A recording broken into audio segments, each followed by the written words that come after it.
Welcome to the Fantasy Football Garage. I'm Chris the Candyman, and you already know what time it is. Tonight, we're drafting best ball teams. I've already hopped right into a Best Ball Mania 7 draft, and I'm drafting out of the 8 spot. So tonight, we're going to be talking about pretty much everything looking forward for the 2026 fantasy football season. We're going to answer any of your questions you have in the chat, whether it's Dynasty League related, if it's redraft league. We did a lot of trade questions in our last live stream. So if you have trade questions coming up, in either dynasty or redraft, any player takes, strategies you want to talk about, come get in the chat. Let us know. We have a lot of sharp people in this community that are happy to answer it and help you win your leagues. So without further ado, let's get right into it. Make sure you smash that like on your way in. Make sure you're subscribed. I've got a goal to hit 2,000 subs before the end of the NFL season. It doesn't cost you a thing. It's free. Just hit the subscribe, turn on notifications so you know when I'm going live. Come draft with me, and let's get after it this fantasy football season. I'm feeling great. Happy Friday, everyone. I'm looking forward to a nice weekend, touching some grass, some sand, some water, getting out there, spending time with family.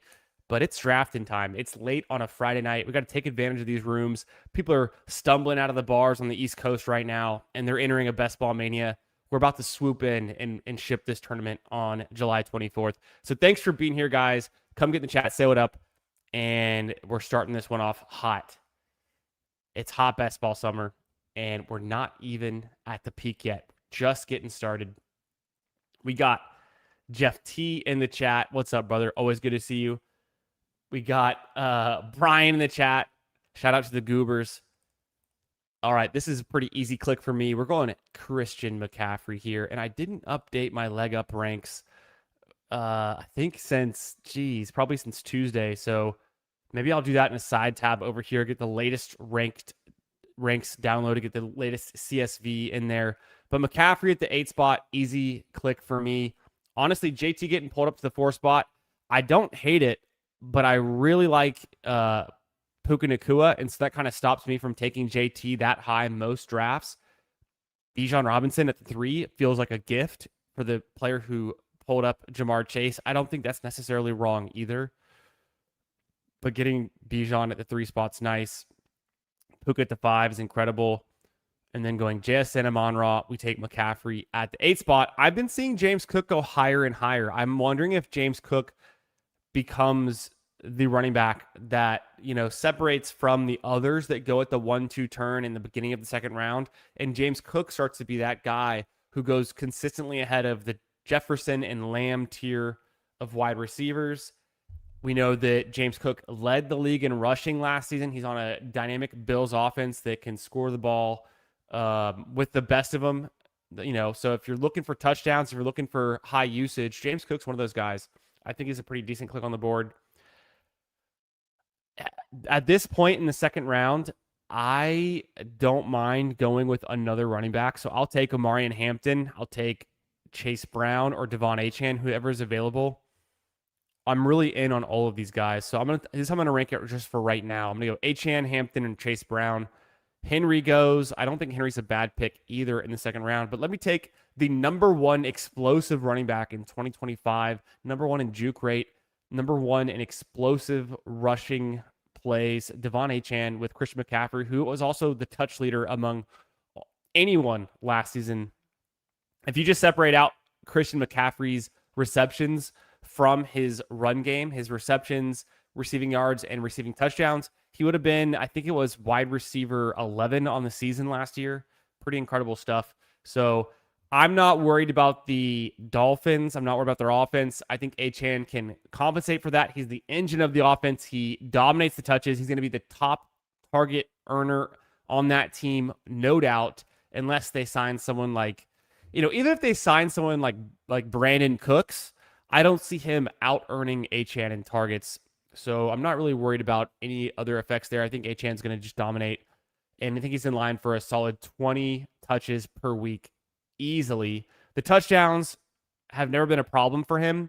They might struggle to score a little bit, but I think those big runs and the pass catching upside will keep his fantasy floor extremely high. And then it'll just be those weeks where he has 1 or 2 touchdowns that Achane gets there with that ceiling play. So I'm clicking Achane aggressively in the second round. I think he's a great pick. And then, as long as McCaffrey's healthy, he's the best player in fantasy. There's no doubt about it. Coming up in round 3, this is where I'm going to look for a wide receiver. We'll see what we can get into here at pick 32 and 41. Optimal spots to be taking wideouts. It's not going to be, McBride already goes. It's not going to be a Colston Loveland kind of spot for me. So I really am honing in on these 3rd and 4th round wide receivers, whether it's like a T. Higgins, maybe Egbuka, McConkey, Neighbors, T-Mac, whoever comes back around, Garrett Wilson. And with these 2 picks, I'll kind of see what I can get myself into. Also, shout out to Goofy Chicken Fantasy. What's up, brother? Drafters Draft. Always good to see you, Goofy. Hope you're doing well, brother. Hope you're getting your drafts in. It's July, so it's kind of the calm before the storm right now. It's a perfect time to take a little break before the surge, before August and September for fantasy, the peak of the drafting summer. We got Goombas in here. What's up, my man? Happy Friday. What Mexican-inspired beverage did Candyman get into tonight? Well, I'm sipping on some water right now, but I do have some tequila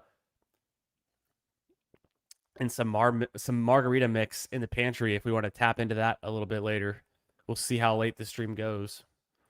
McCaffrey, Achane, Zay Flowers. Let's go. I would have been conflicted most of this offseason picking between Zay Flowers and Chris Olave. I'm much more confident right now in the Ravens and Lamar Jackson's bounce back, the new offense they're going to have going there in Baltimore. Zay Flowers consolidating the targets on that offense, being the true alpha, the number 1 target earner. Olave was very impressive last season, has a great pedigree, but the Saints, I'm confident in, but less confident. We actually need the Saints to step up. We need a full year from Tyler Shuck. We've never seen that. We've only seen him come in relief for Spencer Rattler last season. I like the Kellen Moore offense. I think Jordan Tyson could eat Chris Olave's lunch.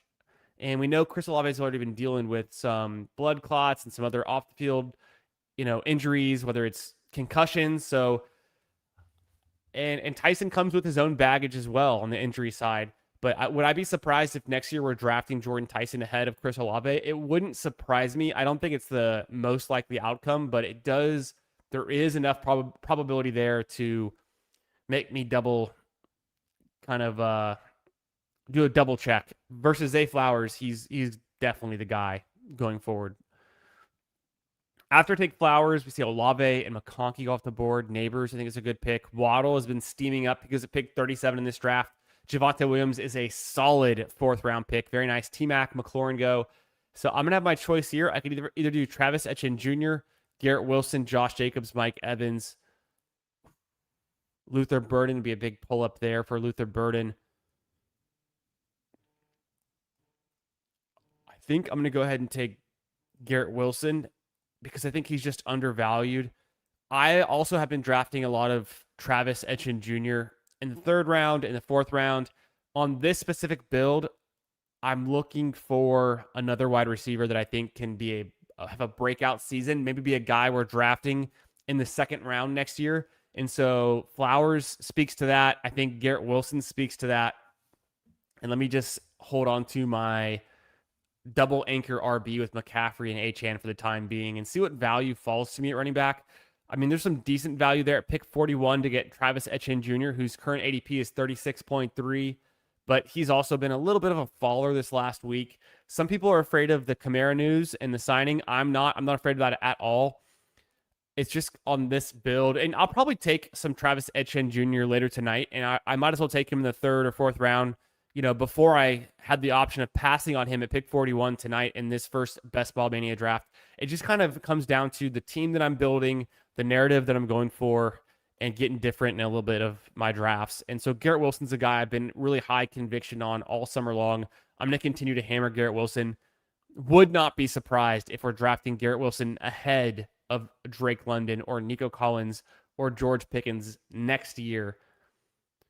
Now, I can justify taking London, Collins, and Pickens where they are this year as well. Actually, you know what the better comp is? We see A.J. Brown go at pick 15, changing teams, going to the Patriots. I think, honestly, Garrett Wilson, not that different from A.J. Brown, especially where they are at their points in their career. A.J. Brown's kind of already peaked in his career. He's holding on strong, but we've seen kind of peak A.J. Brown. I don't know if we've even seen peak Garrett Wilson yet. Could Geno Smith be the quarterback upgrade that he needs to reach that new ceiling? We'll find out. Yeah, what's up, Barry? How we doing? Good evening. What's up, Putt Daddy? Good to see you, my friend. We got Chris in the chat. What up, Chris? How we doing, brother? We got Jim in here. How we doing, Jim? Always good to see you, my friend. Hope you're doing well, getting some drafts in. I'm about to start a new YouTube poll after I take this draft pick. But Daddy says, I like Zay, but how about catching a touchdown once in a while? I know. And he was a touchdown earner in college, so I'm not too scared off on what his outcomes are. I think I just take the falling Quinshon Judkins here. I'll do that. Maybe Tate comes back around. If not, no, Tate goes. I would have liked the Tate pick. I think Tate's a sharp pick here. I'll go Lamar Jackson with my next pick if he's available. If not, I'm looking for potentially Jadarian Price and then just call it a day at running back. That could be interesting. I don't have to do it. There's some decent running back picks later on that I can get for an RB4. So actually, I'm going to deprioritize the RB4 a little bit. I'll pull up Tyson on the thesis that I was kind of making a claim for, kind of planting my flag in the ground saying, hey, Olave or Tyson, maybe I just wait and take Tyson a little bit later. I could pull up Lemon. I like him a lot too. Tyler Warren, I'm not afraid to click him. So this is kind of what I'm thinking. I'll probably go with Lamar. If not, I'll take Tyson or Lemon. If Tyler Warren is the last option there, I'm cool with getting a semi-elite tight end. Yeah, Lamar Jackson goes. I didn't really expect to get Lamar Jackson in the 6th round. It would have been nice. I think I'll go Mekhi Lemon here. I'm between him and Tyler Warren. I'm going to go Mekhi Lemon. A pretty balanced start. 3-3 with McCaffrey, Achane, then Zay Flowers, Garrett Wilson.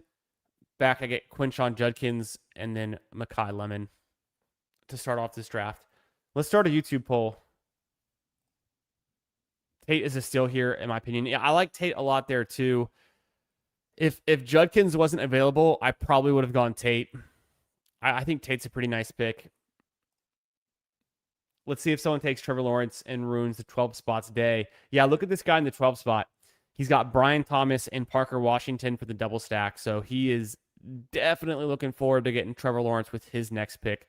And I'm probably looking for a QB with my next pick also. So I took Lemon there. I could have made a case to go with Price or Marvin Harrison or even Tyler Warren. I think with the vacated targets from Pittman moving on, leaving the Colts, going to the Pittsburgh Steelers, there's a lot of opportunity for Tyler Warren to be the top guy there. I think he could out-earn Josh Downs in targets. I don't think it's that crazy. All right, I'm starting the YouTube poll. And tonight, the first question is going to be around... let's make it around a player we haven't selected yet. Let's kind of dive deeper into these middle QBs.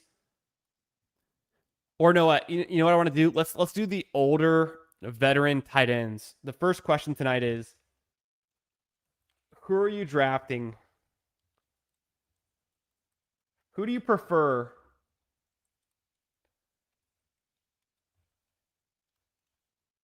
We'll do George Kittle or Travis Kelce. Bang. I think both the guys are relatively cheap for how effective they've been, especially in best ball when you just get their upside. Don't have to worry about the floor weeks or the injury weeks or the missed games. So I have to check my exposures, but I know I'm over the field on Kittle. I'm not too worried about the injury. I think he can smash the right time of the year. And then Kelce, I think, is like pretty cheap. So no, not a Dak or Herbert pick here. Jaden Reed, I'm not so convinced on. I think I'll just go with Chuba Hubbard and see if I can roll the dice on another running back that might be a workhorse for his offense.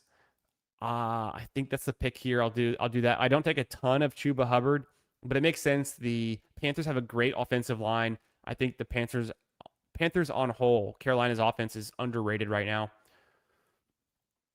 I'm gonna see what comes back around at pick 89.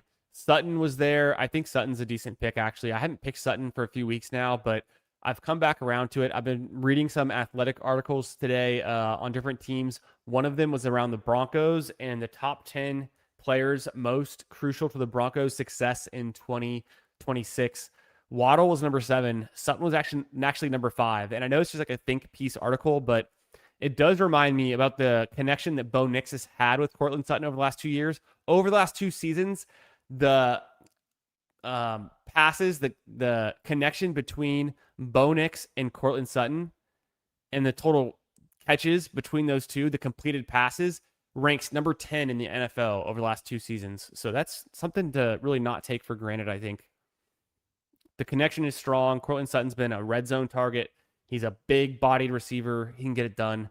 So I want to click more Cortland Sutton. I feel like I haven't clicked enough of him as much lately. Herbert here could do naked Herbert. Otherwise, yeah, I'm kind of open to it. I think I will get my first QB here because I've already missed out on Lamar and Jalen Hurts. I could do something with Purdy later on. Let me go Justin Herbert past ADP here and just get an upside QB. I think it's pretty expensive, but 8th round's not the worst spot to take a QB. People forget Justin Herbert passed for over 5,000 yards his sophomore season. Kind of some sneaky rushing upside. If we're buying into the Chargers with the Mike McDaniel offense for 2026, why aren't we buying into Justin Herbert? And I guess we are because he's going much more expensive than he was last year. If we look at where, and this is the QB ADPs year over year. So Herbert last year was ADP 125 in the month of July. So he's going 44 spots higher than he was last year. Similarly, Trevor Lawrence is going about 46 spots higher. So the drafter in the 12 spots, it's his lucky day. He gets his Trevor Lawrence at pick 84 and gets the double stack there. Through my first 8 picks, I've got a 1-4-3-0 build. McCaffrey and Achane. Flowers, Garrett Wilson are my first 2 wide receivers. And then I go Quinshon Judkins. I'll probably chill at running back. I could stop at 4 and go hyper fragile. I have 4 running backs through 7 rounds. I took Mekhi Lemon as my wide receiver 3. I took Chuba Hubbard as my running back 4. And then I have Justin Herbert, who I just drafted. So, I wasn't so convinced on like who to take at pick 80. And so Prescott and Lawrence didn't make a lot of sense. I pushed Herbert and I still got him. So I ended up going Hubbard there, and I just kind of checked the box that I'm probably done at running back for a little bit. Can I get a tight end that I like at pick 104? Sam Laporta is still on the board. So is Harold Fannin. Jacoby Myers makes a lot of sense for this team. I like Bo Nix in general, so I take a lot of Bo Nix. Wide receivers, it'd be like, Myers, Pittman, or Dobbs, and I could probably get one of those guys coming back around at pick 113. So pick 104 here. Let's just see what can I get? What can I land here? Is it going to be Laporta? 10 picks past ADP in a best ball mania?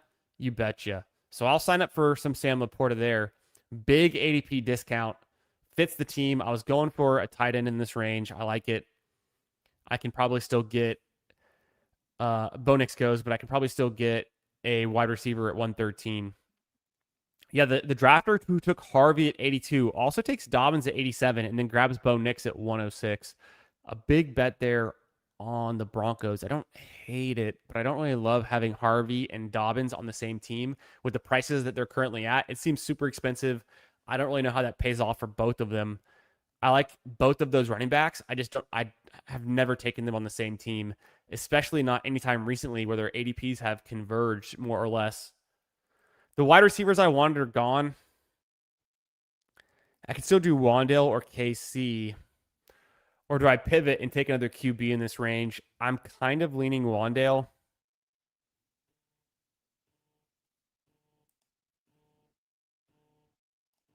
think Wandale's decent. I'll go with him.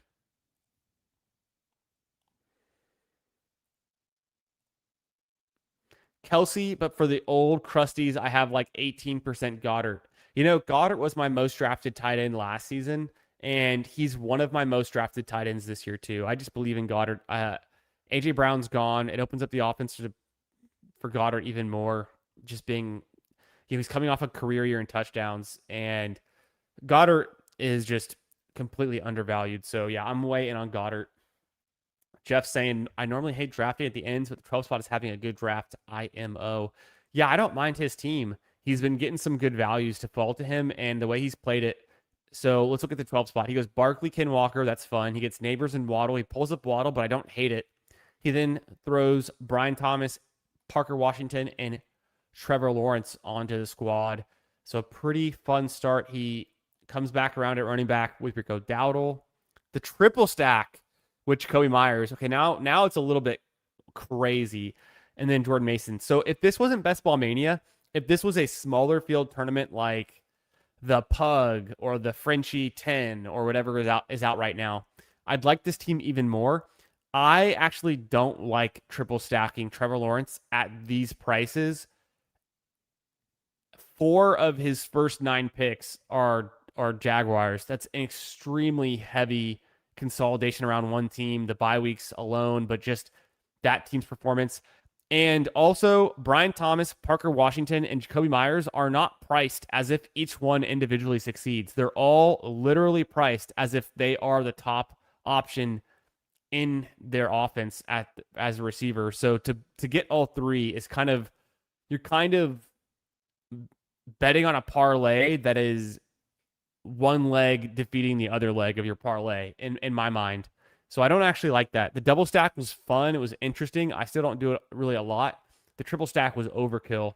I think you got to take a stand. If you can triple stack Trevor Lawrence, you do it cheaper. You take one of the receivers, you take Travis Hunter later, and then you take like a Burton Strange much later, whatever. But the way he played it, I think, is actually a little bit negative EV. Murray goes. I would have taken Murray just for the faller. Okay, well, I put the poll in for Kelsey. I could get Kelsey here at a slight discount. Travis Hunter, Omar Cooper. Otherwise, it's all tight ends here. I think I'm just going to throw in Travis Kelsey on this team. Get a little bit of a Week 17 bring back against the Chargers anyways. Yeah, what's up, professional fanatics? How we doing, my man? Good to see you. Hope you're having a nice Friday night, getting some drafts in, brother.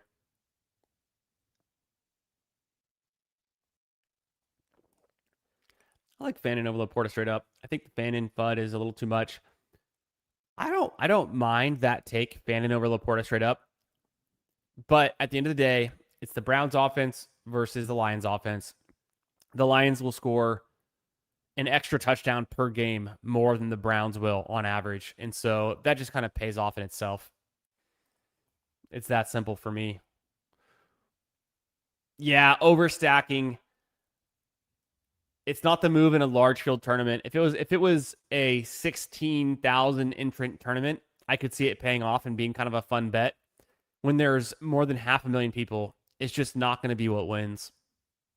It just won't be. It's too much. He doesn't take Travis Hunter there, at least. That'd be really funny if he took Travis Hunter and quadruple stacked it. I think I do want to go receiver here. I could go QB at 137. It'd be like Stroud. I'm going to push it. I'm going to get hyper aggressive and push QB. Go Travis Hunter here. I'm not afraid to go Travis Hunter. Better in best ball, no doubt. I've got Travis Hunter in my oldest dynasty league. I don't know when I'm going to start him, but I think I'll know when I know is the best way to phrase it. It's like when Hunter starts popping off, kind of like he did right before he got injured last season, you'll know when to start him. Hey, shout out to Fantasy Dog, the $3 holler. What's up, my man? Always good to see you. Appreciate you being here. Number 7 like. Hey, don't forget to like the stream, guys. Support the stream. Smash the like button. Come get in the chat. Say what up. Thanks for being here. on a Friday night. Hope you guys are doing well. But yeah, Fantasy Dog, thanks, my man. Appreciate you. Hope you got some good weekend plans lined up. I'm gonna be chilling this weekend. I'm going to the lake tomorrow. Gonna go meet my parents out on Lake Travis, chill over there for a bit, maybe hit some golf balls with my dad. So I'm looking forward to a nice weekend, getting away from it a little bit. It's been a good week. I bet he goes Britton Strange too. He might. Yeah, he might. What's up, First Down Fantasy?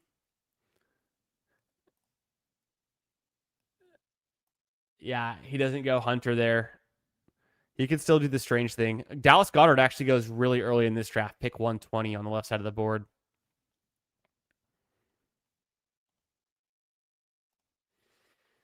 Those 10 offensive snaps a week are going to hit your flex.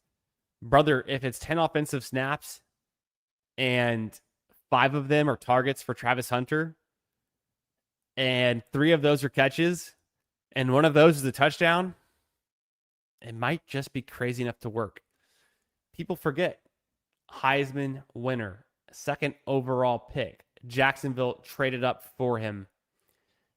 The dude is going to recover well from his injury last season. He's young.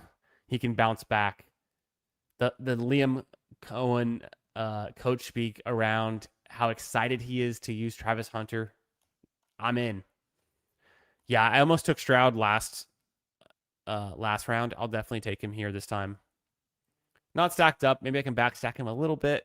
Dalton Schultz would be nice. And I don't really need the tight end 3 right now, though, so I don't want to force it and pull Schultz up. But I'm not on the correct side of the board to land Schultz most of the time. So I'm not going to force it. I don't really need that tight end 3 at pick 14 overall. I'm going to circle back to wide receiver most likely here. But Stroud should fill it in. Again, last year we were drafting Stroud at pick 133. This year he's going in the 140s. I got him here in the 150s.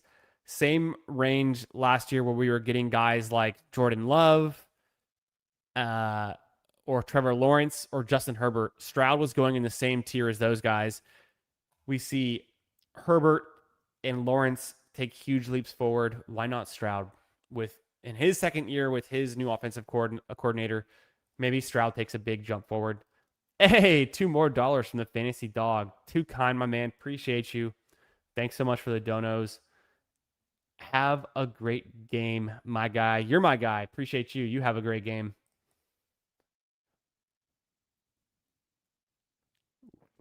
Dang, he does. He does the quad stack with Brenton Strange. He gets it done. I might just take Bryce Young here and then call it a day at QB. I have Chuba Hubbard at least. Bryce is not the worst to backstack. I like Debo.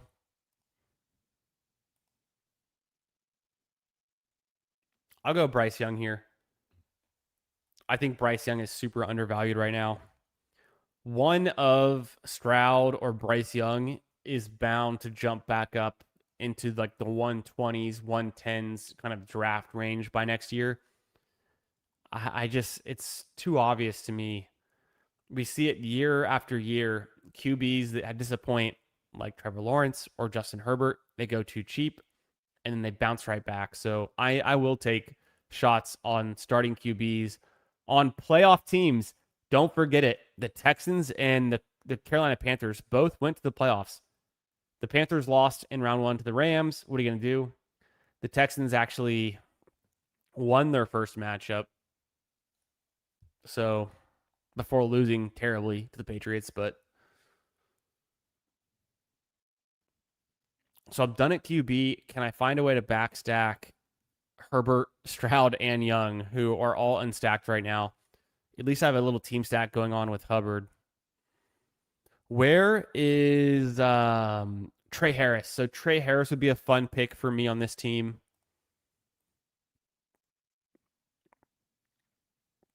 Dalton Schultz makes a ton of sense. Let me just pull up the Chargers in general. I could really push it and do a Kolar at the very end. Flap it up. Otherwise,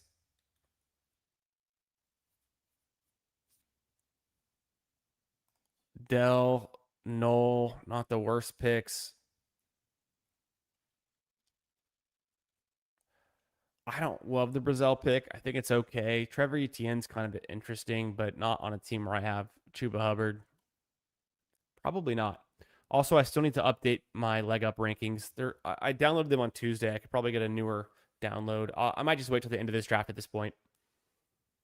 Shout out again to Fantasy Dog, my homie, my friend. Thanks so much for the dono. Thanks for being here, man. Have a great Friday night, and thanks for chilling with the garage tonight. Hell yeah. Okay, Trey Harris is the easy click. I think so.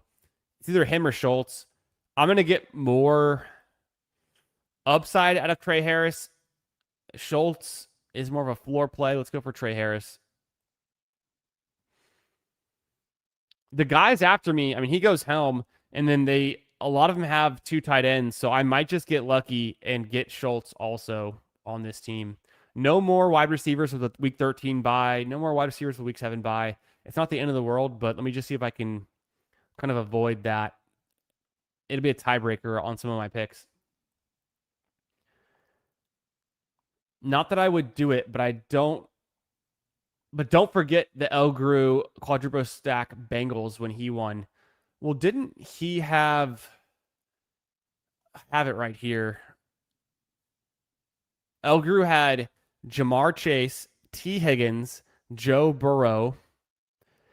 So he has 2 stacks. Then Chase Brown, triple stack. And then, yeah, Jermaine Burton, quadruple stack. True, but look at the prices. Chase was his first round pick, so now he's doubling down on a first round pick, which actually makes it even better to continue to stack it. Higgins was in the 4th, expensive, but not too expensive. Burrow in the 8th round was nice. And then cheap pieces.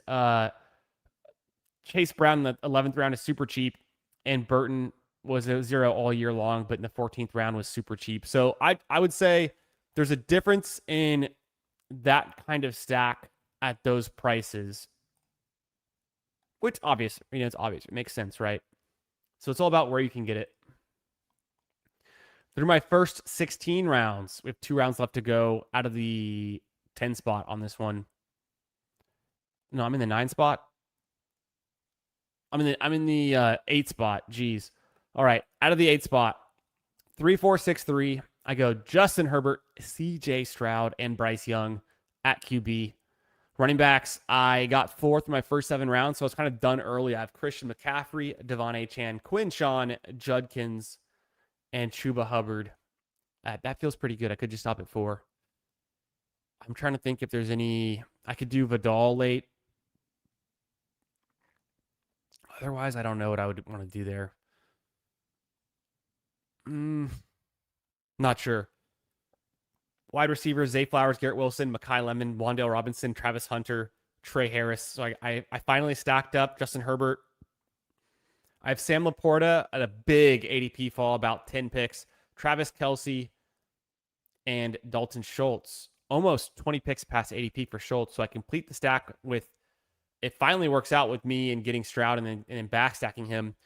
So I've got everything stacked up except for Bryce Young, but I'm not going to force that one. And I at least have Chuba Hubbard. So I'm feeling pretty good about this team, honestly. It's come together nicely. Would I take some Tank Dell? Sure. Jalen Noel? Why not? Chris Brazel? Maybe.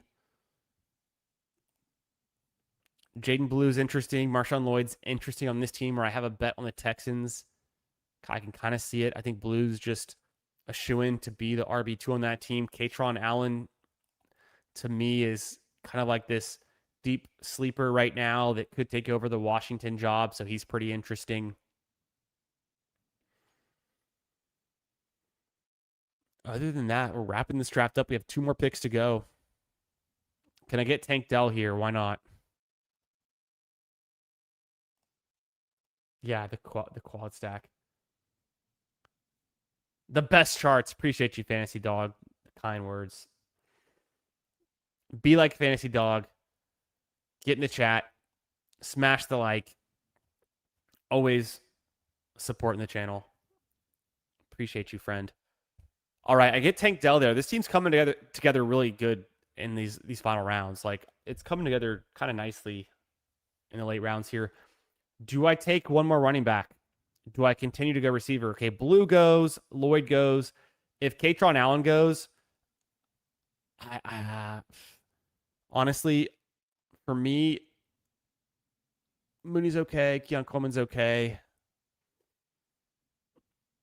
Keenan Allen is okay. I was saying Vidal is not a bad option either. Katron goes. Obviously, Bateman went because I don't see his name up there. So I might go Kamani Vidal here.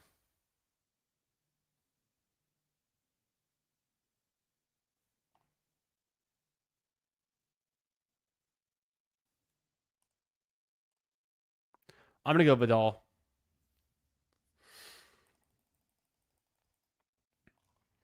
3-5-7-3. Probably didn't need the fifth running back. I liked what we saw out of Vidal last year and his ability to get the touches, be the RB2 on that team.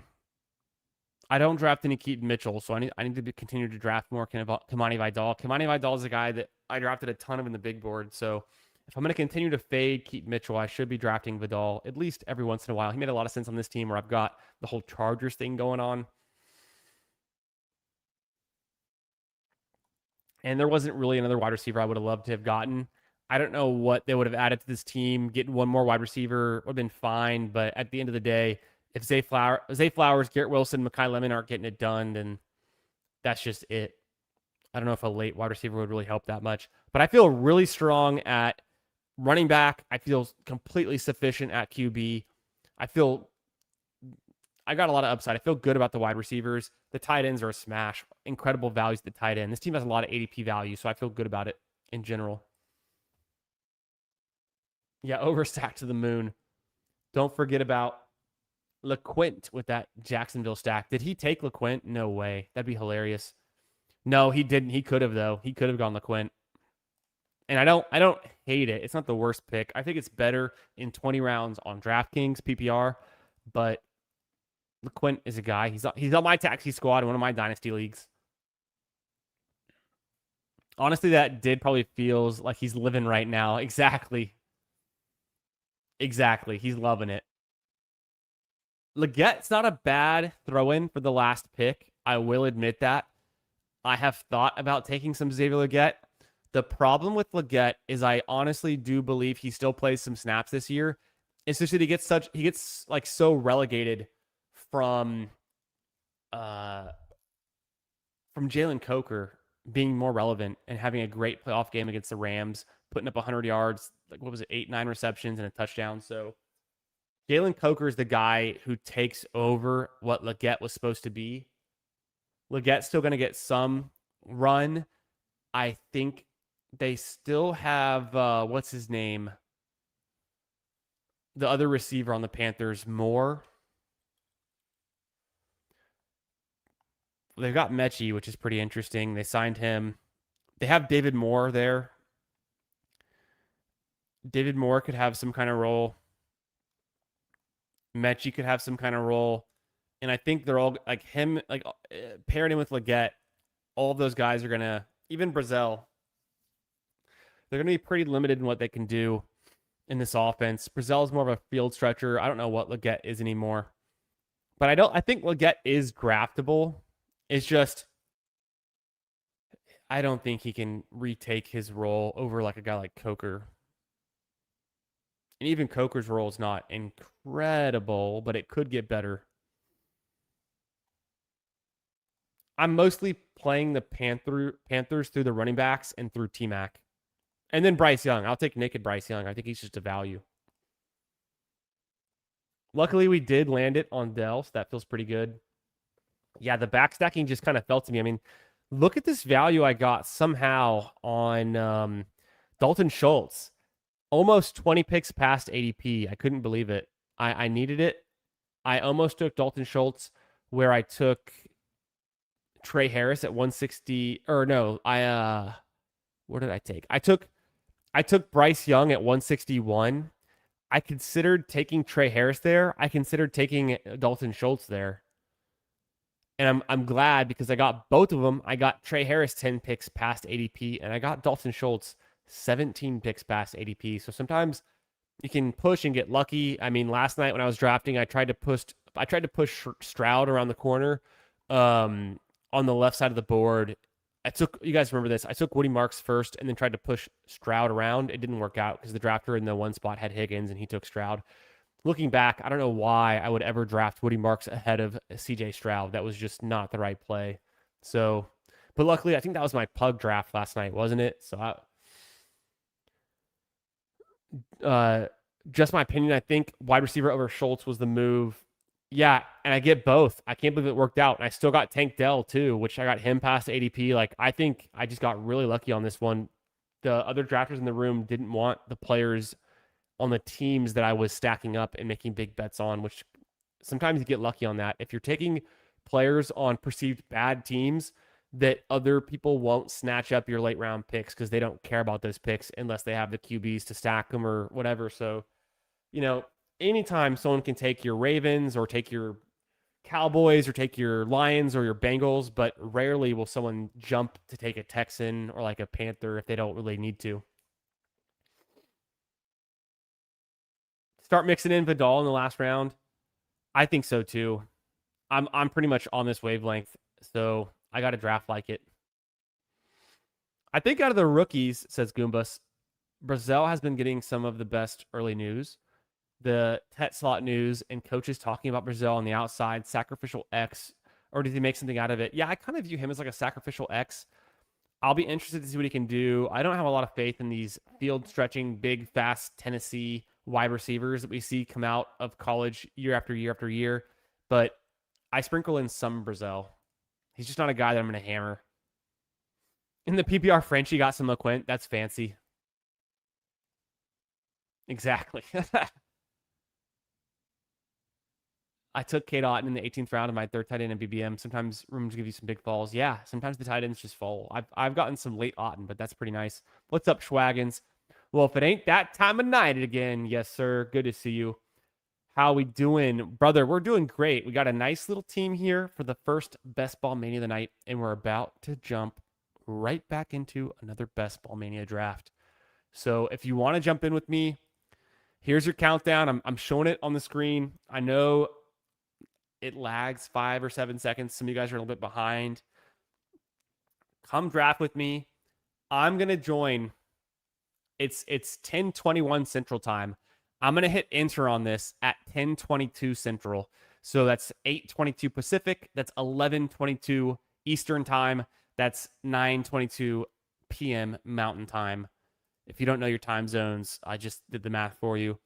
As soon as I see the clock hit 10:22, I'm hitting enter now because I'm in. Bang, that was it. Waiting on 5. Yo, what's up, Kyle? How we doing, my friend? Do you like Bucky Irving or Xavier Worthy as a keeper? Tell me the rules for your keeper league. Is it based on the round you drafted them in on the previous year? Because at cost, I probably do like Bucky Irving ahead of Xavier Worthy, almost certainly in any format, in any cost, like at cost or straight up. I probably still like Bucky Irving. But tell me some more details. Let me know what you're thinking on that. Happy to help out.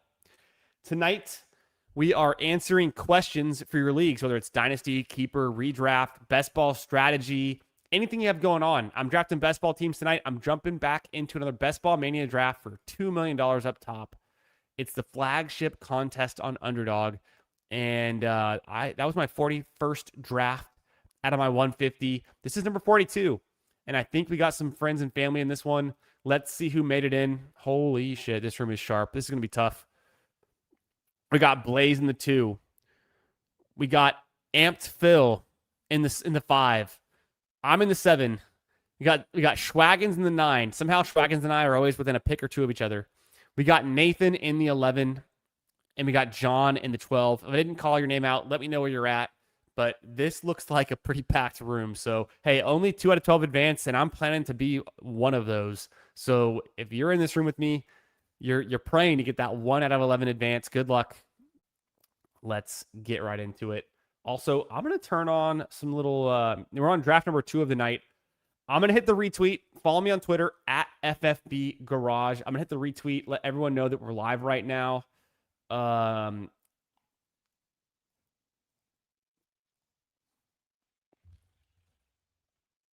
Live drafting a BBM now. Bang. Okay, cool. Make sure you hit the like on the stream. Make sure you vote in the poll. I'm going to close the poll in 2 minutes. So after my next pick or two, I'm going to close the YouTube poll and start a new poll. The first poll of the night is Kelsey or Kittle. Who do you like better for fantasy for 2026? Their prices aren't so different. They're actually pretty cheap relative to where they've ever gone for the last decade. Who do you like more, Kelsey or Kittle? Me personally, I'm drafting more Kittle, but I need to check my exposures. It's probably pretty close. I think I'm above the field on both of them. All right. Nothing crazy so far, except Amon-Ra goes ahead of JSN. It's going to be a Jonathan Taylor team for me. Ooh, I forgot to download the latest leg up rankings. I'm going to go download those right now. Or I thought I did download them. Let me see. No, I have the latest ones. Okay, we haven't updated the leg up rankings since Tuesday. So I am current. So we're good.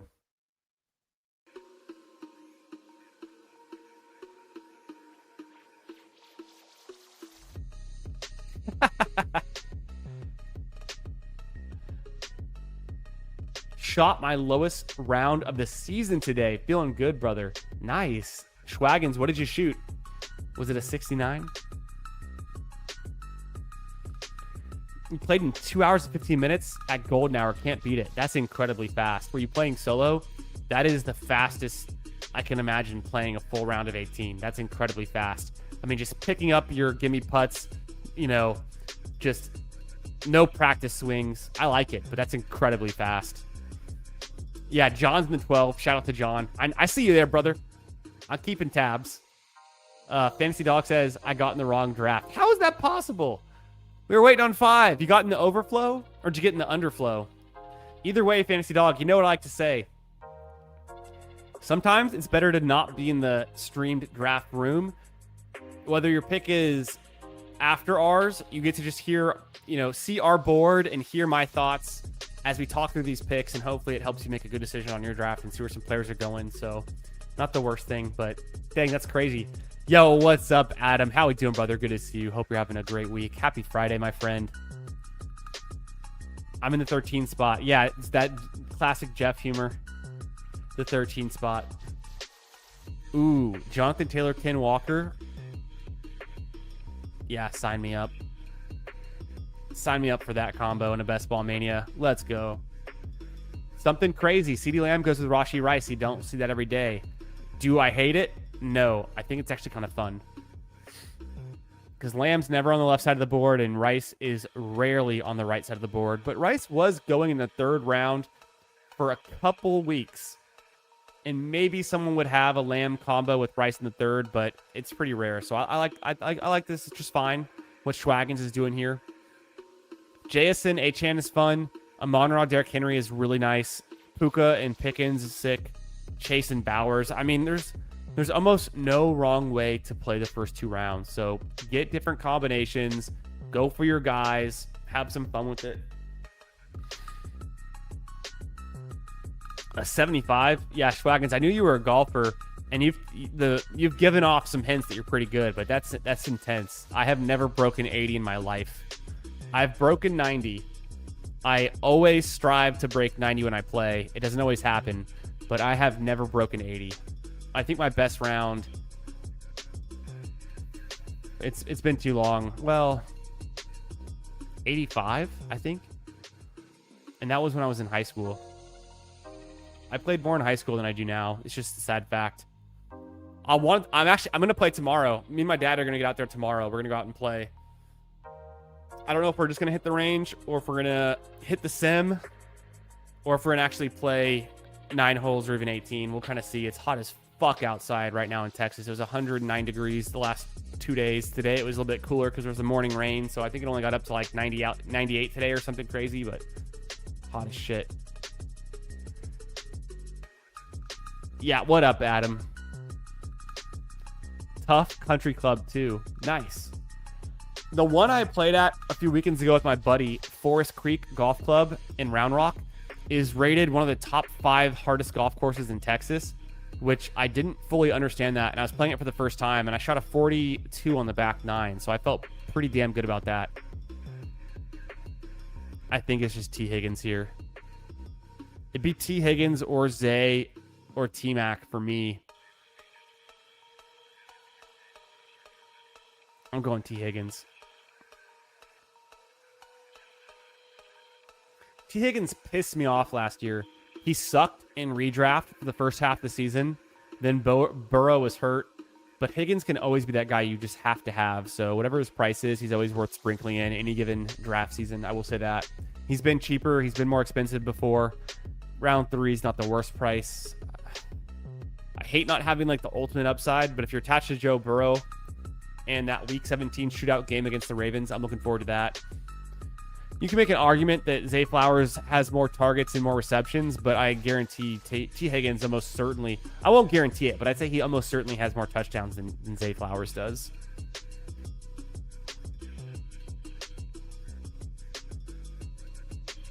Yo, what's up, Bill? How we doing, brother? Quick question. Has your Selsun Blue ever looked like baby poo? I don't even remember what Selsun Blue is. What is Selsun Blue? Is it going over my head right now? Selsun Blue shampoo. Dandruff shampoo. I've never had Selsun Blue. Never had it. Over-the-counter medicated shampoo for dandruff or seborrheic dermatitis. I've never had Selsun Blue. I've heard of it. I use Pantene. I also use random shampoos and conditioners that my wife and or mother buy me. Or I just, when I'm out of my own shampoo or conditioner, I just use my wife's stuff because she's got like a million options. So I'm not like a big connoisseur of the hair care products. I am pretty much just whatever works. But I do prefer Pantene. I think it's silky smooth. Michael Kim with the 59 at 3M today. Yeah, on the best round strokes gained on the year, supplanting Ludwig Oberg for the best round of the year. Give it up for Sir Michael Kim, everyone. We love Michael Kim. Big Michael Kim fan over here. We all are, though. We're all Michael Kim. My last Best Ball Mania started JT Kinwalker, felt slightly unique. It's not a bad start. We'll see how we can get different. Higgins and Waddle feels kind of fun. Feels kind of dangerous. Josh Allen at pick 46. Watch out. This team has Jamar Chase, Brock Bowers, and Josh Allen. Breece Hall is kind of the only weak link out of the 3 spot. Just because I've always been let down by Breece Hall. Never scores touchdowns. Tons of yardage, tons of touches, no touchdowns. Javonte Williams going pick 26 is different. That's different here. It's interesting. Loveland goes pick 40. Burden pick 44. I'm a Loveland and a Burden believer. We got to get some Loveland and Burden teams cooking up tonight. All right, I'm closing the YouTube poll. Make sure you voted. Make sure you smash that like button. I'm closing the poll now.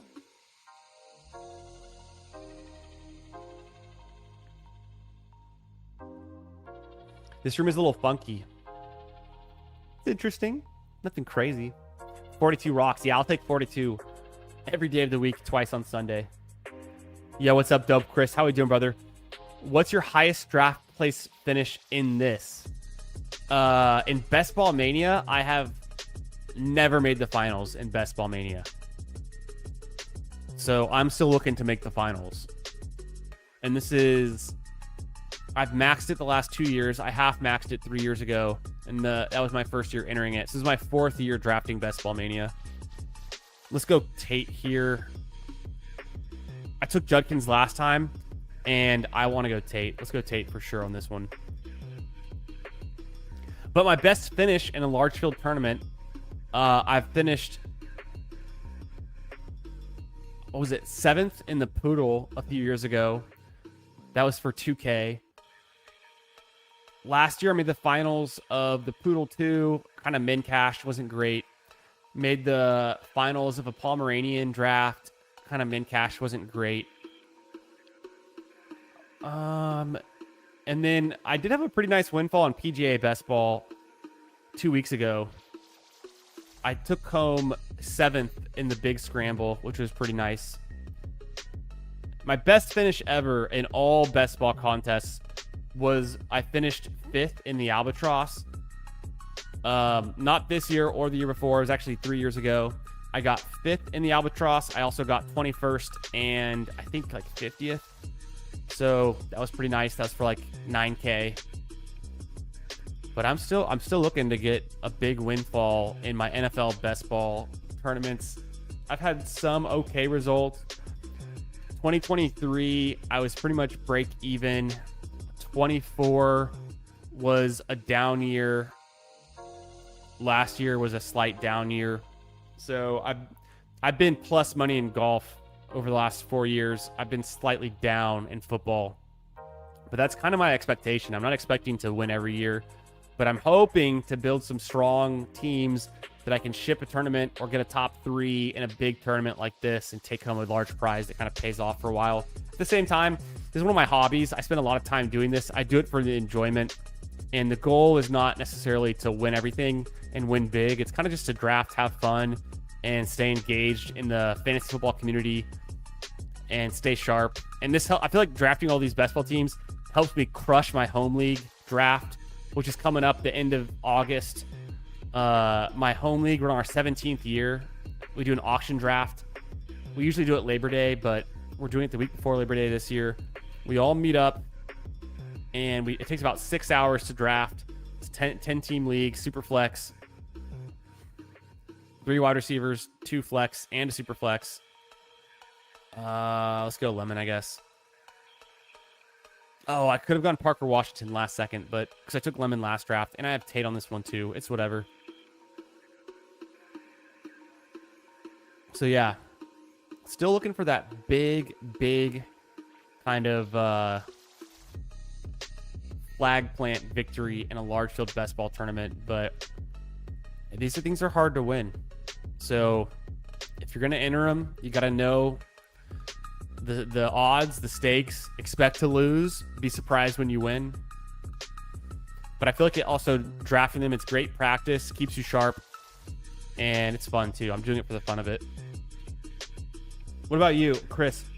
What is your highest draft place finish in some of these tournaments? Are you drafting on Underdog? Are you drafting on any of these best ball sites? Made a couple putts, huh?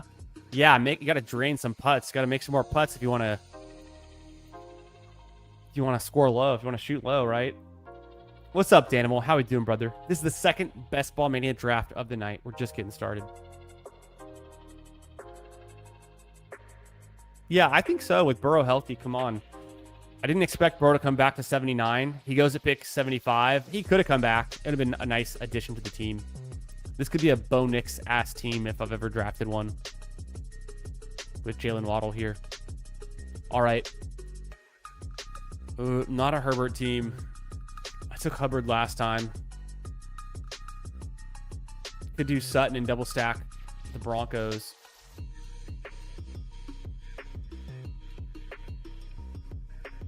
It's kind of just a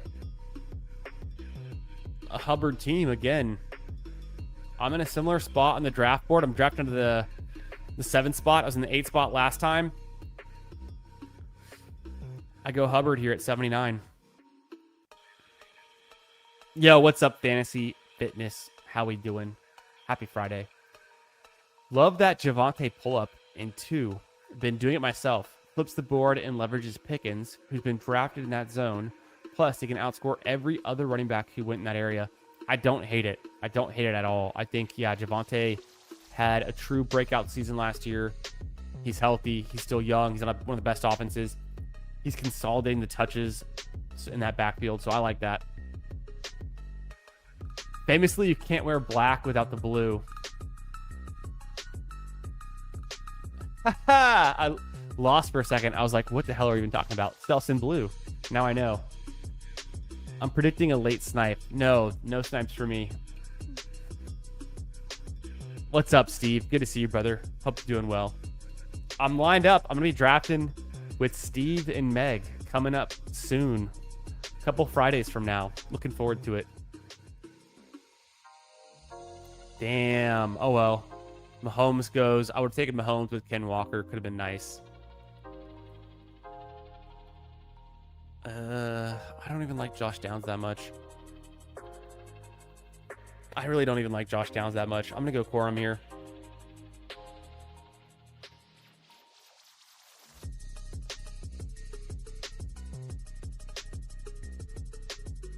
Jim says, this is your year, man. Big Bink incoming. No, you. It's got to be someone we know. Someone we know is gonna go for like 200K or something crazy, or 2 million. Could be. I can feel it. Someone we know is gonna, and not even just one person we know. I feel like a bunch of us. This is our year. We've been putting in the work. It's all a balance, though.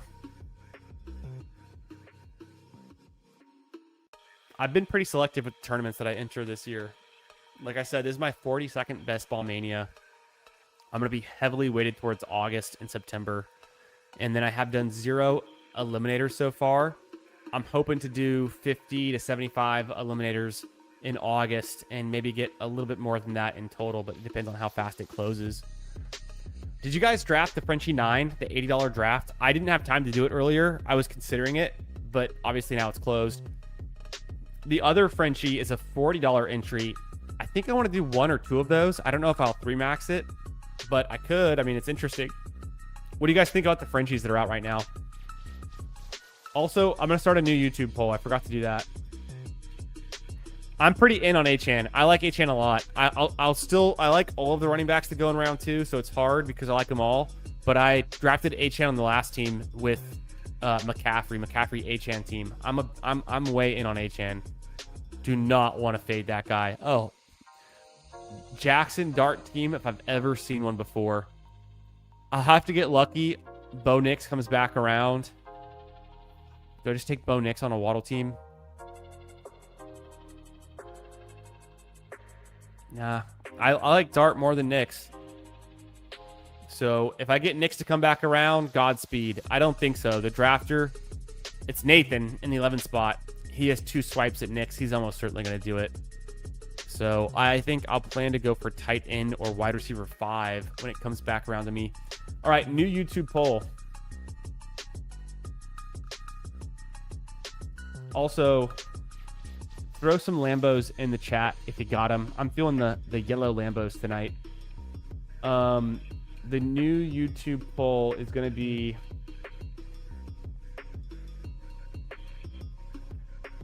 I put Jalen Hurts on the thumbnail, but let's do something late. Better late round rookie?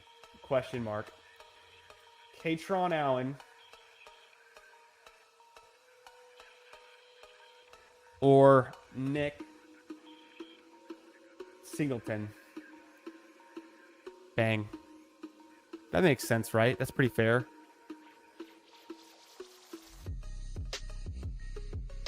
Katron Allen or Nick Singleton?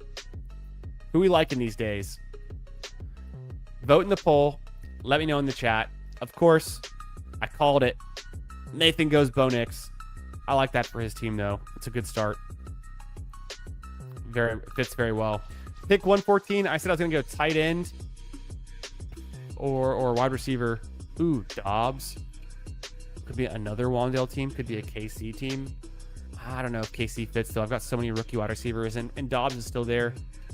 Not a Baker team. Not a Goff team. Goff is just a good pick, but...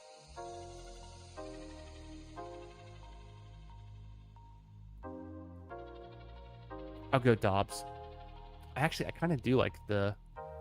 I actually don't really mind the Goff pick there, even naked Goff. But Dobbs can make some sense. I don't know what I'm going to do at my QB2 at this point, though. So, through my first 10 rounds, I have a 1-4-5-0, JT, Ken Walker. Then I went 4 straight wide receivers: Higgins, Waddle, Tate, Lemon. Maybe I do a late Cam Ward. It's coming up quick, though. He's been kind of rising a little bit. I think Cam Ward's a little overpriced, but it's fine. Then after I took Tate and Lemon, I went Chuba Hubbard and Blake Corum, Jackson Dart, Romeo Dobbs. This could be also, it could be a Cam Ward team. It could be a Daniel Jones team to go with Jonathan Taylor.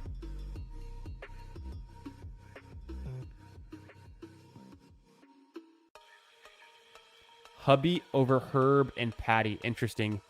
Yeah, I don't know. I took Herb in the last draft.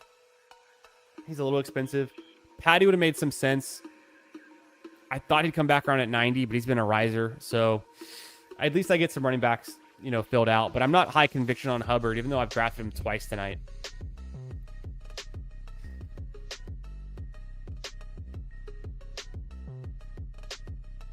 Yeah, maybe backstack and go with Trevor Lawrence. I never did a draft ever for dollars this year. With my first, I won the ESPN Fantasy Draft for fun last year, but other than that, I do parlays, and I won $400K week 1 last year. Holy shit, Chris. You won $400K on a parlay in week 1 last year? Give me some more details. That sounds incredible. Damn. You gotta let me know these parlays. Okay, KC is still there.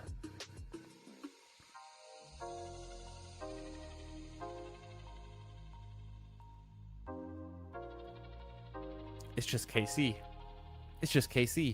Third rookie wide receiver, but it could play into something I'm building out around the Colts. And I like KC a lot. So him 10 picks past ADP sounds really good to me.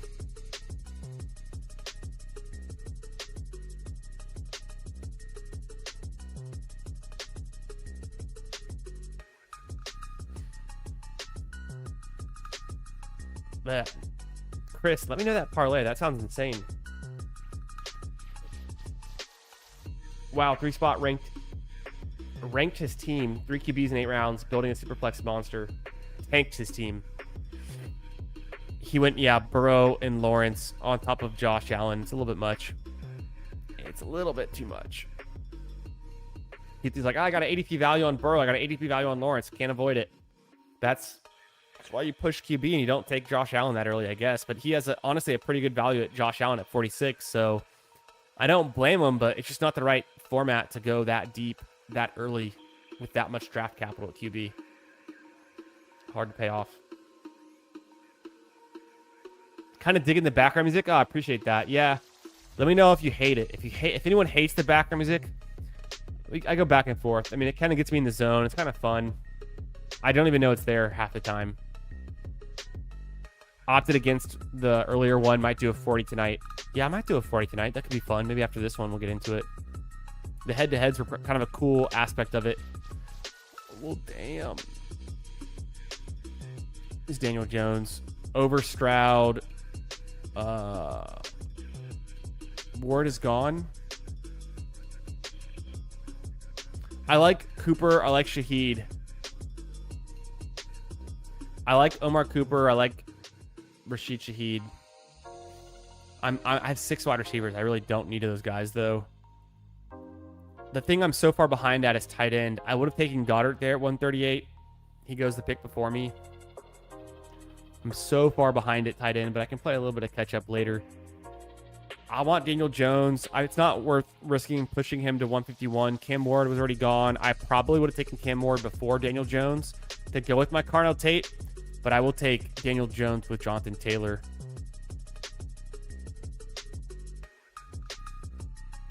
Jones and Dart, 2 of my more drafted QBs this year anyways. Konami code, guys. I'm out on this Frenchie. I'm selective with my Frenchie participation. Yeah, I'm pretty selective too. Had to join the 80 Frenchie as a slow on my way home from work because when I opened it, it was 93% full. I didn't know there was a slow option for that. I guess I could have done that, but I didn't even think about it. Shake and bake, baby. Shake and bake. I got to catch up. I'm so far behind. People don't realize how long it takes to realize your equity in a contest like BBM. I played DFS, and it took years for me to hit one of the big contests equivalent to BBM. Hell yeah, Goombas. Yeah, ball knower. Knowledge right there. Some wisdom. It's a long, slow game. You don't want to burn all of your cash and burn, everything in year 1. Play what you're willing to lose. Play for fun. get better, preserve the bankroll, play smart, all those things. Get lucky. Set yourself up for luck. I mean, Malik Willis, 17 picks past ADP. I'll take some. I'm in. You don't have to tell me twice. Could be a 4 tight end build, probably a late 3 tight end build, but let's circle back to tight end as quick as I can. I don't really have any issues at running back. I could take one more, a little bit of a week 5 bye overlap, but it's not the end of the world. Whatever happened to Ollie Gordon? Are we just out on Ollie Gordon? Who's the backup running back for the Dolphins? Doesn't it matter? Are you guys drafting any Dolphins backup running backs? Let me know. Jalen Wright season? Ollie Gordon season? Like, what are we doing? Just got audio back. Trying to listen to music and YouTube at the same time. Oh, Dinesh, what's up? Should I trade? So we were helping Dinesh last night with the trade he was making to get Ken Walker on his team. Should I trade Achane and Laporta for Saquon? I already have Fannin. I would not. I would keep Achane and Laporta personally.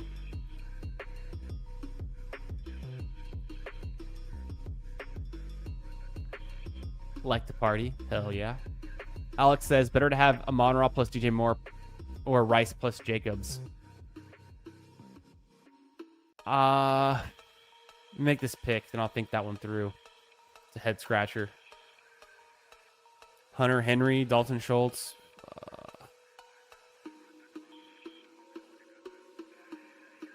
Yeah, Hunter Henry's fine. Let's go.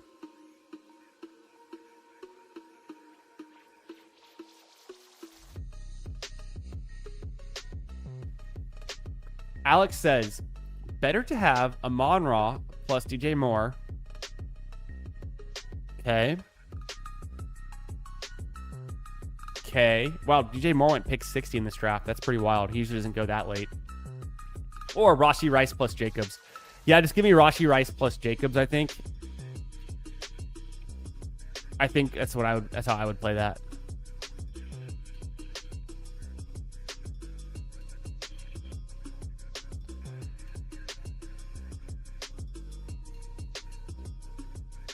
It was a 16-leg parlay for week 1. Holy smokes. The Vikings were my last leg, and they came back and beat the Bears. It was insane. Yeah, they crushed the Bears. JJ McCarthy had a way better game than Caleb Williams. He had 2 passing touchdowns and a rushing touchdown. It was one of the best Vikings games of the season for them. Damn. That's incredible, man. Crazy.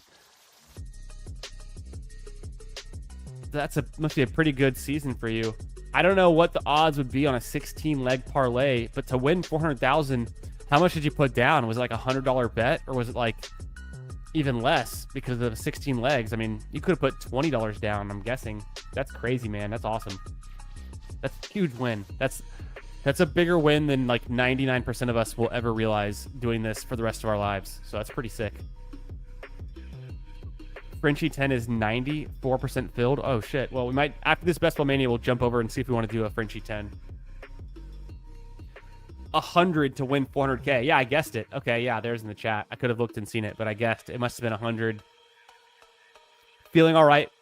What's up, brother? I hate it, LOL. What do you hate? Trey Tuck, says Ryan. I am on the wrong conversation. I don't know what we're talking about. Okay, got to make this pick. Hawkinson makes sense to me. Is he washed? I hope not.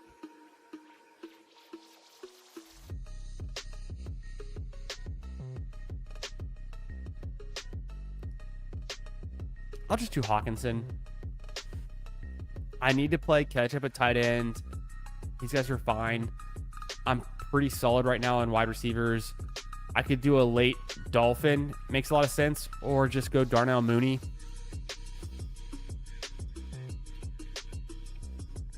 I have not drafted any Nick Westbrook Akine, and I don't think I will, but he exists.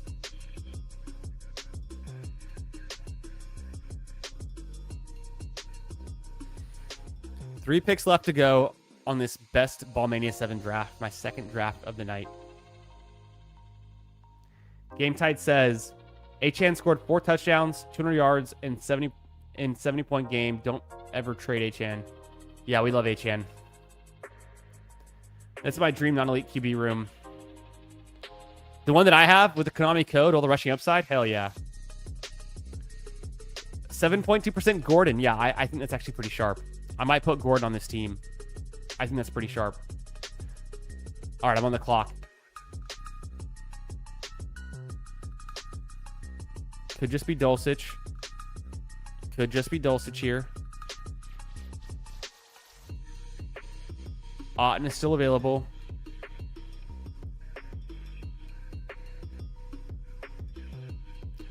I'm going to go big risk, big reward with Dulcich over Otten on this team. I don't love it. I don't hate it, but I get him past ADP. Let me tip the scale towards Dulcich over Otten there. But I generally like Otten better.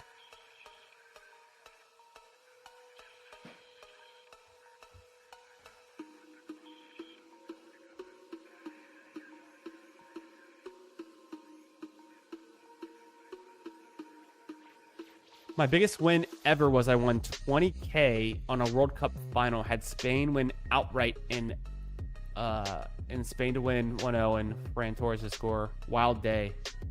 Hell yeah, that's sick. That's sick. Incredible. Nicely done.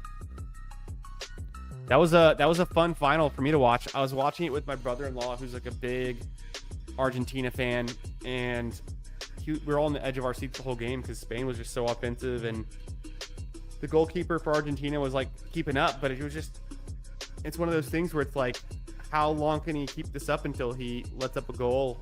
And honestly, he let up 2 goals. The second one should have been counted. The offsides was bullshit, but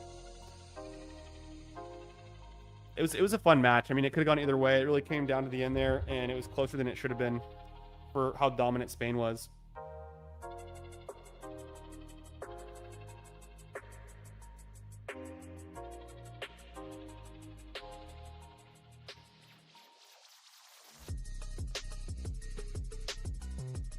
All right, 2 picks to go.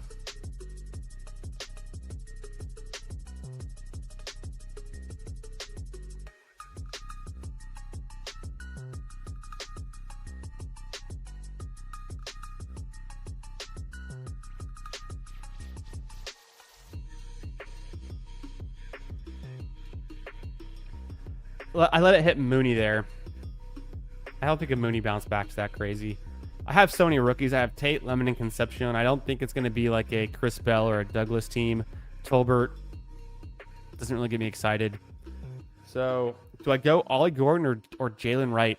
I typically lean Ollie Gordon. Wright got some more work last year. Doesn't catch a lot of passes. I guess they had the same amount of work. Look at that. 70 touches for both of them. Gordon had slightly more touchdowns. Slightly more receptions, more receiving touchdowns. Both were pretty terrible, miserable. I'm going to lean Gordon. He doesn't get drafted a lot, so he should be there.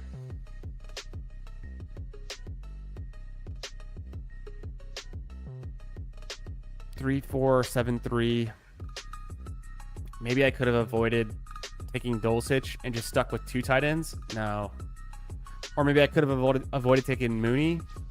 Stuck with 6 receivers. And get a 6 running back? I don't think so. It's not.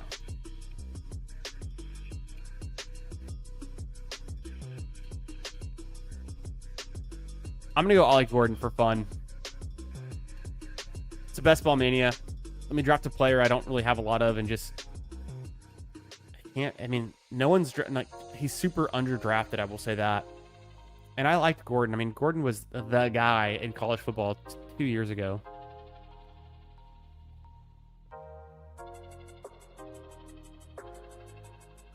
Always good to see you in the chat, Dinesh. Hope you're having a great night, my friend. Glad we could help.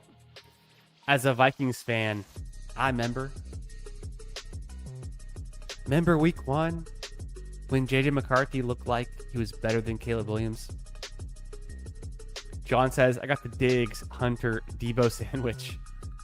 Get me wide receiver Hunter to the playoffs.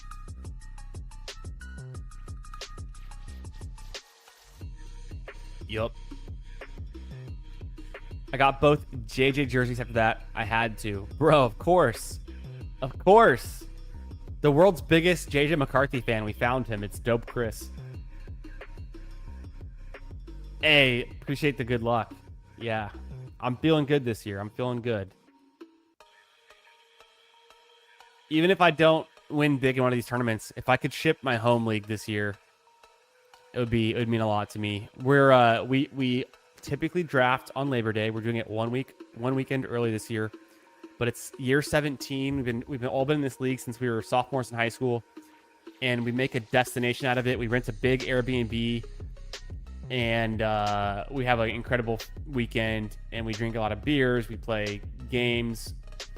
Typically, it's Labor Day. We watch the first week of college football, but we're a week early this year, so I guess it'll be week 0. I don't know if we'll get any college football games. I think we might. But we just hang out, catch up, bro down, chill out, and our auction draft takes about 6 hours to get through, which is crazy, and it's just madness. So it's going to be fun. We're doing it in Dripping Springs this year. It's the west side of Austin in the Texas Hill Country. We got a house out there with like a pool, a putting green, a game room, ping pong, and I think it has air hockey and billiards, and a nice, fun weekend house. So it's going to be sick. That's coming up in a few weeks. We're almost back into redraft season. Can you believe it? We have training camp coming up. We have redraft season coming back up. Holy.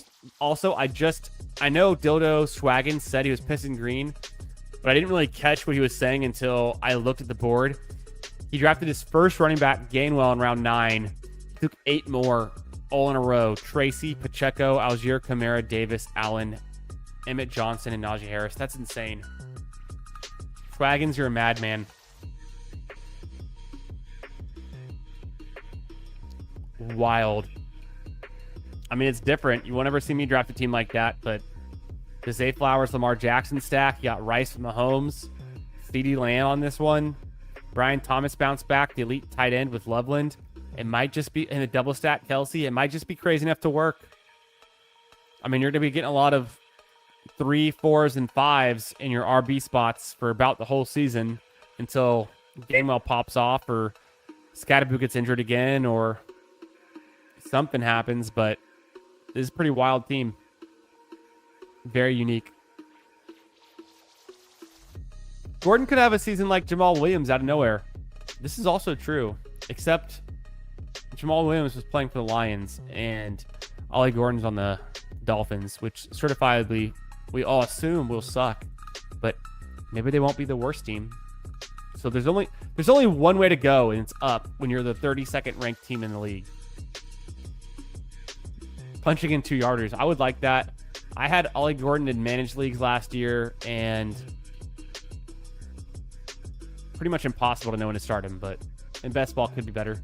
Malik Willis had 89 passing attempts with the Packers. Guess his touchdown to interception ratio and completion percentage. I think I used to know this. I can't remember anymore. It's pretty high, though, on his touchdown to interception. His completion, I can't remember. I want to say it was really low because he was like a deep passing, big player, nothing kind of guy. So I have no idea what his touchdown to interception is.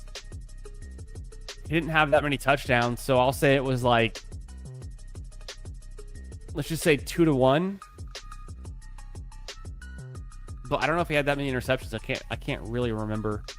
For his completion percentage, it was better than McCarthy's, so it must have been higher than 55%. So was it even 60%? Was it like 58%? Let me know in the chat. 3-2 and 52. It could have been. I know it's in the 50s. And maybe the stat was JJ McCarthy was the worst QB on completion percentage for QBs with more than like some number of attempts or some number of games or something. That would exclude Malik Willis. Yeah, what's up, A-Rod? Got Lamar Daniels stacked with their wide receiver 1s plus CMC and Henry. Felt great. I like that. Lamar Daniels stacked with McLaurin and Zay Flowers is pretty fun. It's expensive. It's very expensive at the QB position if it's not super flex. But I mean, if it's super flex, that's an obvious smash.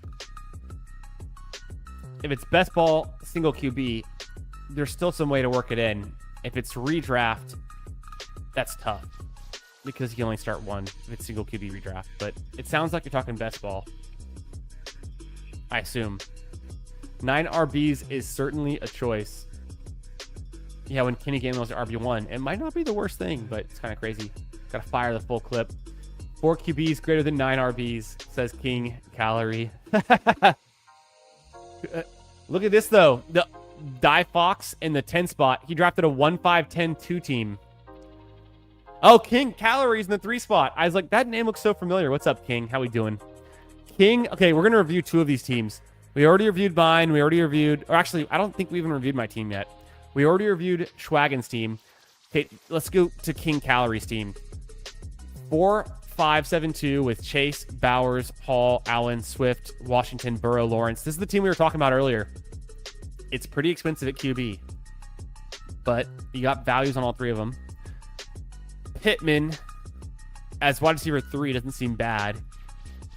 Hall and Swift is fine. Mason's fine. Shakir, Naylor, I don't like Naylor. Coleman, Jennings, Mendoza. I guess with Bowers, you can make an argument for Mendoza, but I really don't see what he adds to this team just because the other quarterbacks are so good. But it's not so expensive that I hate it. Ridley's fine. Tucker's okay. Gesicki's fun there. So, yeah, pretty fun team, actually. Just different. Thanks for drafting with me tonight, King Calorie. Hope you're having a great Friday night, brother. But let's look at this team out of the 10 spot, because this is almost certainly a dead team. 1-5-10-2. Or is it? Let me know. 1-5-10-2. Justin Jefferson, A.J. Brown. Very expensive A.J. Brown share. Travis Etienne Jr., who's been a big follower this week. Josh Jacobs, I like. Price, I don't mind it. Drake May, nice with the stack. Alec Pierce, Jaden Reed, Harold Fannin. So it's a normal team so far. He gets Rachaad White. He gets Higgins and Coker and Okonkwo. Very normal team. But then he goes McMillan, Trey Harris, Isaac Tesla, Tank Dell, and Malik Washington. I don't think Tesla or Dell or Washington adds anything to this team that is better than taking a second quarterback or even a third tight end. So it's just tough. Should have gone Tua over Dell or Penix over Dell. Should have gone Brissett over Tesla. Or just have gone Mendoza or Rodgers over McMillan. Or just anything. But he was pushing QB so far, it allowed me to get Malik Willis at pick 151. Which is crazy. That's kind of how that happened. Yeah, what's up, Jerry? Happy Friday, brother. Always good to see you. Hope you're doing well, my man. How about Achane and Laporta for Saquon and BTJ? I don't know, man. I'm feeling Achane. If you like Saquon more than Achane, I can see this being convincing. But I'm kind of just in on Achane for redraft. But this is a much closer one. If you need wide receiver and you don't need tight end, because you said you had Harold Fannin. If you need an upgrade at wide receiver and you want to go for an upside guy like BTJ, sure. But the Achane and Saquon for me, it's like, you know, you might just want to stay with what you got. What do you guys think in the chat? If you can get, if 2 can wake up by week 4-ish, it'll look great. Yes, the risk though is like, how long does it take them to wake up is what scares me. And it's obvious, but like,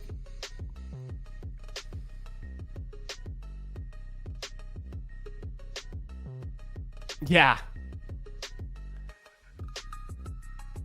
The 7.2 is probably plenty already. Probably is. That's my first share of Ollie Gordon since the big board, so it's fun to mix him in. Willis completion was 78. 6-0. Plus 200 rush yards and 3 rushing touchdowns to Packer. Okay, well then it was the complete opposite of what I was thinking. I knew it was either really good or really bad, but like, I was skeptical to be so optimistic. It's been a while since I looked at that. Small sample size though. I mean, he played 4 games? But yeah, I do remember that one game he had that was like 2 touchdowns and a rushing touchdown, I think, where he came in. Yeah, so surprisingly good. It was way off. It was a puppy. Oh yeah, on this team? Nice. Yeah, that's pretty fun. CMC and Derrick Henry. Yeah, that's a fun combo. Yeah, fun draft. Thanks for being here, brother. I think we're going to try to jump into a Frenchie 10 if it's still open. We'll make a decision. We'll see.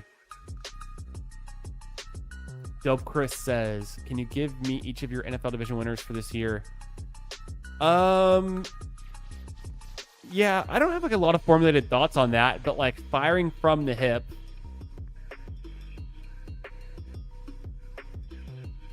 Firing from the hip. It's not the Cardinals. It's not the Falcons. I'm going to throw out the Ravens. So give me the Ravens for the AFC North. Give me the Bills for the AFC East over the Patriots. It's not the Panthers. And if it's not the Panthers and it's not the Falcons, then it is the Saints. So give me the Saints.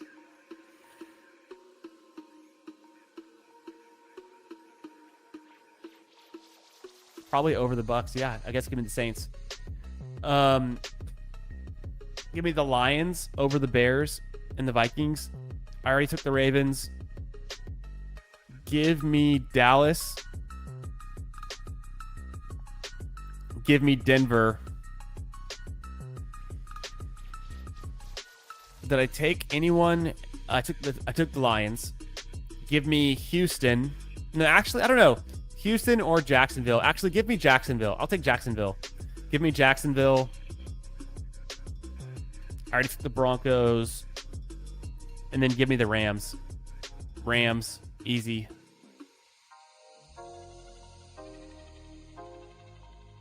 I think that's all the divisions.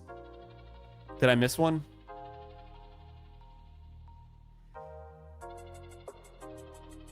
Rams, Seahawks, Cardinals, 49ers. Yeah, I took the Rams.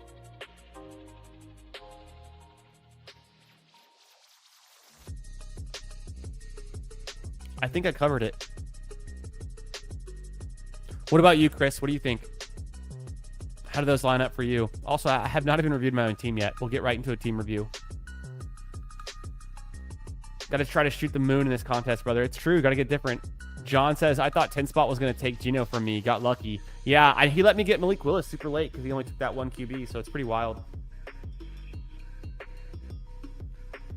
You more into one tight end or one QB builds? Not often, of course. If I had to, I'd probably do one QB around like a Josh Allen or Lamar Jackson. But I have not drafted a one QB build this year or last year. 3 years ago, I did. I drafted a Josh Allen team that made it to the semifinals of the Golden.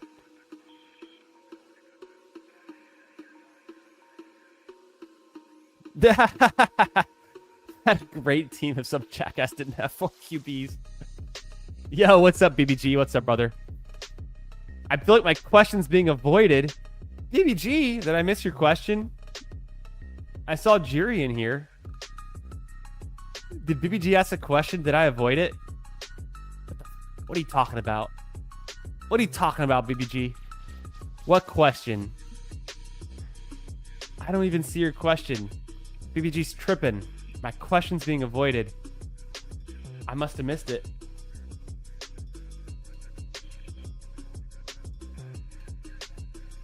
Yeah, ADP is a construct. I do agree. I think you're mostly right. Nathan's skeptical of his team. Claiborne says McNova. Claiborne, get out of here. McNova, #1 Claiborne fan. The fanciest 0 on the board. Well, get ready to learn Xavier Scott, buddy. People forget Xavier Scott. Is he not even in the player pool? I just can't spell his name. I can't spell his name. He can't spell his own name. He had a game with, I think it was 8 receptions.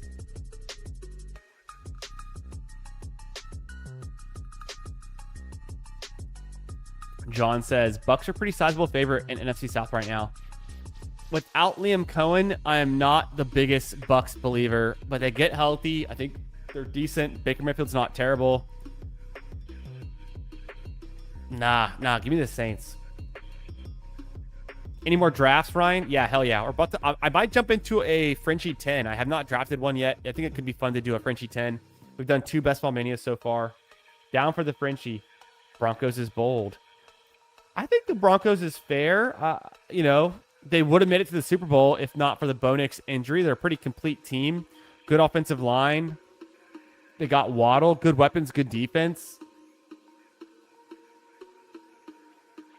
So, you know, obviously the Chiefs and the Chargers have some good pieces. Tough division. It literally just filled. Oh, shit. Did I take too long? Do a Mastiff instead. Yeah, if anyone wants to donate 1,000 to get a Mastiff half covered and then donate another 1,000 because YouTube takes half of it, skip the YouTube. If you just want to Venmo me a cool 1,000 right now, I will enter a Mastiff on your behalf, but I will not be entering in a Mastiff on my own money right now at this point unless I get some site credits. Not in the cards. Even with my 7th in the big scramble 10 days ago, I'm not feeling that. 10 days ago, it was 5 days ago. I'm still not feeling that excited to do it. What if Claiborne has 1,510? This is also true. You can't refute this. Oh, this guy, the best ball guy, gifting 5 Membies. My man, thank you. Appreciate you. Appreciate you, BBG. We also got Bang, First Down Fantasy, becoming a YouTube member. You guys are the goats. Throw some Lambos in the chat. I'm feeling the blue Lambos.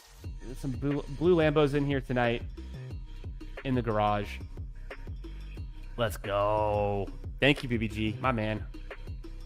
If you guys don't already know, if you're new to the channel, if it's your first time here, subscribe to the man, the best ball guy, the best ball guy YouTube channel. He was live earlier tonight. He goes live all the time. Make sure you check it out. We're wrapping up BBG hosting week. And great channel, great guy. He's an okay drafter. But definitely make sure you're subscribed. If you are subscribed here, if you're a friend of the channel, but you're not subscribed to Best Ball Guy, you're actually not a friend of this channel. You're either with us or you're against us. Dope Chris says Houston, Bengals, Tampa, and the rest are the same. Yeah, I was thinking Houston there, but I'm going to go ahead and lean to the Jags.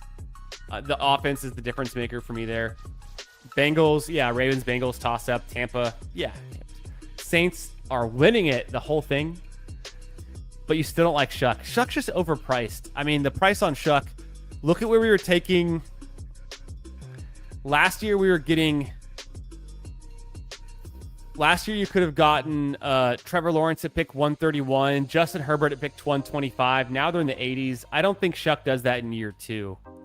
So I think Shuck going in that range or higher is too expensive.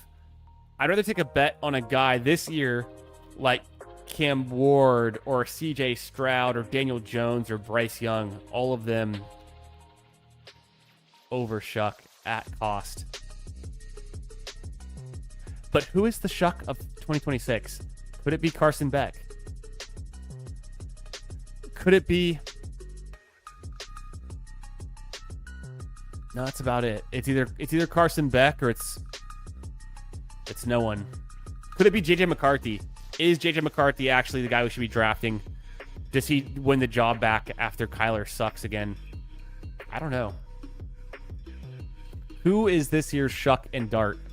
Is it Beck and McCarthy? Is it Shador?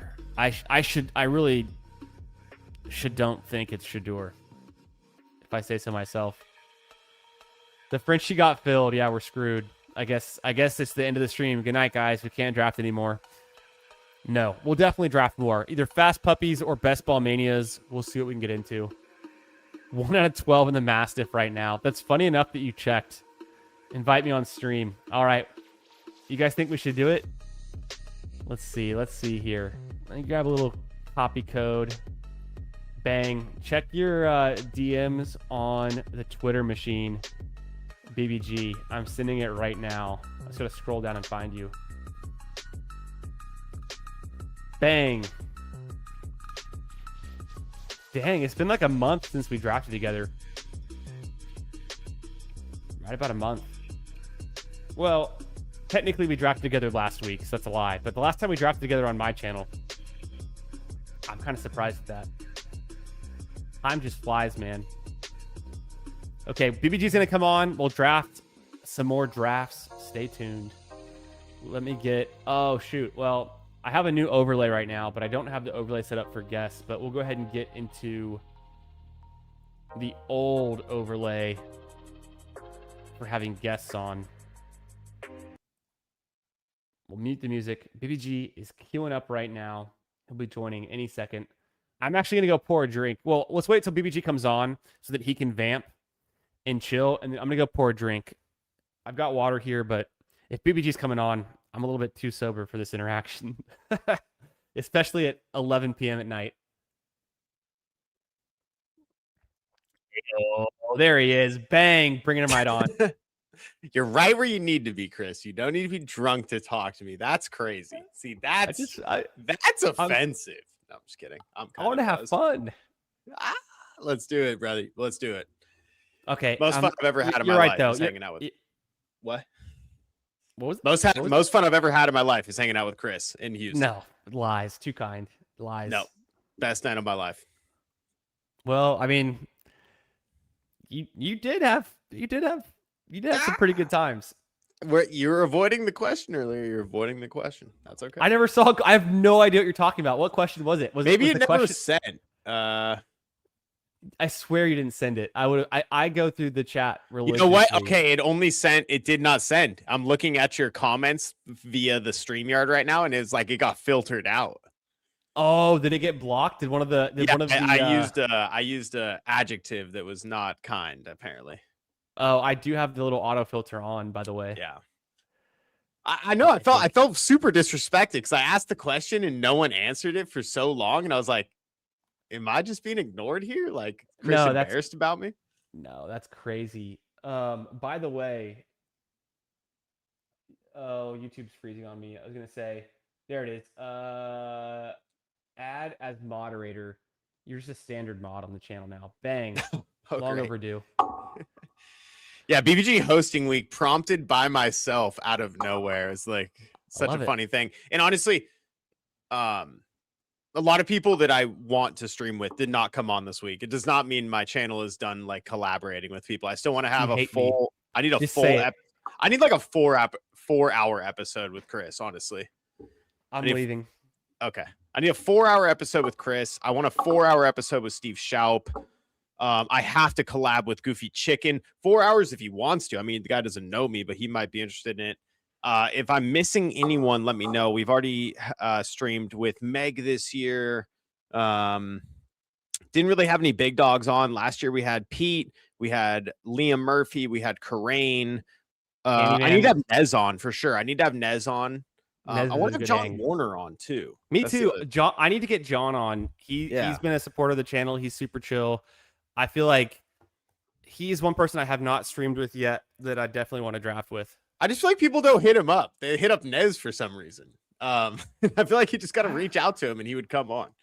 So could be true. You know what? You know what? I'm DMing him right now. You know what? I'm sliding in my crush's DM right now. Perfect. Hey, shout out to Ryan with the super chat $1. Sorry, I missed it. Just add a couple zeros. Brother, that's so funny. Yeah, we're close. We're 1/1000th of the way to a Mastiff. We're almost there. Shout out to Mac Nova gifting a membership. GOAT. Mac Nova's boss. Appreciate you, dog. Do you know what? I don't know if you ever caught this. I might have mentioned it like 3 weeks ago. Mac Nova gifted a 10 bomb, and I said I'd shotgun a beer. So I switched to my phone. I went into my kitchen, and I had left. I was drinking beer on stream, and I left one beer out in the kitchen. I walked into the kitchen to shotgun it, and the beer's gone. And I'm like, what the fuck? I literally just put it there before the stream started, and I was like, what? What happened? Where could it have gone? All you have is a wife and children, Chris. So I'm getting worried here. No, my wife definitely drank it 100%. Oh, okay, okay. and but she thought I don't know, but I didn't expect that she would. But I thought it was funny. So then instead, as like to make up for it, I had some Crown Black in the cabinet. I pulled it out. It took a hot, warm shot of Crown Black. It's the Hey, best I whew. had. Sometimes you got to actually, put some hair on your chest. I need to do a 5-minute intermission drink break as well. So you're gonna have to okay. appease me with that. I will vamp while you do your drink break, and then you got to vamp while I do my drink break. Okay, and then we'll perfect. get draft Perfect. started. Yeah, I'll be right back. Perfect, because I got to catch up with the chat. But anyways, long story short, that started off the shotgunning, and then last night on stream we got a $10 dono. We shotgunned a high noon, which was incredible. But I'm also out of high noon, so tonight we're just having fun. But I will go pour a stiff drink. Don't worry. But Ryan, appreciate the $1, my friend. Thanks again. Also, First Down Fantasy again becoming a new member. Shout out! Don't be afraid to throw the Lambos in the chat. Welcome to the inner circle. Appreciate y'all. Team 5 kind of cook. Also, I'm going to go over to YouTube. What up, Hartman? And I'm just going to see who got gifted. And YouTube's being super slow. Jimmy Cooks got gifted, the member from MacNova. Shout out. And then let's see who got gifted the membies from our man BBG. If YouTube will load. It looks like the winners. BBG gifted himself a membership. That's hilarious. That's awesome. Kyle got one. Turbo got one. Jinsu, Travioli. Let's fucking go. Okay. I'm almost catching up. Trav says, dude never gifted membies until he escaped the fishbowl. That's not true, but it's also very true. I'm buying a BBM, have on me. Okay, so he's gifting just to get a BBM out of me. That I knew this snake would come back around and leverage it against me. BBG the legend. At the same time, King Cobra, King Snake. He's the what's that one snake? The brown snake in Australia, the deadliest one with the most venom. Look at Vegas lines for Shuck passing yards versus others. The biggest Shuck stan you've ever heard. I bet he couldn't name which colleges Shuck went to if I had to grill him on it. Shuck is the Shuck of 2026. Also not true, but it could be true. Cade Klubnik. Cade Klubnik being relevant for 26 would shock me. I think there's a better chance that like Drew Allar is relevant for Pittsburgh at the end of the season. But Cade, I don't think so. I don't know. If Geno gets benched, they have other directions they could go. The Jets could honestly go with Bailey Zappi or Brady Cook just as easy as going with Cade Klubnik, I would say.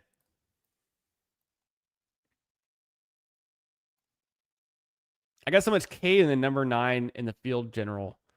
That's crazy. And number 9. Oh, JJ McCarthy. Yeah, 9. Yeah, McCarthy makes sense. Cade to me is kind of crazy. It filled so fast. That Frenchie 10, I didn't get any in. You guys are nuts. Is Klubnik this year Shuck? You guys seem to think so. I'm gonna put it in the chat. I'm gonna close the YouTube poll. Let's start a new YouTube poll. Make sure you smash the like button. What did it take for you to move the shades? I just thought it was time to. You know what? I got some constructive feedback. Uh-oh. Did my internet just go out? No, I'm still here. My web browser closed on the other one. That was crazy. Got some feedback from some people in the industry that I like and respect. I think it was time. The whole shades thing was meant to be fun, but if it was off-putting for new viewers, if people thought it was weird, then they're kind of missing the point. The point of the shades was to be not necessarily a character of myself, but to be more fun, I would say, and to be a little bit more, maybe not edgy, because it's not like I was pretending to be someone I wasn't. Even with the shades on for my very first streams, still the same person. Probably edgier without the shades, honestly. But I don't know. It was just time. I want the channel to grow more. Here's a deal for you. San Diegan, I'm on my 4th Cutwater. Oh, hell yeah. Chat Dude, sharp AF with the poll. 4 Cutwaters is nuts. Why? Why is that nuts? They're like, okay. Aren't they like the same as a high noon? No. They're like 15%. Okay. But I think they're called Cutwater because you're literally supposed to mix them with water. Oh, I'm thinking ranch waters. Yes. Well, I don't even know. I don't even know what a Cutwater is. The Topo Chico ranch waters are really good.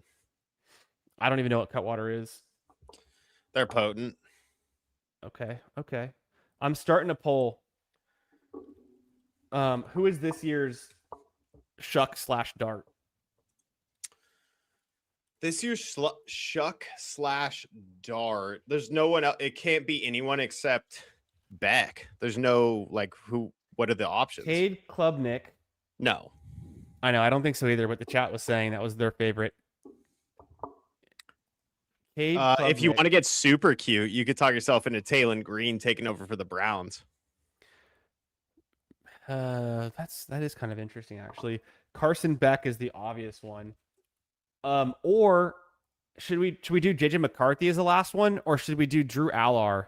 I think Drew Allar taking over if Rodgers kind of gives up or shuts down or whatever. I actually in the same vein like the other guy more, Will Howard. They're talking about they might cut him. No kidding. Okay. I just saw this. Is why I'm mentioning Allar. Is I think I saw it on The Athletic. Will Howard is the one looking out. They're gonna keep Rodgers. They're gonna keep Mason Rudolph, and then they're gonna keep Allar over Howard. Wow. And they're not going to keep 4. It's kind of what I honestly think Howard is going to end up playing one day, and people are going to be like, "Oh wow, he's like he's not going to be great, but he's going to be better than like a Tim Boyle or something who's had starts in the NFL." I'm making McCarthy the 4th option. You know, at this rate, if you're a backup quarterback, you just become an offensive coordinator anyway. So. Yeah, that's true. And people forget that Will Howard won the Natty with Ohio State. He had transferred from Kansas State before that, and he had played for 4 years. My college quant PPR Tyler loves him, which means I have to as well. Okay, all right, I'm back in. I mean, if he gets cut, maybe he goes practice squad, or maybe there's another team that needs him more. Yeah. So I threw those in the chat. That's the current poll. And then to finish the story, so I shotgunned the beer for MacNova. But I didn't have one. And then a week or 2 ago, I did have beer and MacNova was in the chat. And so I owed him one. So I shotgunned on stream 2 weeks ago. And then last night, forgive me, I forget who donated, but it was Reflect the Sun. Reflect the Sun donated a 10 bomb. And I said I would shotgun, but I only had high noons. So I shotgunned to high noon 1 hour into the stream. And then we drafted another BBM. It was pretty fun. How many BBMs are you in? That was 42. So I'm 42 deep. I'm definitely this time last year, I think I had 75 or 80 done. I'm definitely waiting more towards August, September this year than I have in the past. Yeah. I'm at 64, 63 right now. And I feel like I'm right on schedule because I do remember even being ahead of this last season and still cramming in the last days. And it's kind of funny. I don't know, especially if you do 7 to 8 drafts in the same night when you're really trying to get them in, you tend to go towards the same players. You know what I mean? So it's kind of interesting. Week to week, you kind of find a different late round guy that you can kind of buy into a little bit, something like that. Maybe you don't. I mean, maybe the Candyman is so rock solid with the analytical data that he knows exactly who he's looking for down there every time. But for me, at least, it's I remember looking at those last 8 teams. And I was like, oh, God, these are good teams, based on the knowledge we know, but they all have, Ollie Gordon or whatever. And it's just that didn't work. So. Hell yeah. I just drafted Ollie Gordon in the last draft, actually. But I don't know who the late guys are right now. So I feel that. Hartman says, Candyman needed a mod here. I will show all BBG's inappropriate messages. Yes, Hartman, I do need a mod here. Release the messages. We want to see them. I don't even know if they'll pop back up in real time. Also, I'm so far behind, but bang, a 10 bomb from Ryan saying Tua. Oh shit! I'm gonna have to go grab the shades. I'm gonna pour a drink, and maybe I'll get a little something extra to celebrate the 10 bomb from our friend Ryan here.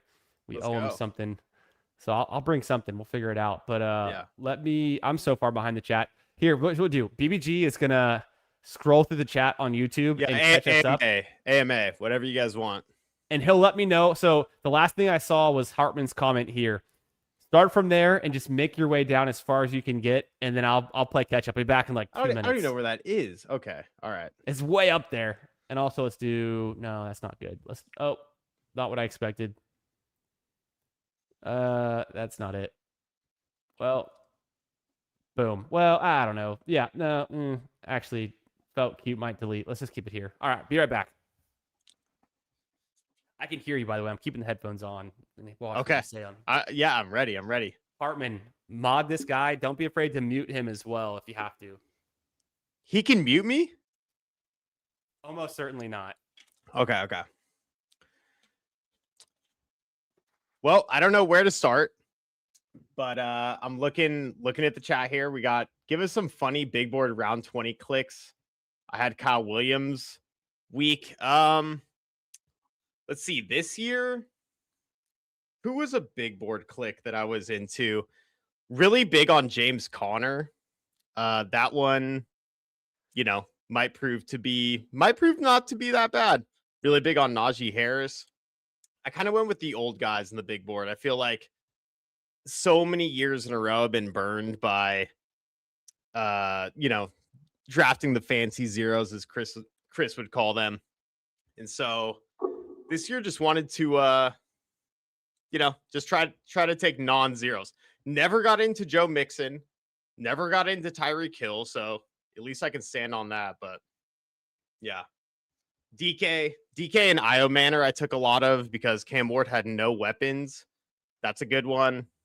Nice and Blunt says favorite tight end past round 12. Let's see, that's like pick 140. I do really like Gadsden. I feel like if you comp the Chargers tight ends over to who they had last year, it lines up pretty similarly. Charlie Kolar is Will Disley. Tyler Conklin is Njoku, but Gadsden is still Gadsden, so I'm pretty in on Gadsden now that he's fallen that far. Juwan Johnson is a smash. I feel like the Saints offense, Tyler Shuck, Kellen Moore is going to print. Dalton Schultz is safe, but I'm a little weary of it because there's so many options coming back. Oh, let's go. We got the Buffalo. Those are Longhorns. Okay, we got the those are Longhorns, brother. Come on. You know me. Yeah. My office is Longhorn themed, at least right now. I mean, the only thing I have over here is this pillow so far. Nothing going on. It's sweet, man. How you liking the new house? How you liking Austin? Dude, I love it. I live on a hill. My street is a giant hill. Like when I do my walks, when I'm pushing the kids in the stroller, we do like it's hill walks. There's big dips and there's Houston was so flat. I'm in the hill country out here. There's nature everywhere. There's rabbits and coyotes and roadrunners in like my front yard, backyard, like all the time. Not all, like we see rabbits every night. We'll see roadrunners occasionally. There are coyotes out here. There's a forest right across the street. Like there's just nature everywhere. It's great. I love it. That's awesome. Yeah, I felt like Houston had like those awesome like sport complexes, and like those awesome running paths like around parks, but it's kind of like the manufactured stuff. So I would love to see Austin. It sounds like it's much more natural, outdoorsy. Yeah. I got a room for you if you ever want to come by. I got you. I'm there. Let's see. Okay, it sounds like you caught up with the chat pretty good. I answered one question. Yeah, I know.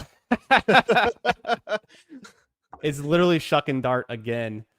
I mean, do you have a favorite tight end past like pick 145, like kind of past that like Jake Ferguson, Andrews, Goddard range? A favorite late tight end? I like Sadiq a lot. I think really? He's a yeah. He's a first round rookie pick. he could be getting slept on. We've seen rookie tight ends break out. We've seen it with Bowers. We've seen it with Laporta. I know he's on the Jets, but I think it can still work. I think it'd be fun. He's super cheap. So I get a good amount of him.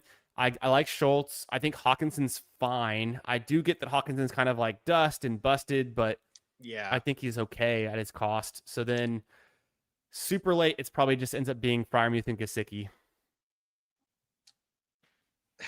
Yeah. The Gesicki one is really fun when you don't have T. Higgins. I feel like Burrow with Chase and Gesicki is like a really fun stack. I think he's a direct beneficiary if Higgins goes down. Whoa, let's see this. Schwagen says, me and Mr. Site credit at MacNova each Venmo 300 to cover a greater than 50% Mastiff buy-in, but get to pick your structure you have to do before you make a pick. I'm in. This is tempting. This is very tempting. I'd say, I mean, tell me more. Tell me more. I'm listening. That was 20 minutes ago, but at the same time, super far behind. Right. Give me a heads up. Let me hop at this part. Oh yeah, we'll give you heads up on the draft. I will come to Austin. Yeah, BBG, come to Austin.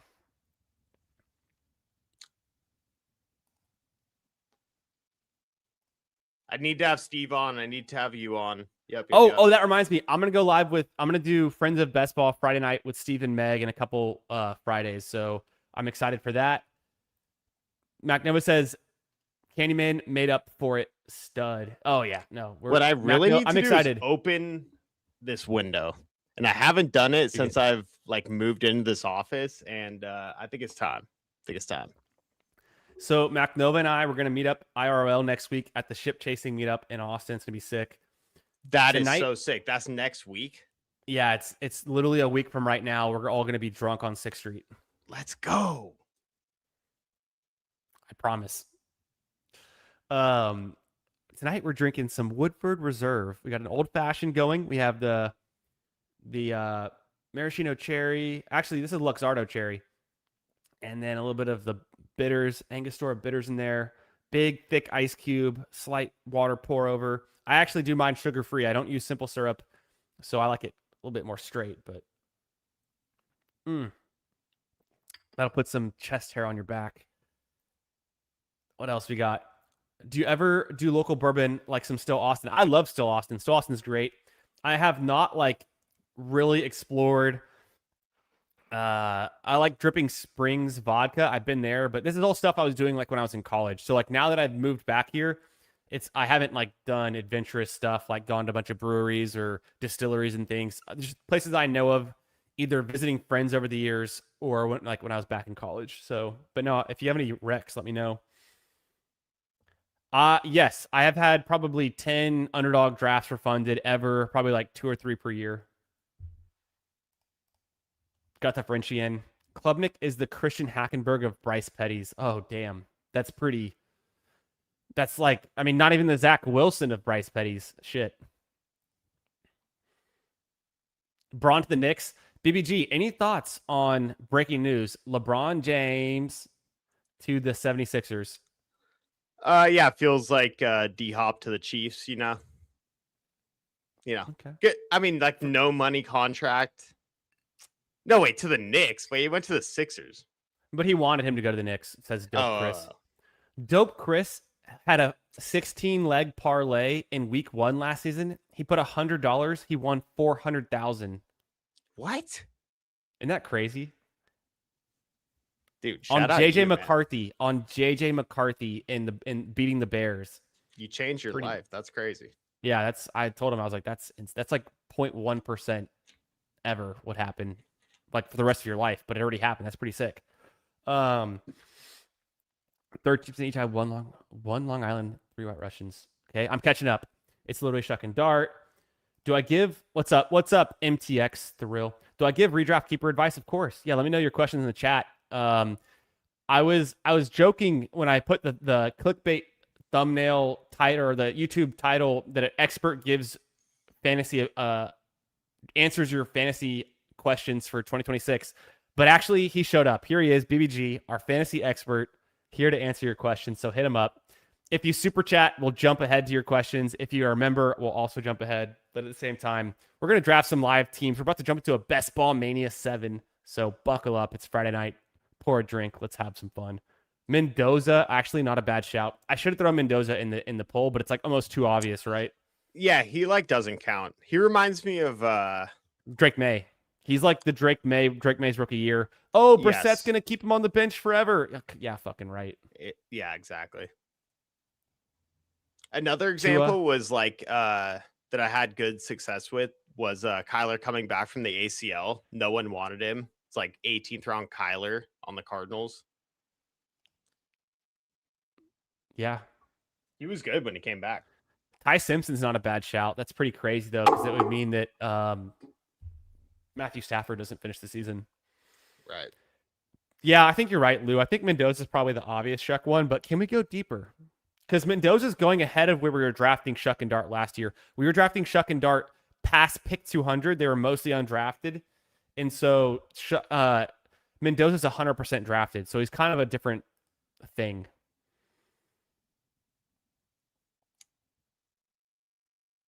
Yeah. Who's the where's Sorsby at, dude? That's the guy.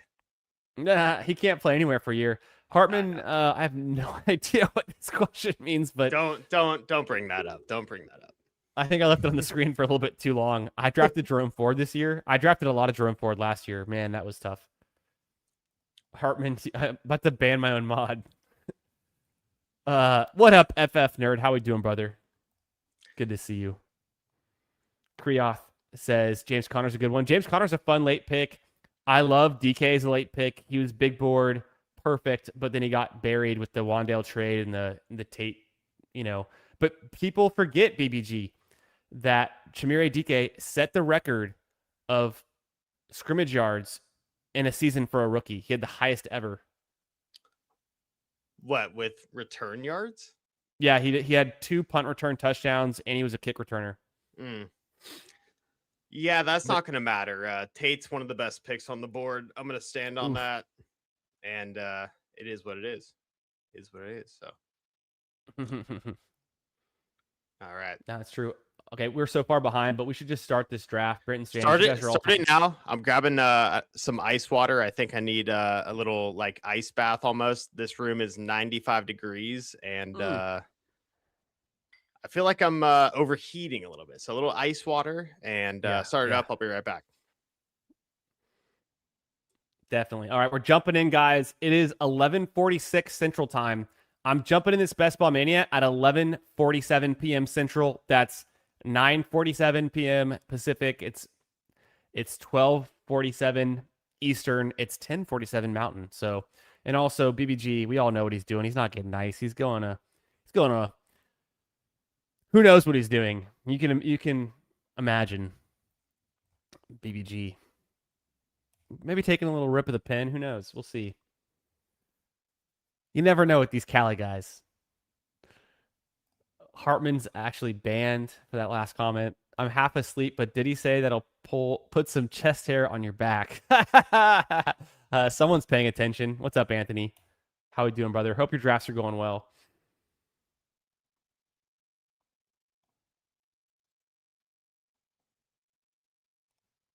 Unmute me. I'll keep it the ball. I can see this. What did I miss? Did I get muted? No, I was just so far behind. I don't think you're muted. Could you literally say, ask him anything? Oh my God, Hartman. Oh my God. Someone's feeling that Friday feeling. AMA. Oh, shit.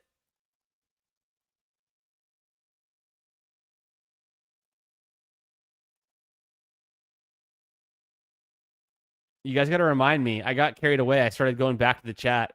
We're waiting on 2. I hope you're not in the underflow, but I said I would join 11:47, and I actually waited till 11:48. But I think we're good. MTX Thrill. Got a keeper question. Keep Bijan at the 104 or JSN at the 304 and draft Amon-Ra at the 104. Damn, that's a good keeper question. Luckily, I have a fantasy football expert here to answer our questions tonight. BBG, take it away. I don't have the glasses. Keep Bijan 104, JSN 304, and draft Amon-Ra at the 104. Half PPR or full PPR? Great question. Also, I told everyone I was going to join the draft at exactly 9:47 p.m. Pacific, and then I forgot, and I joined it a minute late. Oh, but it looks like Trav is in here, so I didn't screw you guys. All right, in the 2 spot, we have John. I'm in the 5. We got Adam in the 6. We've got Schwaggins in the 10 and Trav in the 12. If you're in this draft with me and I didn't call you out, let me know where you're at. And then let's see what Thrill says. Is it PPR? So if it's PPR, are you more inclined to keep the JSN at the 3? Yes. I think you keep JSN at 3, go Amon-Ra at the 104, and then you can still get a high-end running back in the second, hopefully. I Full think that's the PPR, move. roster limit, 2 RB, 2 wide receiver, 1 flex, 14 team. Yeah. I think you take the advantage JSN and of Amon-Ra. I think you take the advantage of the wide receiver, and then you kind of figure out running back from there. I think that makes sense. Also, guys, let us know in the chat what you think, because this is a crowdsourced effort here.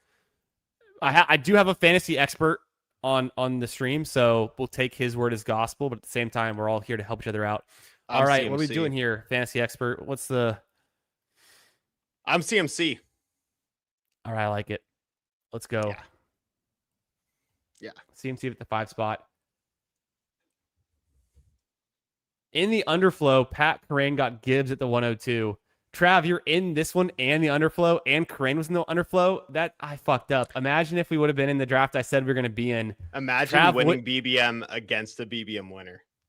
I mean, you got to beat the best to be the best, right? So it's exactly. What's up, Pat? Good to see you, brother. Hope you're having a great Friday night. Getting some drafts in. How you feeling about these Frenchies? Dude, I didn't get any in. I wanted to. We were trying to save them for the marathon stream tomorrow. I got 0 Frenchies in. I forgot that I didn't want to do slow drafts, but I didn't even think that a slow draft would be an option for the $80. But that closed before I could even blink. And then I was going to draft the $40 one on stream tonight, but we ended up vamping for so long, reviewing teams in our last BBM with the chat, that I never got to it. And then I brought BBG on, and then it closed. And I didn't even review my team that I drafted the last stream. So it's just, we're all over the place. It's a complete mess. Dude, it's all good. You have the Derrick Henry. You have the best solo stream, best ball channel, late night on YouTube. 100%. I know you. No. Not at all. Not at all. Appreciate that, though. No, of course. We're just out here grinding, having fun. You know how it is. What else would we be doing on a Friday night? I might as well go live. I'm just going to be sitting here drafting in a dark room by myself anyways.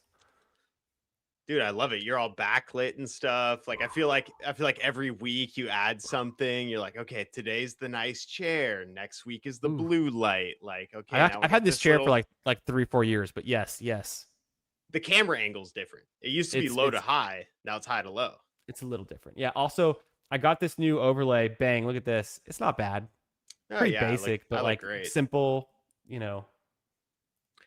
Yeah, I've been scolded so hard about my overlay that the meta apparently is no overlay. I don't know if you agree, but I mean, I always have a small for live stream. No thumbnail, no overlay.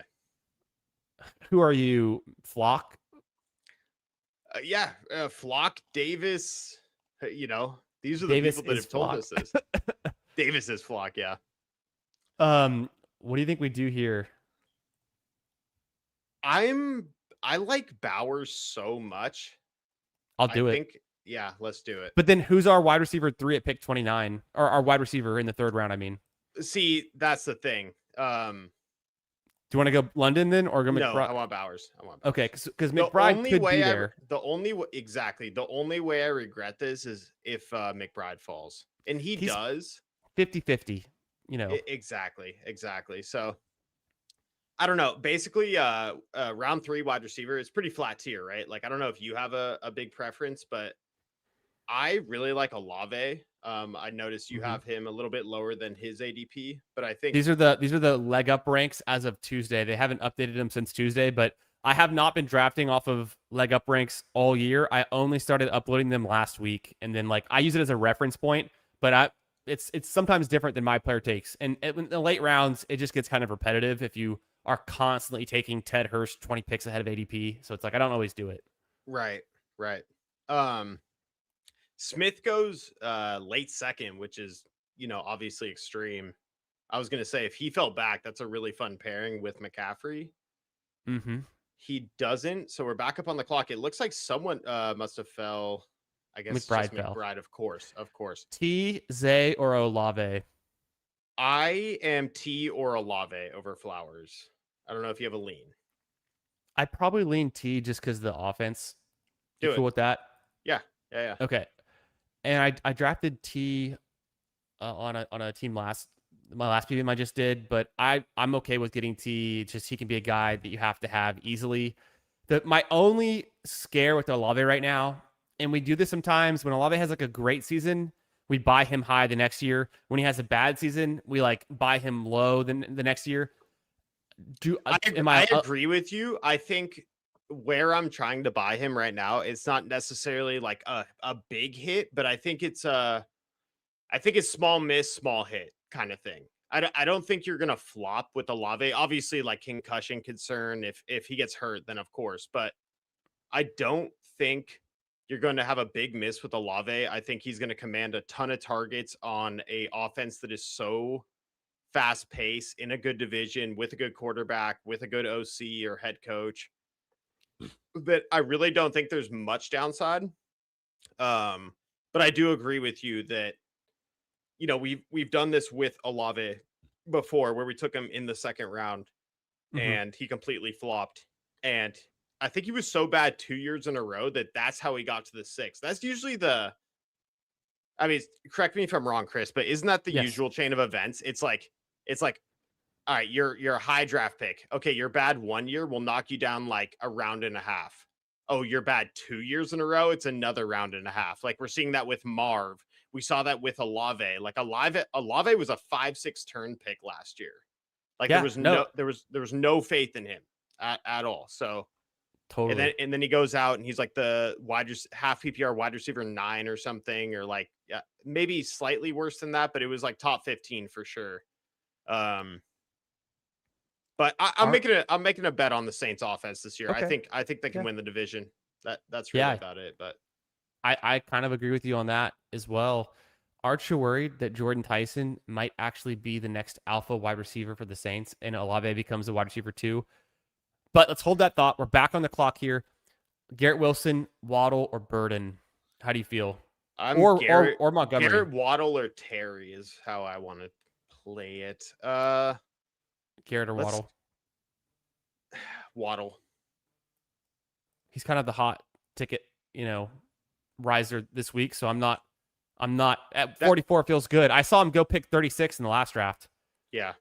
Yeah. I'm obviously a big Garrett Wilson talent truther, but Sure. it doesn't matter. Like you can know that Garrett Wilson has all the talent in the world, and like the situation's not that great. Waddle Two quick things on this. Yeah, yeah. So we thought about pushing Bowers and getting McBride. McBride did go at pick 32. In this draft, AJ Brown goes at pick 14. He went at pick 15 in my BBM last draft. So he's going kind of higher. I think it's a little bit too expensive for AJ Brown in my own liking, but it is what it is. I just prefer the round 2 running backs. And then the other thing I wanted to point out was again, Schwaggins went Derrick Henry, and then he went Chase Brown, Javonte, and Scadaboo. So he goes 4 straight running backs, and he's kind of dominating that side of the board with those running backs. Yeah, that's fine. Like we have Christian McCaffrey. Yep. In my mind, I'm thinking that CMC is going to play the whole year and he's going to be better than Bijan and Gibbs. And so you have this like super elite anchor who has an awesome playoff schedule. You have an awesome week 17. Travion, Judkins, JMO, Tate, Watson. It's up to you.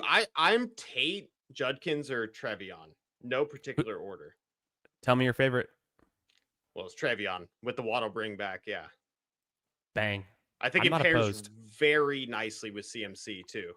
You can still tack on like a J.K. Dobbins or a Rashad White or an Aaron Jones if you want to maybe not Aaron Jones, but if you want to call your shot on like another starting running back, if you're really worried about Trevion getting off to a slow start, the main thing is like that boy good. And also we already have CMC, who I'm assuming is dropping 25 points every game. So once you Yes. make the CMC at 105 bet, like play it like he is the best pick on the board. You know what I mean? Mm-hmm. And so 100%. that's the theory is like at this point, I'm just like, okay, I have the best running back in the league for fantasy points. And from here, I'm just tacking on upside. I do think Denver Patriots week 17 can be a high scoring game. It's going to be nasty weather. But considering that, AJ Brown is guarded by Christian Gonzalez and AJ Brown is guarded by Surtain and Waddle's guarded by Christian Gonzalez. Like I knew you were maybe going with that. Yeah. Yeah, maybe more of like the pass catching running backs, like the explosive players, like underneath are a little bit more utilized. Yeah, regardless, I made the Henderson case a million times. I like what you said there. This is what I think. McCaffrey is our steady Eddie every single week, 20 to 25 points in the lineup with spikes, but super high floor. And then every once in a while, bang, we're getting spike weeks from Henderson. So we get that steady RB1, and then you get a 30 bomb from Hendo. And right. You're not going to want a bunch of low-end running backs that don't have the upside that a Henderson has when you're going to have a McCaffrey team, because McCaffrey's going to blanket those guys out. You could draft 3 or 4 running backs that go later that can get you 12 to 15 or 20 points a week at most. They will never hit your lineup once, maybe your flex, but they're never going to be in your true like running back spots if McCaffrey's going off. So I like going for the high upside with Henderson. My last question on Henderson: have you been taking, when it comes to this tier, guys like Tootin, Judkins, Henderson? Are you still mostly Henderson? Are you starting to lean more Tootin? How are you playing that? Tootin. Looting Tootin. Yeah. After the quote, it's like my whole thing with Tootin was I was like, oh, okay, maybe Chris Rodriguez comes back to training camp, and the Liam Cohen first quote is like, oh, we got 2 awesome stud running backs back here. Like we got 2 1A running backs or whatever. And then all of a sudden, like Tootin falls a little bit. But that does not seem to be the case. Off of the Liam Cohen quote, I would be taking Tootin over Henderson. Yeah. Yeah, I like Liam Cohen a lot. I'm betting on that offense. We're back on the clock at pick 68 in the 6th round. We have a 2-2-1. McCaffrey, Henderson, T. Higgins, Waddle, Bowers. It has to be Jaden. We can do Jaden. And I like a lot of these players, but it's like, we could do P. Wash, Harrison, Lemon. Just go Jaden Daniels. Burrow's still there. No, not P. Wash. Sorry. Harrison? Nope. Okay. We took Daniel. Because maybe Burrow comes back around and then we're like, oh, shoot. Would we take Burrow at pick 77 if he's still there? Yeah. And then just call it a day at quarterback. No, Burrow's gone. So that was easy combo. Yeah. What's up, Meg? Think, it's too big of a discount on a guy who could finish the quarterback 1. Shout out to Meg in the Fanspeak Network. Legends. Appreciate that. I'm excited. I'm drafting with Meg and Steve soon. It can't come soon enough because I feel like it's been forever since I've got to draft with Meg and Steve. But a couple weeks from this Friday, so I get, what is that? Like 2 weeks from now, 2 or 3 weeks from now, I'm drafting with them. That's all. Wait, drafting with them in what? On their channel on a Friday night. Oh, okay. I didn't know if you guys are doing like a main event or something crazy like that or something. No, but I do need to get into those streets. Chris, I want to do a managed league with you. I think it'd be a lot I would love of fun. to. Let's do one. Either a big gorilla or like whatever, Let's do a big gorilla. Hartman and I did. Go for it. Hartman and I did. It was my first FFPC draft last year. Hartman and I did one. We're going to do it again this year, me and him. I'd love to do another one. I'm definitely doing with you. Hartman and I made a mistake that we were both on the exact same wavelength of being 0 RB slappies on the year where 0 RB got crushed. And we drafted in June. So we had the right thesis, but we took Rice before he got suspended. We took Scattaboo and he ended up getting hurt. And so we missed on the parts that the structure was good, but we just got unlucky, I would say. Yeah. No, me, you, and MP43 need to manage. Hell yeah. I think that'd Yeah, I be would love to. so We're fun. back on the clock. Pick 77. Scroll up. Scroll up. Is that the top? That's the top. QJ, Ramondre, Okay. Metcalf. Man, I'd probably that's go tough. Yeah, Metcalf. yeah. It has to be Metcalf or Reed. Reed, I'm not excited about. I think like Me Reed's neither, okay. yeah. Did you watch the most recent ship chasing episode where they did the chart? Yes, absolutely. And I think what Sanderson said is obviously true. He said that, who is going to take that Dobbs role, and it projects to be Golden. Yep. But he did mention that Reed statistically has been the best at it. So it's like, it's interesting. It's like, we don't know what they're going to do, but it's like almost obviously that Matthew Golden is going to be the 10 to 15 yard target guy. Watson running the deep routes, the high A dot guy, and then Reed still playing out of the slot. But yeah, he's just he's such a touchdown scorer. Like if you look at his stats, he's got, He is. I like on a half PPR website, he is very interesting. I do love Jordan Love. I think Metcalf is a fine pick. He's also a touchdown guy. I don't know what to make of him though. I feel like him and Rodgers don't have a good connection. But I also want to attribute that to the Arthur Smith thing. Like, if you're going to take Metcalf off the field in like situations where you can get a big play out of him, then like that's not his fault. It's hard to know. Like, I didn't watch every Steelers game last season, but I feel like Metcalf. Like, let me just go on sleeper just for fun. Like, what were his like snap percentages? Be curious to know that. The thing with Reed for me, it's that thing where it's like he's very expensive, and what do you get when you win? You don't get much. Small win, small miss. Yeah. Especially a guy who wasn't healthy last year. Yeah, if he goes down, like it's such a big whiff again. I don't mind him, but at the end of the day, it's like I'd rather have Cortland Sutton straight up. Maybe I'm crazy. All right, we're back on the clock here. We have this 1-2-3-1 build. It's the 8th round. God, it's kind of ugly. Do we take Purdy Addison? To go with Addison? Yeah, I could do Addison. Yeah, Addison. Yeah, I liked push Purdy as well. Yeah, push Purdy. We already have an elite quarterback, so like the second quarterback, I feel like let the room give it to us. Give us Bo Nix past ADP. Give us Purdy past ADP. I would also be leaning Bo Nix since we have the Trevion Henderson bring back already like set up for that game. Not that we have to force it, but I do think Nix is like super undervalued in the same way that I think Purdy is as well. But yeah, no, I love to see that Addison is coming back. And for the last 2 months, he's been in Dallas training with Kyler.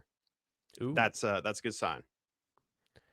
I would say there's 100% chance we can get Bo Nix at the 101. There's a chance. So Purdy goes, which is fine. Do we already have Bowers? We're not going to consider tight end here. We just got to see what's there. Like if something is there, like okay, we'll take it. It's really, to me, we don't need tight end. It's either one of these running backs or Bo Nix.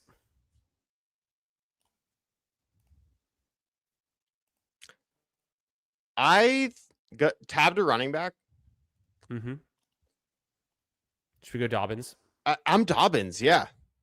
Just push Nix, and hey, if we don't get him, we don't need him because we have Jaden Daniels. Yeah, all the beat reports are Dobbins is the same guy they had last season, and everyone wants to point out he hasn't finished the season thing, but last year he did a presser where he actually talked about this. He's like, dude, I came into last season, all I could think about was how I haven't finished a season. He dedicated his whole fucking thing to like, I am going to stay healthy this year. How'd that turn out? Well, he had a hip drop tackle. I don't think Saquon or CMC or anyone would have survived that tackle. I've slow-moed it in the Toxic Tower Discord before. I'm like, you're telling me that your favorite running back in the NFL would have survived this? Like, dude, the guy, I'm surprised his whole leg didn't snap in half the way that guy tackled him. Like, He I'm put I'm in on Dobbins. I had 18% Dobbins last year when he was in the 200 and the 180s. I drafted him on every team. I drafted him all the way up to pick he's got 100. that Rico Dowdle chip on his shoulder. I promise you. Yes. Like he Yeah. thinks everyone, he knows that everyone thinks he's going to get hurt. And I promise you that he is like on a mission to show you how good he can be. Granted, he's had so many injuries in his career that Damn, there goes Knicks. I don't know if thought I there was a buy chance it, he'd but fall, but I want to remind everyone of the Dobbins pedigree. Like the dude was supposed to be the truth. I just need everyone to know that. Travioli struggling over here on a Friday night. Maybe had a few. He's in 2 drafts at once. Why are you queuing up first that early? I never queue that early. That's Star Method strikes again. Yeah, you may as well just auto draft. Push the plane. I like Dobbins. He had over 700 yards and through the first 10 weeks. He was number 5 on the rushing leader list. So I'm drafting a bunch of Dobbins even this year still. I think the Broncos are just good offensive line. Okay. Any interest here in like Casey, Aaron Jones, Gainwell, Mason, Shakir, Golden? Mason, I do like, or Golden. I do think Golden, like I said, Golden. Yeah, I do. I think one of these running backs might come back around. Okay. Let's hit Golden and there. I do like JCM as well. Yeah, I don't mind JCM. I think he's a small miss, big hit kind of guy. I think Golden is kind of what at first they weren't buying into him being a big hit, big miss. Or sorry, yeah, they weren't buying into that. They were saying it's a small win, small miss kind of thing. I think he could be a huge win. Like after listening to how they described how the intermediate part of the field is wide open and they drafted Golden 22nd overall, and that is kind of his skill set, is those 10 to 15 yard routes like slants. Yeah. Yeah. I see it. I see it so much. You have Jacobs dealing with a legal thing plus like, aging knee problems constantly. I think the offense turns to throw the ball a lot more. And so I see how like he pays off this price very heavily. Bill says Mason over Dobbins. Well, we didn't get that to come back. I mean, if Mason was there at 125, Bill also goes, Gainwell goes. Are you interested in all at Aaron Jones or Chris Rodriguez? Jones, but not so much Rodriguez. Yeah, me either. So Jones is there. Let's look at this team real quick. Does it make sense? We have Addison for a little team stack. Does it make sense? Yes. To go ahead and go Jones there? Yes. Or is there any QB? I guess not. Shuck, we don't have a Shuck connection. Yeah. No, Jones. We do need to plan for that for the quarterback pick, but once again, I think that I'm not trying to do any more old guys. Like I'm not going to be too interested in like Kamara or like any of these other guys that might be like super middling after taking Dobbins and Jones. But I do feel like Dobbins and Aaron Jones are the perfect bridge to getting the Trevion Henderson back half of the season smash that we're betting on. Like you take him in the 5th round. Like that's what I'm counting on that. So before we make our next pick, I want to catch up with our team so far. 1-4-5-1. We went McCaffrey and Bowers, and then Higgins, Waddle. We took Travion. We took Jaden Daniels. We went Metcalf and Addison. So we got our first 4 receivers. Feels pretty balanced. Feels pretty good. Dobbins, the running back 3. Golden, our 5th wide receiver through 10 rounds. Nice. Aaron Jones, our 4th running back. So we're good at running back and receiver. We're balanced. We have an elite tight end and elite QB. Let's see what's going on in the 1 spot here. Day 62 has a 5-6 build with Gibbs, Pickens, Rice. Good start. Monty Swift, fun. But then he goes Warren and Hubbard, kind of overkill at running back a little bit. Yeah. And then Worthy, Pittman, Coker, Shaheed, way overkill at wide receiver through 11 rounds, I would say. I don't mind doing that start and then just finishing with a bunch of quarterbacks and tight ends. But when the running back that you're taking is your 5th is Chuba, I hate it. It's like maybe if Jadarian Price fell and you could like factor in some upside or something, but it's like what are you getting out of Chuba? That's So Trav has 3 QBs. Everyone else has 2. Adam has 3 QBs.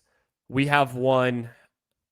The guys on our left, there's 2 teams with 1 and a team with 0. Should we take a QB at pick 140 here? We have no stacks, right? Our team is we don't have really any stacks We have in any of these we have ranges. Rogers.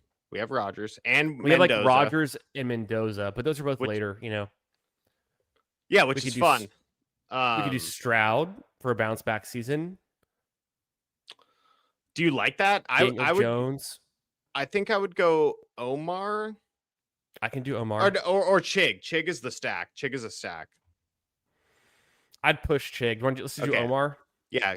Go Omar. I love Omar. I mean, he's a first-round pick.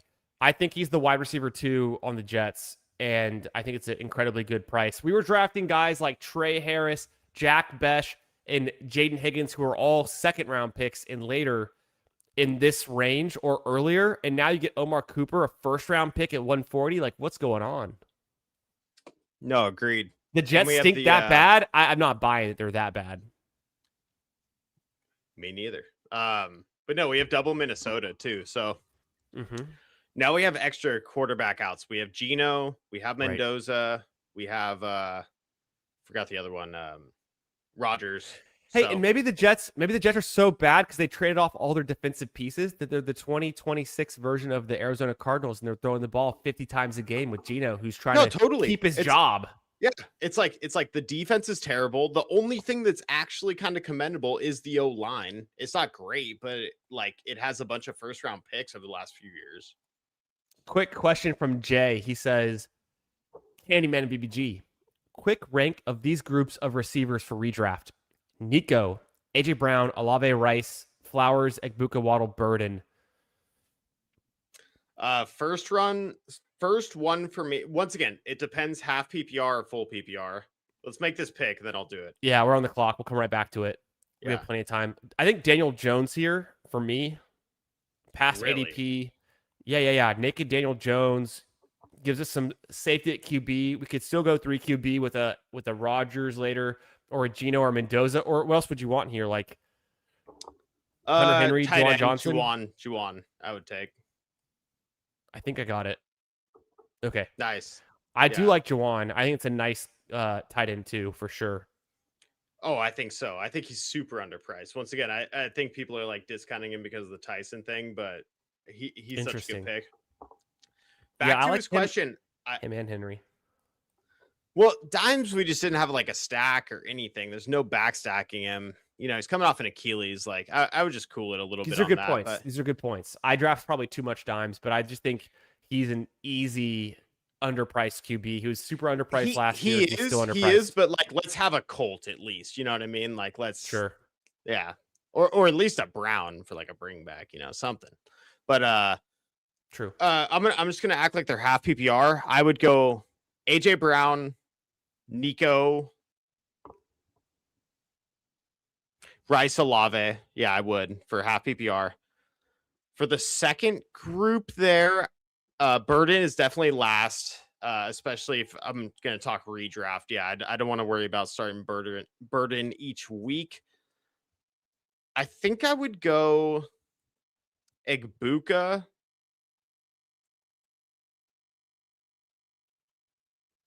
Waddle, Flowers, Burden. Interesting. A little bit lower on Flowers than in best ball. For redraft, yes. I feel like a lot of the games get done by Derrick Henry or Lamar, and then all of a sudden you're sitting there with 5 points from your wide receiver 1 or 2, and you're just like, well, all I needed was 9, and then Flowers flopped. Whereas I think Egbuka, Waddle with the pocket passers, with how high expectation their passing rate is, that's the way to play it. Gotcha. Yeah, and I don't view the ceiling for any of them any that different. Flowers could be a league winner though, but could be, yeah. But they have Lamar and Henry. I'm telling you, they would rather score a touchdown with Derrick Henry than Flowers. I feel like Flowers is the hard way to score a touchdown. We're back on the clock, and hey guys, we have 51 watching and only 31 likes. Smash the like button. You want to do Rogers. Rogers here? Yes. I'm willing to push it, but is there anything else we need? Is the question. I guess not. No, I like Stribling a lot. Oh, Boston. Yes. Nice job. Yeah. Nice job. I don't mind that. I'm going to show you something real super quick. Let's go to my playoff thing. We'll do some rookie catches. This is all bullshit, but it's their college stats. These are the rookies, right? I'm highlighting their best season in terms of target share and catch rate. So let's just let me zoom in and let's level set. Carnell Tate, his last season, he had a 16% target share, pretty low, but a 79% catch rate and 9 touchdowns. Pretty nice, right? Tyson, his best one was 2 years ago. He had a 30% target share, but only a 65% catch rate, but that's still good enough for 10 touchdowns, right? So I'm going to scroll down to a few. Here's Omar Cooper, 21% target share, 81% catch rate. He's like the best receiver literally in this draft class, and people just are sleeping on him. But let's go to Boston. 26% target share is sexy, but a 63% catch rate is a little on the lower end. I think I'd love to see 65. The senior thing is the tough part. Like so with Boston, he is kind of that guy who's like a Romadunze-esque type of player, and not just because they're both from Washington. Okay, Rogers is still there, yeah, so now we go Rogers. Yeah, Rogers. Okay, I'm down. We have to. We only have one quarterback. So I've been looking at some numbers and trying to figure out which of these rookie wide receivers are overpriced or underpriced and what their realistic ceiling is. If we assume that, I think Denzel Boston's fine at price, but if we assume he's only going to catch like 60 or less, definitely less than like 70% of his targets, then just do the quick math on it. If he gets up to 5 targets a game, he's only going to catch like 3 balls a game. That's not enough to be effective. That's like, no, of course. It's kind of like Romadunze last year, where it's like it can hit when it hits, but it's better in best ball, and I think it can still work. But I think the thing that I think about when I take Boston is what if he's better than KC? He could be. Let's go back. So here's Boston versus KC. KC had 3 years in college. He hit a 28% target share and a 67% catch rate and 10 touchdowns his first year at NC State at 19, which is better than Boston's 21-year-old year at Washington in his 4th year. But, NC State, Washington, different programs. And then A&M, he did have a kind of a low catch rate, but also Marcel Reed fucking sucks as a QB. So I chalk that up to... See, there you go. There's the context. Is like, this stuff is like, so my newest like favorite take is I'm about to go all the way in on Carnell Tate. Okay. And everyone wants to go, how can you draft the high ADOT guy with Cam Ward with the terrible O-line and Wandale there? Like, I don't know if you like share that sentiment, but is he a high? I mean, he's somewhat high ADOT, right? Yeah, but his catch rate's incredibly good. Okay, but why is he high ADOT? Why? Because Jeremiah Smith plays on that team. Oh, yeah. Obvious. Yeah, good context. Obviously, you're not going to be like, obviously, Jeremiah Smith is running the more short intermediate stuff where you get the ball to him as much as possible. We're back on the clock. Do we want to go with our third QB? No, it's kind of gone at this point. No, just go Jaden Rogers. Bernard? With Rogers? Yes, I think so. Jaden Rogers, go with Bernard there. I'd be our 8th wide receiver. Helm is a bring back, which is fun. 3rd tight end. I'll push Helm. I'm not like so excited. Still there in the stack. Yeah, go Bernard. Go Bernard. Let's go Bernard, right? Yeah. Williams is there. But that's our, Williams would have been the option, but that's our 8th wide receiver. I think this is like a 2-5-8-3 or a 2-6-8-3, maybe. I don't know. Well, we have Bowers too, so it could be just 2-6-8-2. 2-6-8-2. Yeah.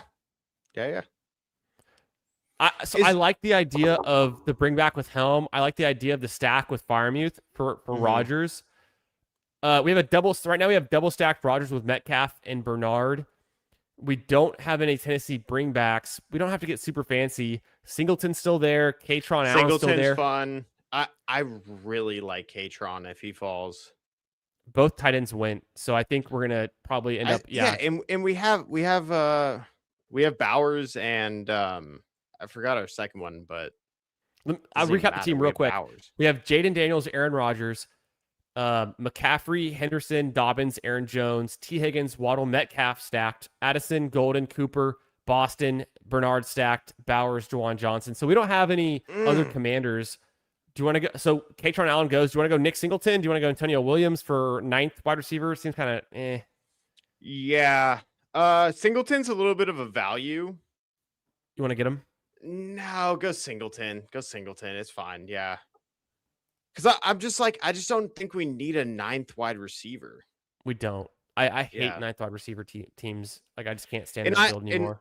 Look, I've grown a lot. I don't draft a lot of teams that look like this anymore. But I will say there's a lot of things about this team that did not work maybe last year, but that have worked in years previous. And this year's a completely different slate. But sure, Jaden Daniels could be the absolute nuts you had to have in the 6th round, you know?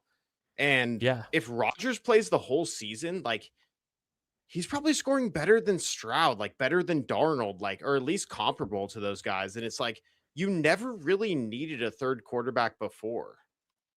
And so it like, I like to, you know, like, I like to think about Jaden Daniels literally just being like the quarterback 1. I'm just like, you know what? Rodgers just my little bye week guy. He's my bye week guy. I don't really need him. You know, cool Perfect. That the Steelers are better than I thought they were. Like Rodgers to Bernard. Oh, cool. Yeah, it's better than I thought it was, but I don't even really care because the Commanders are fucking smashing every game. Jaden is dropping 26 points. It's making everyone who drafted Josh Allen feel stupid that you didn't grab a running back or a wide receiver instead. That's kind of how I like to think about it. I like to think about Christian McCaffrey being the best running back in the league. And it's like, if you think about it like that, what does the team really need? It just needs a guy who can hit at the same time. Like McCaffrey can drop 35, Jaden can drop 40. Yes. Everything is set up for it to or win. vice versa, right? That's exactly the thesis for this team is we have the best quarterback, we have the best running back, we'll figure everything else out. Oh, by the way, we have the best tight end too. Yeah, exactly. Let's talk through this last pick. If you wanted to, I do think Shadur is interesting considering we have Boston. Okay. Because well, once you get down here, like these are all zeros. So like having someone who's not a 0 is interesting. We're on the clock. Shadur's there. Darnell Washington's there for another tight end to stack. Gesicki's there. Burks is there if we want to stack Jay Daniels at all, and then all these shitty running backs. How do you feel? 5 seconds. I just go Shadur. You want to? Yeah. I like how you soapbox for 2 QB the entire time between our picks, and then we end up going 3 QB. Well, that's the beauty of a strong team is you just I know. It's luxury pick. You get to the last round and you're like, look, the team is done. I just like who can maybe do something. It's like, oh, I guess Shadur with Boston and you know, that Colts game week 17 is pretty fun. Maybe he drops 40. I don't know. But I like it. Look, I understand. It's like a 9th wide receiver, a 6th running back when you have McCaffrey, Trevion, Dobbins, Aaron Jones. It just feels like it's kind of like why? It's like instead of drafting that extra running back, I'd just rather start a new team. You know what I mean? The team bet's already been made. Like I like this team. Let's review this. I just ended the YouTube poll. Guys, make sure you like the stream. Make sure you're subbed. We got 50 watching, only 37 likes. How is that possible? Because I know a bunch of guys like this and then already took off. So if you're one who hasn't liked the stream yet, make sure you liked it. Make sure you subscribe to BBG's channel. Best Ball Guy. I'm putting the link in the chat right now as soon as I can copy it over. What do you do for your members? So for my members, I give them access to all my Google Sheets. So if they want it. I've got all of my, like, this was my flex model during the big board. I'm about to update it for BBM, but I've been really lazy about it. I have my garage tiers, which is like all of my last year's data on spike weeks and stuff and points per game. I give them like, I have like this kind of research I do for rookies or QBs or 30-year breakouts. Then I have like my playoff fantasy matchups and the implied points and stuff. So that, and then also for my members, I have really intense data models and projections for PGA best ball that are pretty hard to come by. And so like I have a bunch of members that are like members for that. So anyone who's a member, besides just supporting the channel, I give them access to any of my Google Sheets. All they have to do is DM me on Twitter at FFB Garage or on Discord, Chris_the Candyman, or email me, fantasyfootballgarage@gmail.com. I'll hook you up. I'll allow your email to get access to the Google Sheets. So that's kind of that's one of my things I can do at least. I do it for myself, but I'm happy to share it with anyone who supports the channel. No, I respect it. I respect it. And this is a fun team. This is one where like I get why the Shedeur pick is kind of gross, but at the same time, did you just send 5 more memberships? Yeah. You just got to promote. Bitch. You just got to promote like everything you do for your members, man. You're too much. You're too kind. This guy, best ball guy, best guy in the business. I love this guy. I really do. You're no one, him, Emo, showed me the best time when I came to Texas. Like brother, imagine what it's gonna be like when you come to Austin. It's gonna be. I mean, we had some fun in Houston. We had some fun. The ship chasing. I should just show up. If you just show up, you could still get in last minute on the actual ship chasing stuff. Like you can still slip in, but you don't have to worry about hotels. Just stay with me. Dude, that's right. That's right. Chris helped me out with that Hilton deal. That was fire. Just literally stay with me. I have 2 extra bedrooms in this house. Okay, that too. Yeah. Just sleep in Austin. Yeah. Well, yeah. I've been working on the golf game, man. Yeah, I think I'm golfing tomorrow. Me and my dad, Really? we're gonna golf tomorrow. Yeah, I don't know if we're gonna hit the range, hit the sim, or like play 9, or probably not play 18. It's hot as fuck out, but we're gonna play a little bit. My dad had he used to golf like twice a week, every week. He didn't start golf until he was like 30 or like late 20s, but he fell in love with it. And then he had 2 back surgeries like 3 years ago, and he took like 3 years off, and so he's just getting back into golf. But he used to be like an 8 handicap, like he's a legit golfer. Damn, nice. So I'm excited. And Blunt does want a team review. I'm seeing. Yeah. Oh, definitely. Adam definitely gets a team review. Let's catch up super quick. We'll review our team. We'll review Adam's team. Any members also always get team reviews. Always get shout out in the chat. Any questions they have about stuff. We help everyone out, but members get the extra. I have a dynasty question for you. For me? Just for fun. Yeah. I fucking suck at dynasty, but I try. Okay. Are you and Bindles still in the PPR league, by the way? PPR killed his league. He doesn't want to re-up it. What? He said this like 3-4 months ago. PPR was like, I think the league's dead. No, it's back. It's back. No, it's not. It hasn't. We haven't done the rookie draft yet, and it's almost too late. What? Somebody dropped out. We haven't replaced him yet. Okay. Well, okay. Chad dropped out. NP43 has been hounding him, and he apparently is back in. To starting the league up again? Yes. I have the nuts. I'd be surprised. I have the I'd be nuts. Surprised. Oh my god. I have Josh Allen. I have Luther Burton and Josh Allen. You think you guys hated my team when I did the stream, and now I'm walking out of there with Daniel Jones. You're like, you gotta take JJ McCarthy here. Everyone's freaking out. I take JJ McCarthy in the 6th round of startup. Who do we have? We have Danny Dimes, Geno Smith, Shedeur Sanders, Jackson Dart. Ballers. All right. This team is that league is dead. Chad left it to PPR doesn't give a shit about dynasty. That league died so fast. He's pissing me off lately. He's about to win this show and then just like be so big brained. He better win this show. I thought if anyone this whole time, like How do you feel about this take? Like objectively, like just be completely honest and like unbiased here. I feel like no hate at all, but I feel like Tony Squares is like this whole thing is like this awesome like radio voice, almost like Mike. Not that Mike Shope is untalented or anything, but just like I feel like his whole thing is like this awesome voice. Maybe not like he's charismatic and he has skills, but like I feel like the voice is really what sells him. And I think if you look 1-to-1 objectively, I think PPR Tyler has a better voice than Tony Squares, like a better radio voice. He has I wouldn't argue. he has the smoothest radio voice, and I think it is so underappreciated. I listen to me when we do our Toxic Tower, our shorts or something, and I want to slam my face into a wall when I hear the Cali bro fucking bullshit. Like, I realize that when I'm on stream, I need to lock in here, but like, I need to talk fast as fuck. I need to be like on Adderall. I need to be zonked in. I need to be ready to go at all times. Any question, ready to go. Oh, okay. Yeah. No hate. I'm not like completely opposed to Tony Squares. I don't know him personally. I've never really connected with him. I have never seen it. I don't understand why he is such a favorite for many of the judges and for the competition. But to each their own.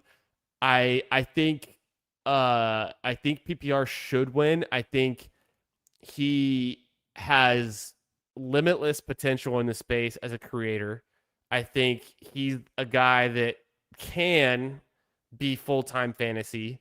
I think he's a guy that, is kind of that rookie class, young cohort.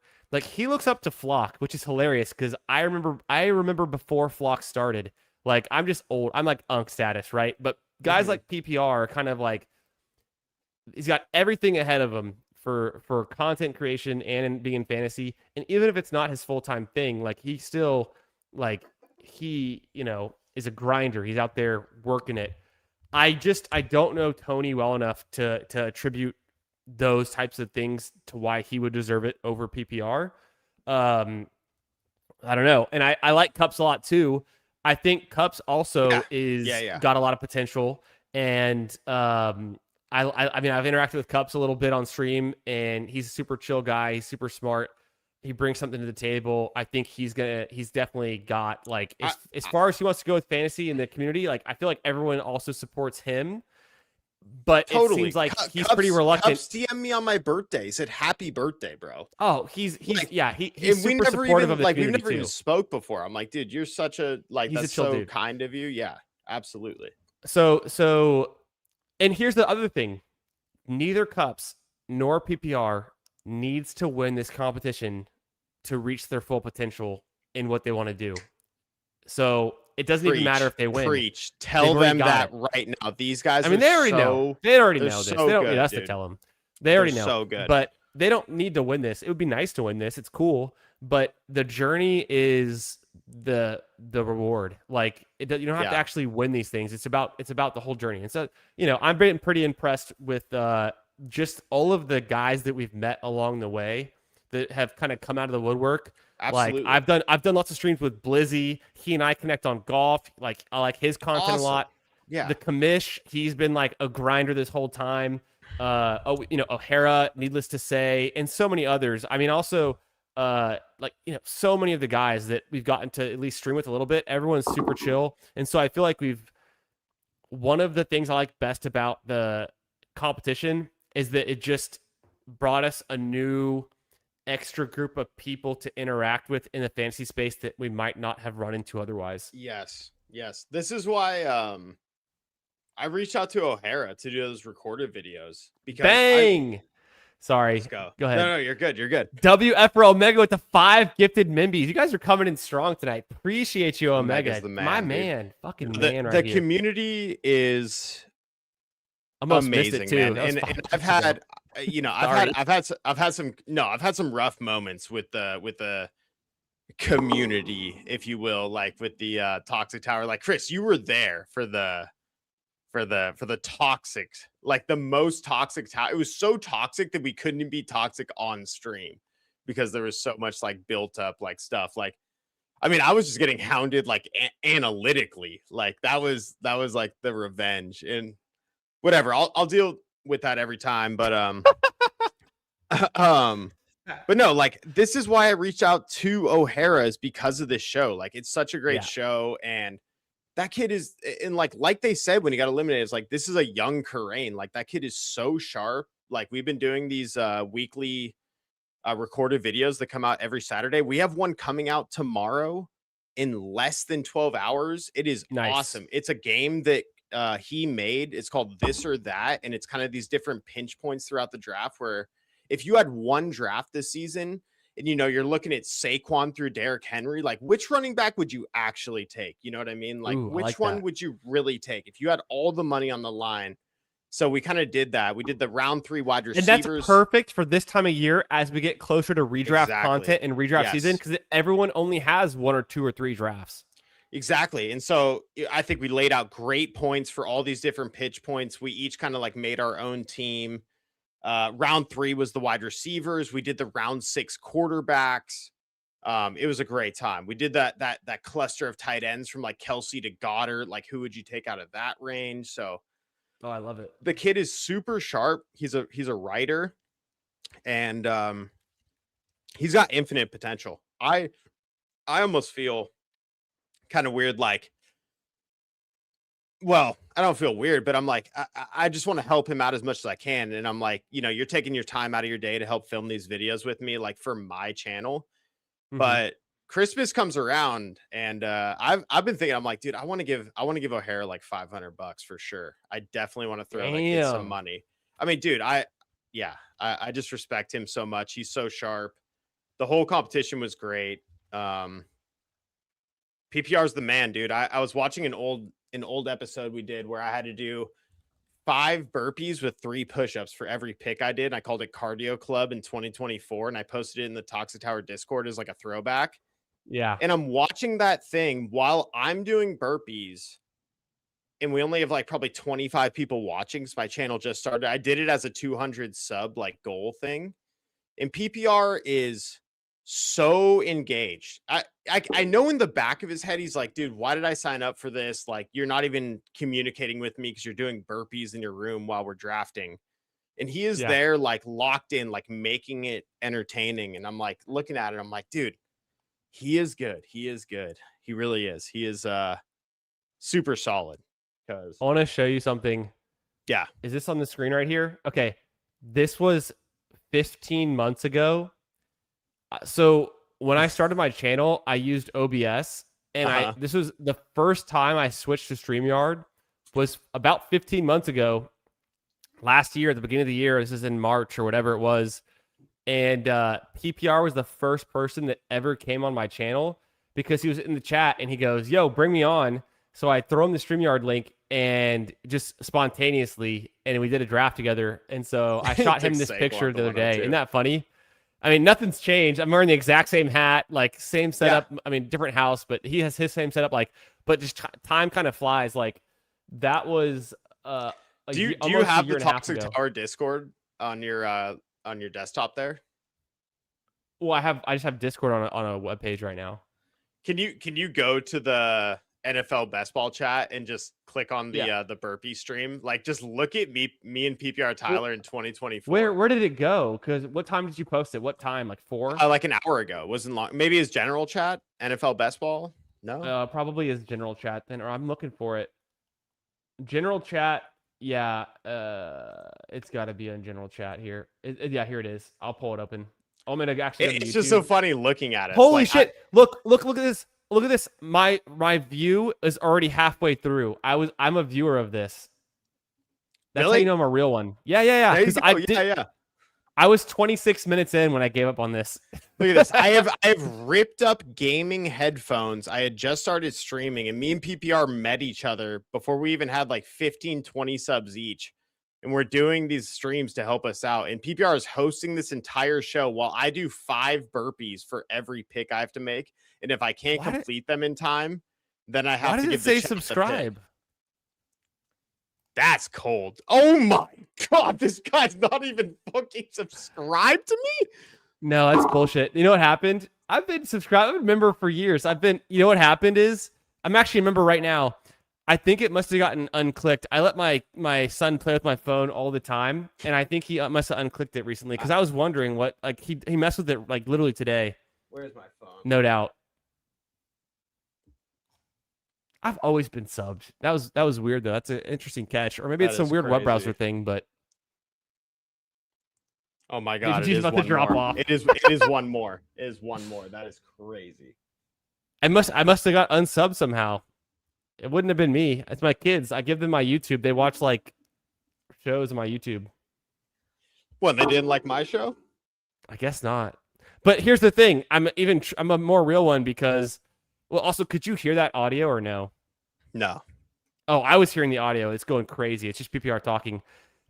Two things. First off, I was already 26 minutes in, which means I actually viewed this when it happened. That's when you unsubbed. You're like, yeah, this guy sucks. No, this is from years ago.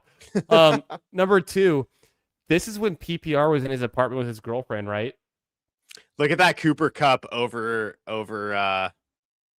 Devontae Adams. Or no, sorry, Robert Woods, I mean. Oh, it's wild, yeah. Was that I think oh no, that didn't matter that year. Sorry, never mind. When PPR lived with the girlfriend, I know he said it on stream, but he didn't say it often enough. I always thought this was his parents' house. As you would, yeah. It looks nice. It looks like a nice door, some nice like pictures and shit. And so when he was talking to me one time, I was like, "Oh yeah, you have your own apartment now. You like moved out of your parents' house." And he's like, "What do you mean?" I was like, "Didn't you used to stream from your parents' house?" He's like, "No, that was my apartment with my girlfriend." And I was like, "Oh fuck." Anyways, yeah, that was weird. How was I not subbed? I'm happy you subscribed again. Holy shit! Well, I have to go check all my subs because obviously, like, you still pop up in my my little like YouTube watch thing all the time. So I would have caught it eventually. But he must have literally just unsubbed today because I was watching my son after I finished work, and my wife, she was doing like errands and stuff, and I put up one of his shows on my phone, and I was letting him like watch it on my phone while he was like in the game room like chilling and playing, and then he was like smashing on the phone. I bet you he unsubscribed from at least you or somebody else. I don't know how that would happen, but yeah, dude. Also, yeah. I pop in your chat all the time, and I'm always commenting on your shit. You know I'm always subbed. No, I know. But that was crazy. Chris is the man. What are the odds? I felt genuinely bad when I didn't like have you for the BBG hosting week. Yeah, actually, I was going to kick you off of this immediately, and I actually still am going to do that. So BBG's gone because it didn't bring me on, but no, it's chill. No, we're running a BBM. I'm starting it right now. On yours? Sure. If you want to, I'll share it. We can do it on mine too. Yeah, do yours. I've already sent you $50 worth of members. So yes, I owe you some. All right, here we go, guys. BBM, join it. Don't join it. Not a lot of notice, but there's waiting on 5. So if you've been, I mean, we just vamped for like 45 minutes. We didn't review. Oh shit, we didn't review Adam's team. We didn't review my team even. But we're gonna go look at them. I got Adam's team right here. I know it. I know his draft strategy like the back of my noggin. You do? Go to here's my team. I just had him in. Well, here's mine. We know the team. We know the team. We know the team. We never reviewed it once. It's a fucking shipper. It's a shipper, guys. It comes down to Henderson. Is he good or not? Rewatch the stream if you don't know. All right, Herbert, no surprise. But he takes him at ADP, which is good. Goff, Shuck, okay, fine. Achan, Pollard, Monungai, Bigsby, Blue, Washington. I don't love Washington, but fine. Wide receivers, JSN, Olave, McConkey. Keep scrolling. Oh, yep. JMO, Downs, Judy, Hurst is fine. Gadsden, Henry, Mega Chargers. You have no KC bring back. You're just saying Chargers season long. Then you have Shuck with who? Olave. Okay. No Atlanta though. And then Detroit. Detroit with JMO. No nice. Cleveland. Look, Chicago. I would say this. I had a team advance the BBM finals. He's got my own guy. Oh, there you go. That's all it takes. That changes your mind a lot. No, the team's solid. You have like a Achan anchor with like another starting running back with Pollard, and then like 4 upside picks at running back. Hopefully one of them hit. I think it's fine. Judy being a Falcon, that could be interesting. Nice and blunt. Throwing that one out there. I think that's a fine call out there.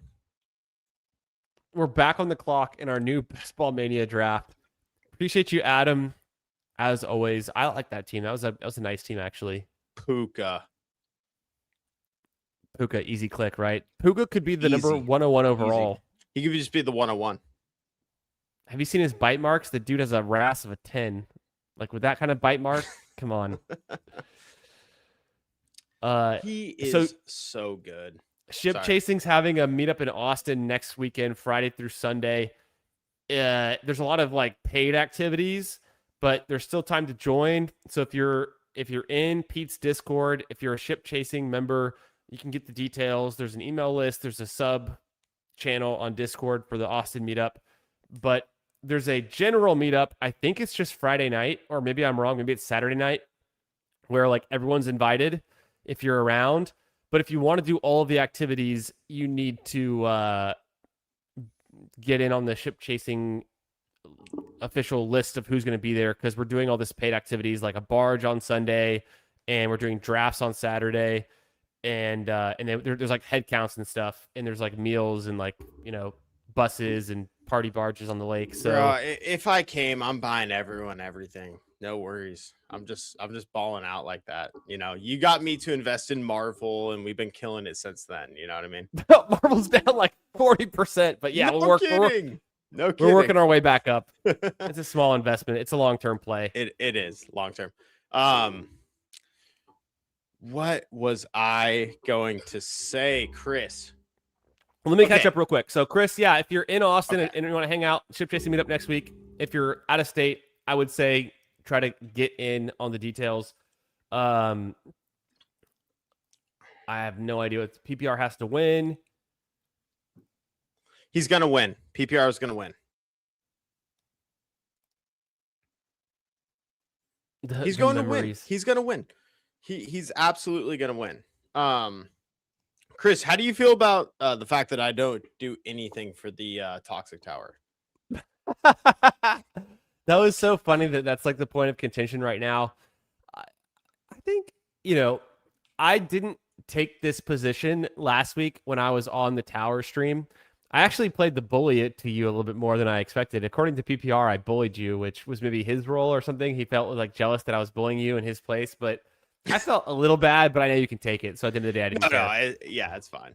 But I thought you didn't bully me in the with the. I bullied you about football. Stuff. I didn't bully you about nonsense. Exactly. No, you got me with like analytical stuff, and I'm like, anyways. But yeah, what's your final take here? We're in the 4 spot. We got Schwaggins in the 7. We've got Polite Hater in the 11. Game Bowers, or if Henry falls, it's Bowers or Henry. I wanted Henry. I'm Bowers over London. Yeah, it's Bowers. It's Bowers every time. A lot too. Well, we did Bowers last time, and then McBride fell. Do we want to tempt fate? No. Because what would? So now we need because Kubiak plus Kirk Cousins is so good. Obviously, Mendoza's there. I think he's good too, but like, it's so insulated.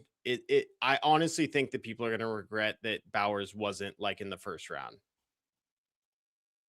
How do you feel about Brees? I like him a lot. I think Brees obviously is super scary because of the Jets, but if there's anyone, like, click on him. Click on his receptions. Look at his receptions when he's not with a mobile. No, but when he's not with a mobile quarterback, look at the receptions. Yeah, like, it's good. Okay, so look at the receptions, and then just imagine that they happen to run hot on goal line carries. You know what I mean? Okay. So it's like he has the highest upside of any third round running back. Yeah. Okay. Pivot. Which running back do we take here at pick 28? McBride's obviously still going to be there. None. We don't go running. Not Javonte. Let's see. What about Javonte? No.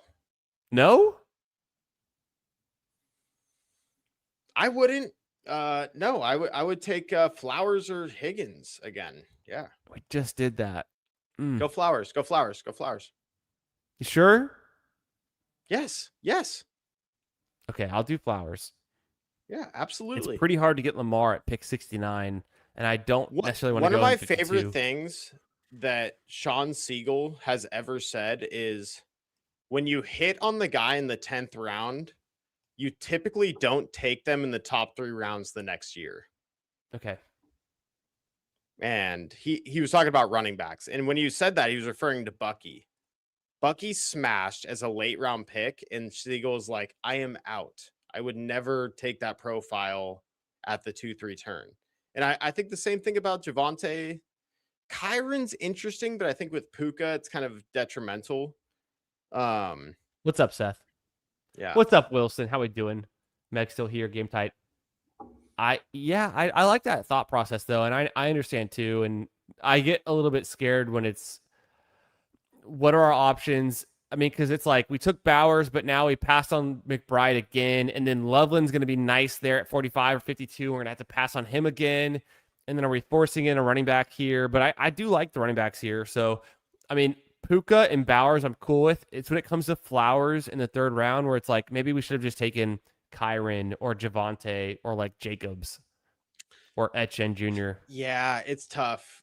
It is. It's really tough because I do see where you're coming from because that wide receiver tier is so flat. Like, especially if like Waddle fall. Okay, Waddle does go, but if like Waddle fell back to us, I'm like, what is the fundamental difference between Waddle and Flowers? Except you can have both them on the same team. But no, I see what you mean. I don't feel too strongly about the Flowers pick. However, I am What's just up, super Lumpsky, anti-plotter. aka David Lutomsky? How we doing?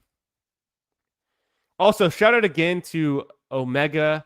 Shout out to Mac Nova. Shout out to Ryan. Shout out to BBG for all the gifted tonight, all the super chats, all the good stuff. Okay, We're on the clock. Let's McLaurin. Yes. Evans, Adams, Montgomery. McLaurin. Yeah, I think so too. I don't have enough McLaurin this year. I need more. And I'm not even like the piss bro, but I think if everyone's gonna take your running backs, you kind of have to lean into it. Like, you know what I mean? Like, you're not the piss bro? No, we could have taken Jeremiah Bro, Love. Stand up right now and show your pants. Are they not completely pissed in right now? Yeah, they're just soaking, bro. They're just soaked up on the front.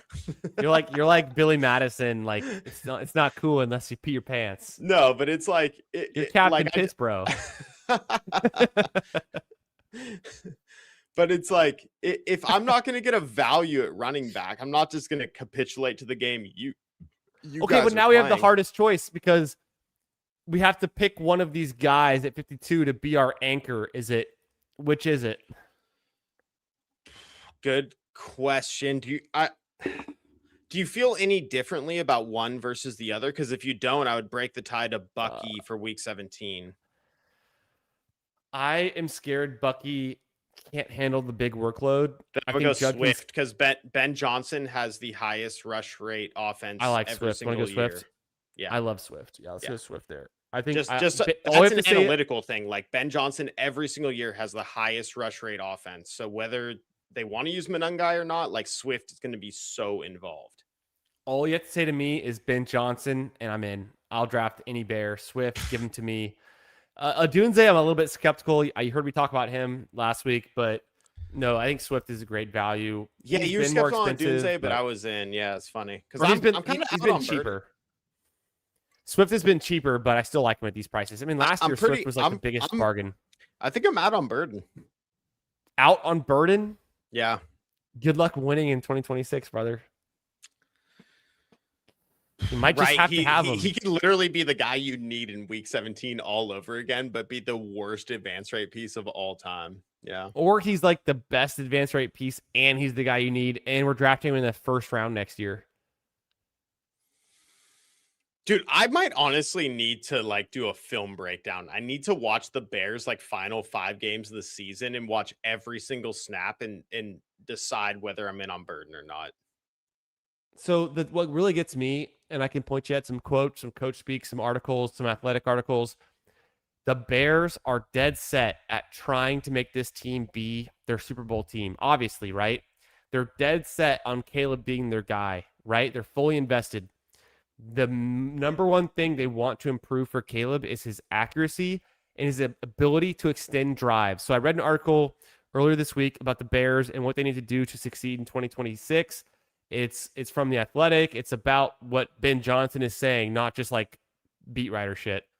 It's the component that Caleb needs is the ability to script plays, to throw easy passes, easy completions to his first read targets, and extend drives. The biggest fault they had with Caleb last year was the fact that plays would break down and he would scramble and he would turn his eyes downfield and he would improvise, or he would not extend drives because he would take riskier passing options. What does that say to me? Less risky pass options. That's the downfield threats like Rome Odunze historically, and more first read targets, more scripted plays, more short passes to guys like Loveland and Burden. So I think Loveland and Burden, one of them is going to completely see. That's What I hate is the fact that you just said Loveland and Burden. I don't know which one it is. It could be both. It could be one or the other. Because one is a tight end.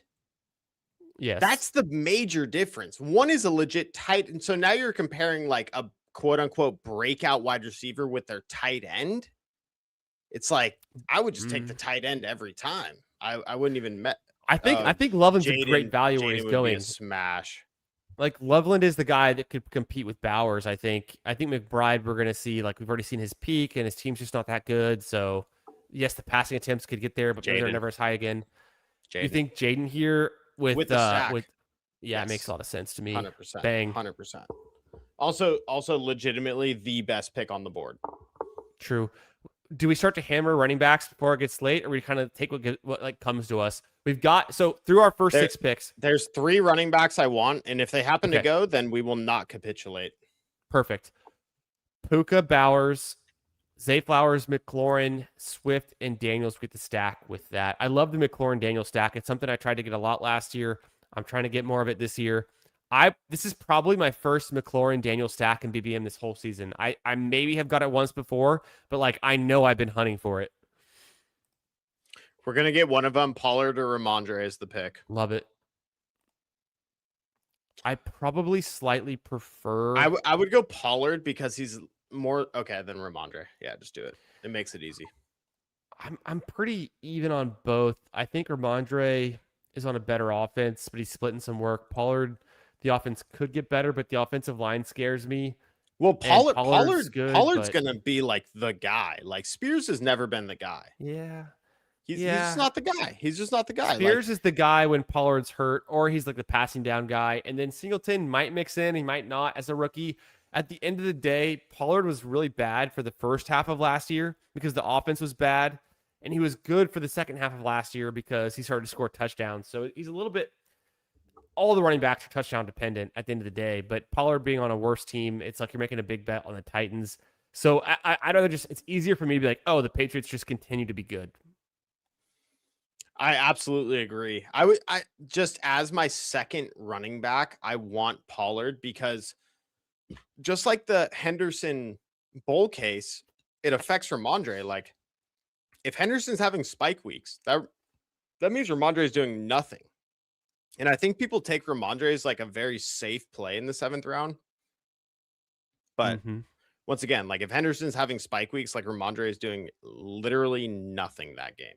So like major floor week to week with Ramondre. That's me assuming like Henderson scoring a 50-yard touchdown and they're kind of just like, oh, we don't really need to like try this drive kind of thing. I don't know. But BBG, are you that Odunze is the wide receiver 1 over Burden? Tell me it's not true. What does wide receiver 1 mean? Most targets, most receptions, most fantasy points. Then yeah, Burden fantasy points. See, that's the thing. You get into half PPR and Odunze is the outside threat with Caleb Williams' arm strength. Like Odunze might like put up the same amount of fantasy points, but be super inconsistent up and down week to week with Odunze. Okay. And I think Burden is a really interesting yak kind of guy. Like DJ Moore style guy, like where you can catch a downfield pass, but you can also kind of like catch a ball at the line of scrimmage, then run after that. Dude, I don't know. Like I hate the fact that I'm so into Burden last year and he's the exact guy you need in week 17, except I have him nowhere, and now I pay a 4th round price for him.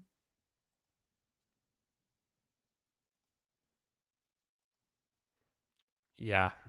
I don't know about Spears getting dealt, but I like our start a lot. I think we have 1, 2, 3, 1. Elite QB, elite tight end again. We got the stacks. Good. tab to running back just so we can look at it. Yep. Because I don't really care about ADP. Like, we can just take guys we need. Quarterback wise, we're good. We can just take someone later. What I think agree. maybe we can. I think maybe we can squeak in one more wide receiver before we go on a running back run. Addison's gone. I don't like these guys here. Me neither. I'd rather go running back first. Yeah. What's that? Dobbins. Yeah. Do it. Yeah, it's Dobbins. I just forego ADP. Like, the whole bet is Puka, Flowers, McLaurin, awesome 3 wide receivers, and now I just need starting running back points, and I think we'll get that. Yeah, Dobbins will definitely do that. The team is super high on Dobbins. Sean Payton's super high on him. I like the upside of Harvey, but I tend to lean Dobbins over Harvey at this point, even how high I was on Harvey last year. And coming out of last year, back in December when you and I were in person together, we were talking about Harvey being a potential 2nd round pick. Pretty crazy. Well, you know, I love the Harvey price, but I also like Dobbins. Like, Stafford with Puka, another running back, or Myers or Ricky? Oh, Ricky here? Yes. I'm cool with that. Yes. You I have a good buddy who is a Niners push fan. Stafford. And yeah, where's the Devontae Adams drafter at? Like, because if the Corum and Devontae Adams drafter doesn't want Stafford, we might get him. Schwagins has Kyron, but he has 2 QBs. Okay. Devontae is over here on our side left of us. Yeah. Perfect. Good. And then the Corum drafter was over here on the right. And he has Lamar. He has Lamar. He has a lot of running backs.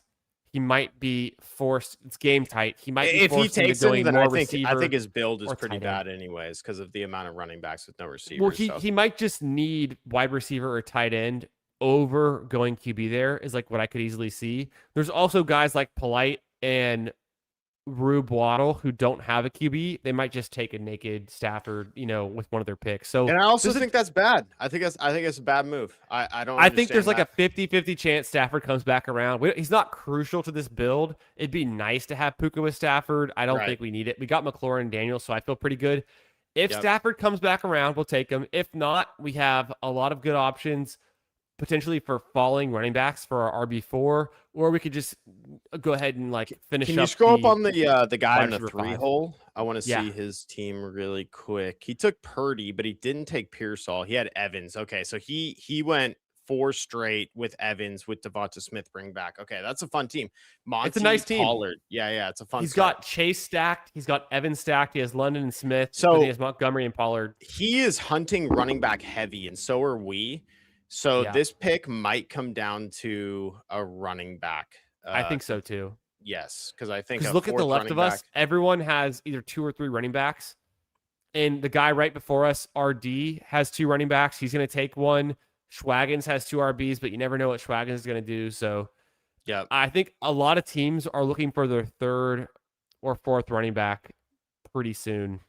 Got it. So okay, I'm leaning that way. At this point is taking naked Stafford if they take him. Right. Which is fine. If they really want to, I think that's for BBM like that. I think it's absolutely terrible. So we're probably looking at that. And if not, there's running worse picks, but I would tend to agree. Just wait later on another pocket passer like Stroud. Yeah, I mean, if you want to advance your team and then lose week 15 with no stack, sure, but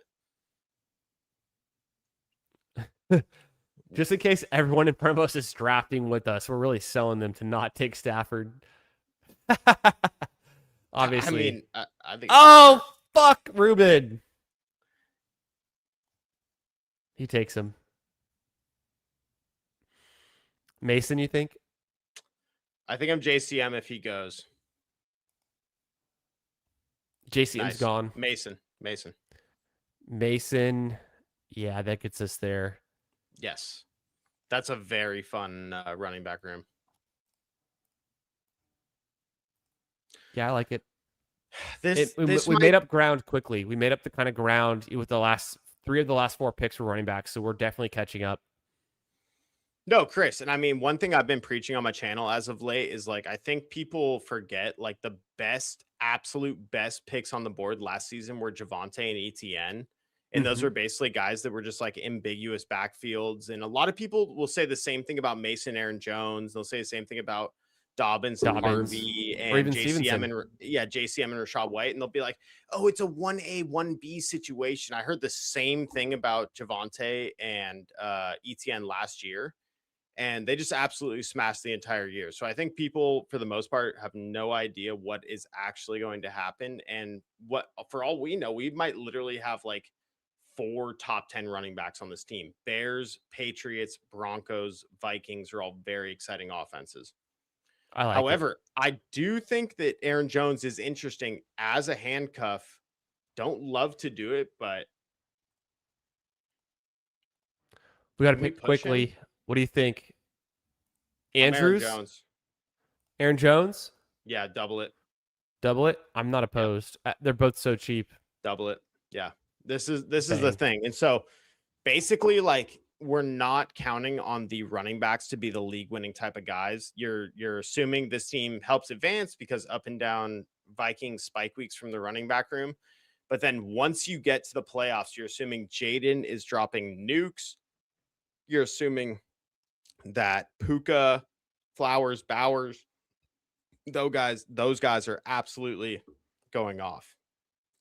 That's what I like. That's how I like to play it, at least. I don't know. Yeah. Coach, not Coach Speak. Sorry.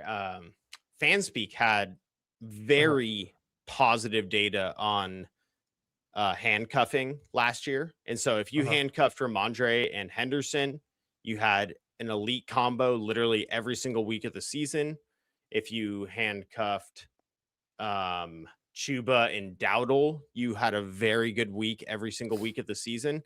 The problem is once that team advances, then you're basically like, you probably know whether Mason or Aaron Jones, that like if you're in a redraft league, you know whether to bench one of those guys or not. Obviously, as a best ball team, we won't have that idea. So we're kind of like assuming a 0 almost, because there's no way like the Vikings score enough points for both those guys to hit our lineup in week 15 or 16. It could happen, but one in the flex and then like one in the RB2, and like the Vikings are just dominating on the ground. They both score a touchdown. Well, I honestly think in week 17 against the Jets that could happen. That really could happen. But yeah, no, you kind of assume that one guy is going to be interesting and the other guy is not. So I still think it's probably a 6 or 7 running back room. Well, yeah, we'll see when we get there. I feel like our wide receiver's feeling pretty good the way we started. It's a 1-5-4-1 so is quarterback build. And tight end. Got Bowers and Jaden, man. Like that's play it like it wins. You know, we'll make it work at those positions. Put it on ADP for a second. Yeah. What do you think with Omega? Let's make this pick. We'll get to Omega's question. He was asking about Derrick Henry. I have Derrick Henry in the YouTube poll as well. Make sure you guys smash that like button. Make sure you're subbed. Also, make sure you're subbed to BBG's channel. Link in the chat. Bang right now. Subscribe to Best Ball Guy. Okay. All day. ADP. All day. I think so too. Yeah. And the team we built, I think we kind of need him. It's week 17 against our quarterback. It is a solid wide receiver 5. A lot of upside. Yes. A bunch of upside already cooked into it. Awesome pick. I like that structurally where we go back to wide receiver there after we pivoted off of wide receiver, since like Pearsall was a good pivot back to wide receiver. So, and this is how I've been thinking about it. Like after Aaron Jones there, like everyone is just a backup. Every single player is like, oh, you can Galbrain. They all suck. All of them. They're all a backup. Like I'd rather have Justice Hill. Like Justice Hill and Tyrone Tracy, what's the difference? Free, and they're mostly Woody Marks and Justice Hill. What is the difference? You know what I mean? Samaje Perine. Exactly. So it's like, why am I drafting a single running back from round 11 to 17? I mostly don't. I hate these guys. I try to get what I'm saying. 5 or 4 or 5. We have 5 awesome running backs. We have okay. Tap to quarterback for a second. Rodgers. Do we have a stack? We have Bowers. We have Bowers. Mendoza later. Want to do Hunter Henry or Juwan? I'm Juwan, I think. Or we could do wide receiver Debo. Debo. Pull him up. Yeah, Nice. Debo's good. Yes, he is. That's a really good pick.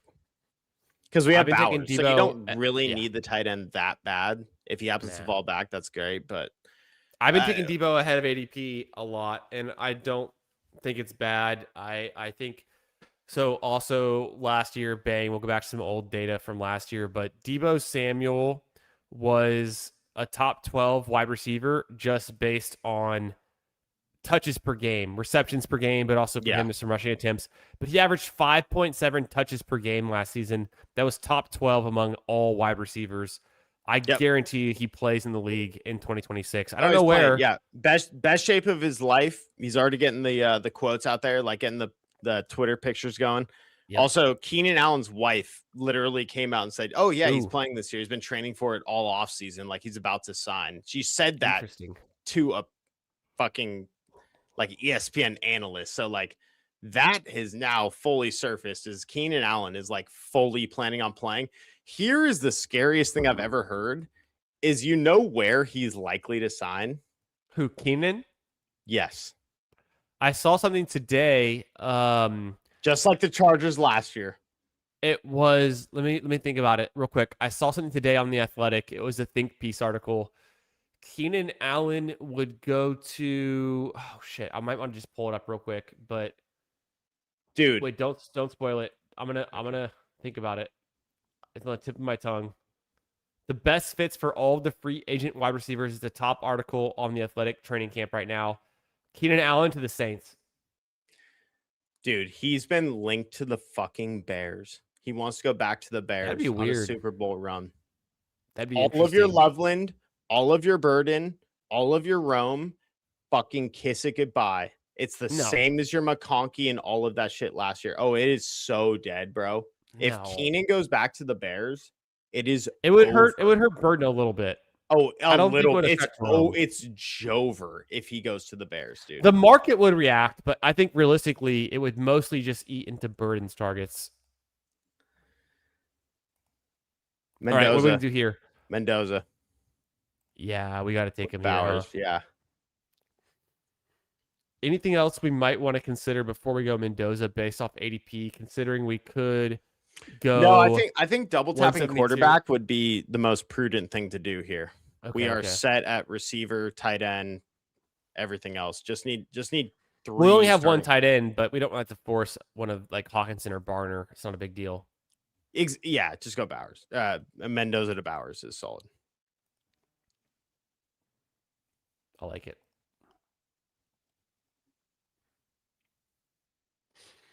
Dude, his wife Lumsky's making a joke of it. Stafford's wife is the reason we knew he was playing again. Yeah, John, I also have noticed this.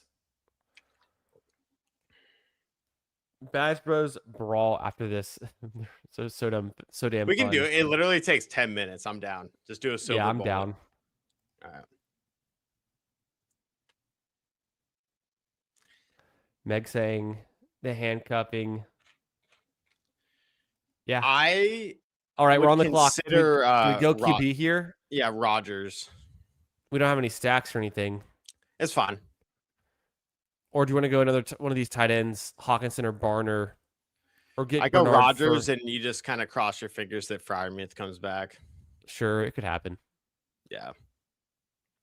Early season Rodgers, late season Mendoza, Jay Daniels. I actually the whole time. hate Hawkinson. I like Barner a little bit, but Hawkinson's kind of dust from like a lot of the stats that I've seen, but I feel like he was a borderline elite tight end like 2 years ago. Like I know time flies and kind of thing, and like things change. The injuries.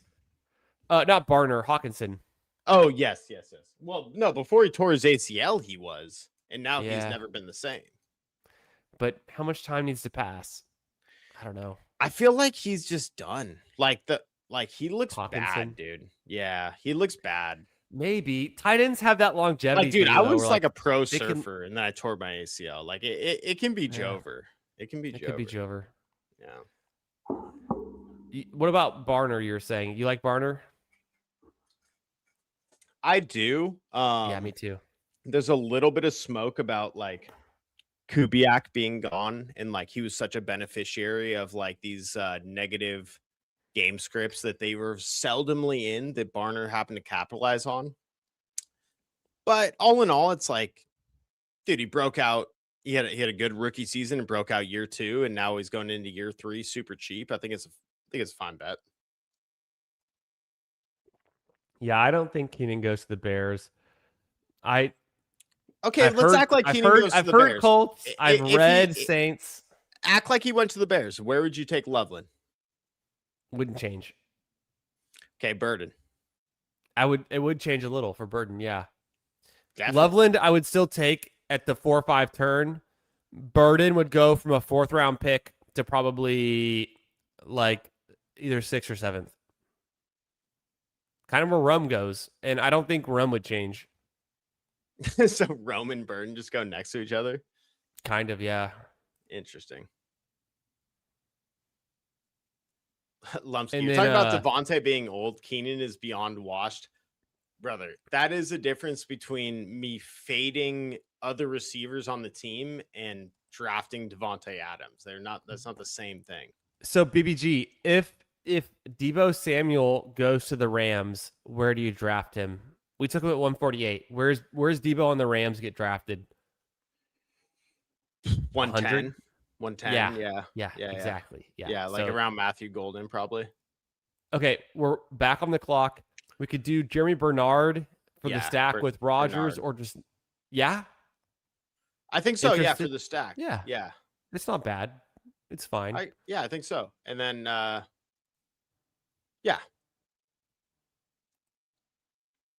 I'll do it. And so we have 3, more 5, picks. 7, so 1. One more tight end, one more running back. I think so too. We have 2 spots left. Nice. Which I've go Helm. It's week 17 against the Steelers. It's also a Mhm. really fun kind of breakout bet. I feel like if anyone's going to crack the lineup over Bowers, it's going to be like Helm, who might randomly really break out. But K-Tron is super fun down here, especially with Jaden. If K-Tron's there, I think I would do it. I think so And too. then Just like just push tight end doesn't matter I as just much don't with even care Brock. about tight end. We have Brock, Yeah. dude. You can stop it. You can stop it. Him. K-Tron. Yeah, easily. It's Lock our that first up. K-Tron share. We've been waiting for it, and that feels just right on this team. Really fun. You guaranteed the Minnesota starting running back via 2 guys. You have Swift starting running back for the Bears. You have Ramondre, who, of course, should be mixing in at least 50-50 for the Patriots. Great offense. And then you factor in Katron Allen, who is like the one guy that might actually take over a backfield down here. I love it.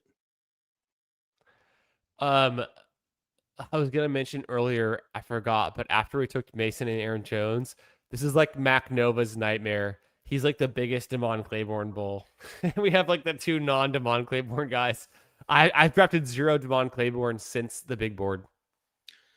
Yeah, I have barely any. Like even on DraftKings 20 rounds, I can't even get there. I'm like, I don't, especially after the quote. Sorry, Mac. That they, sorry, Mac, for sure. I mean, I'm sorry you're a millionaire off fantasy football, Mac. Yeah.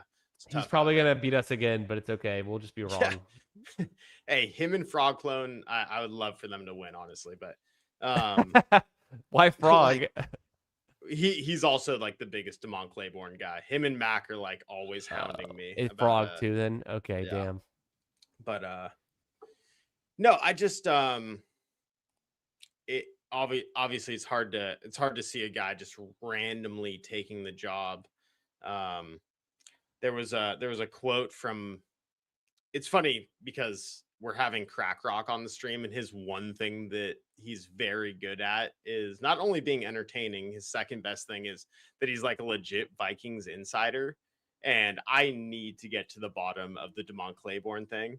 Damon Claiborne is not relevant, but well, basically the friend of the owner talked to a beat reporter after talking to the owner, asking about Damon Claiborne, and the friend was like, yeah, it sounds like it's Xavier Scott way before Of course.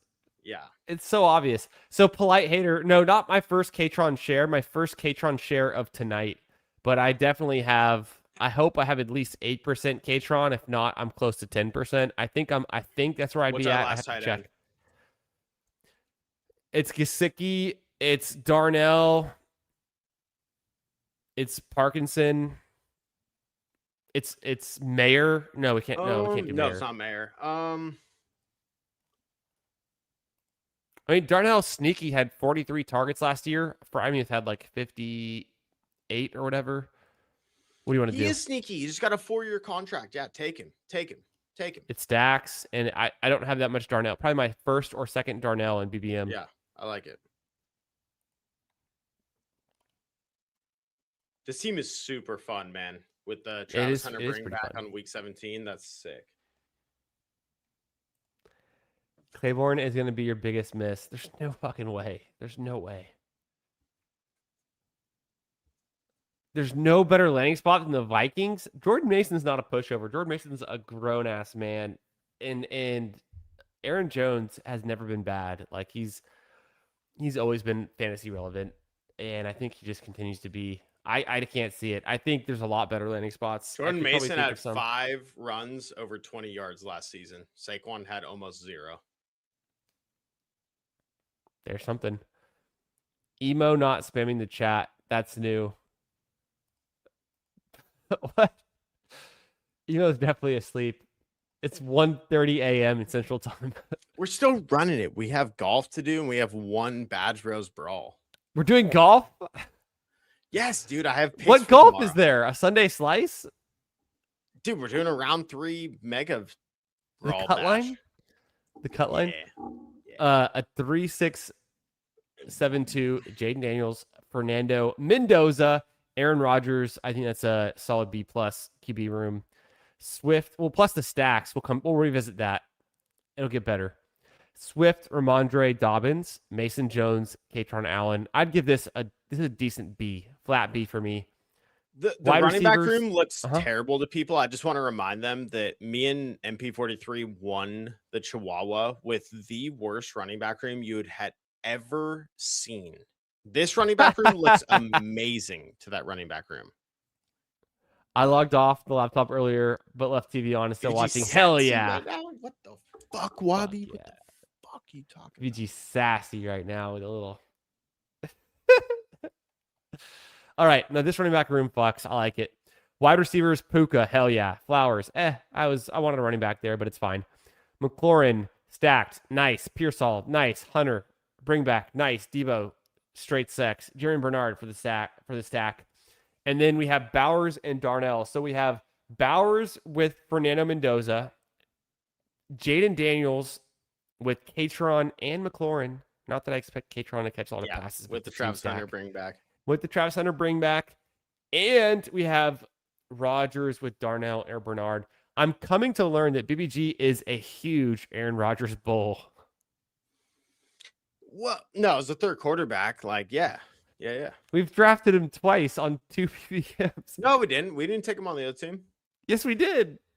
Oh yeah, we did. We totally did. Yeah, we did. We also took Aaron Rodgers.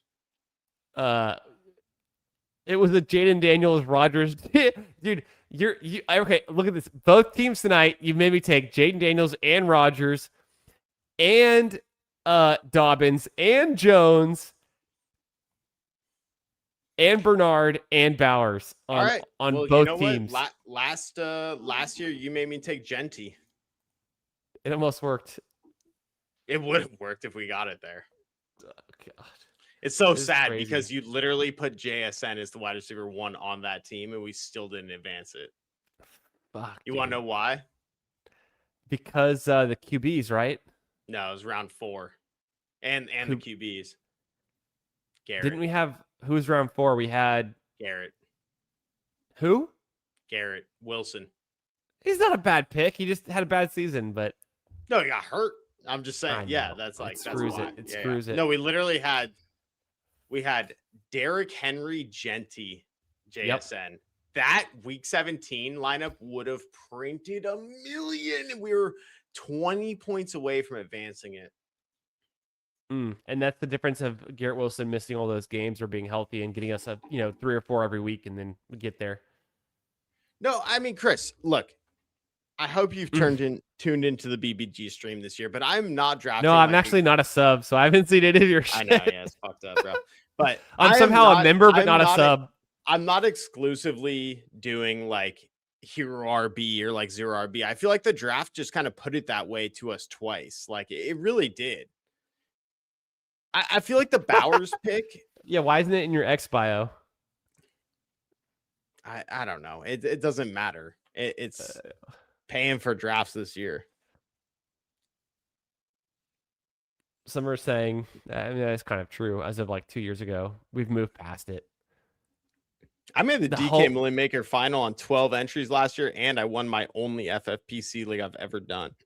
That's pretty sick. That's why we're drafting FFPC together next month. I'm in. Yeah. Home league was Bijan Puka JSN. That's pretty elite. And then David says, "Where's Frog Clone? Back me up." Frog emoji. All right, what golf? Silver bullet Badge Bros. I guess there is a cut line.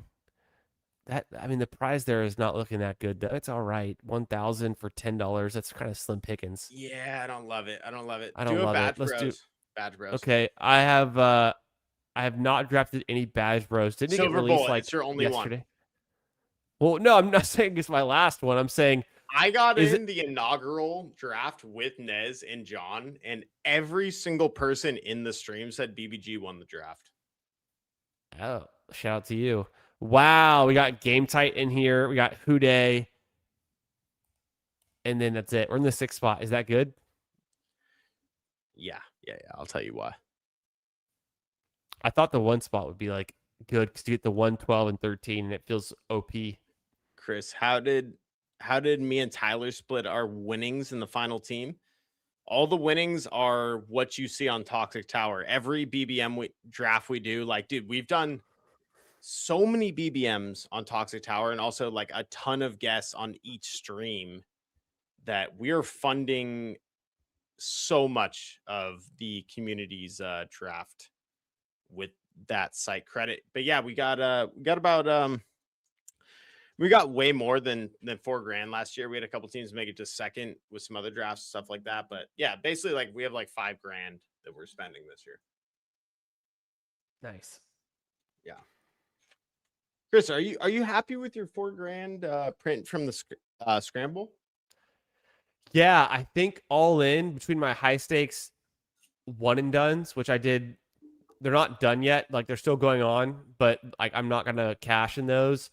That was $750, and then I had 11,200 in Albatross. I had 16 something plus in scrambles. So quick math, all in, I was up like I think like $500 or $600. Okay. CMC for sure. And the meta is to pull up Bowers because you separate yourself with the elite tight end. I will say the winner from last year was a 4 running back build, and they also had James Conner on the lineup. So I think the way you think about this contest is I'm open to whether you want to do Bowers or Taylor. Can we get Bowers at 18, or you think he's not there? No, he's gone after this pick. If we don't take him, he's gone. He's going to be the next pick. We could also do Amon-Ra. Like it's what's not wrong with that JT? crazy. You don't think we need to RB that bad? I go Bowers. Trust. I don't even understand the scoring. Is it different?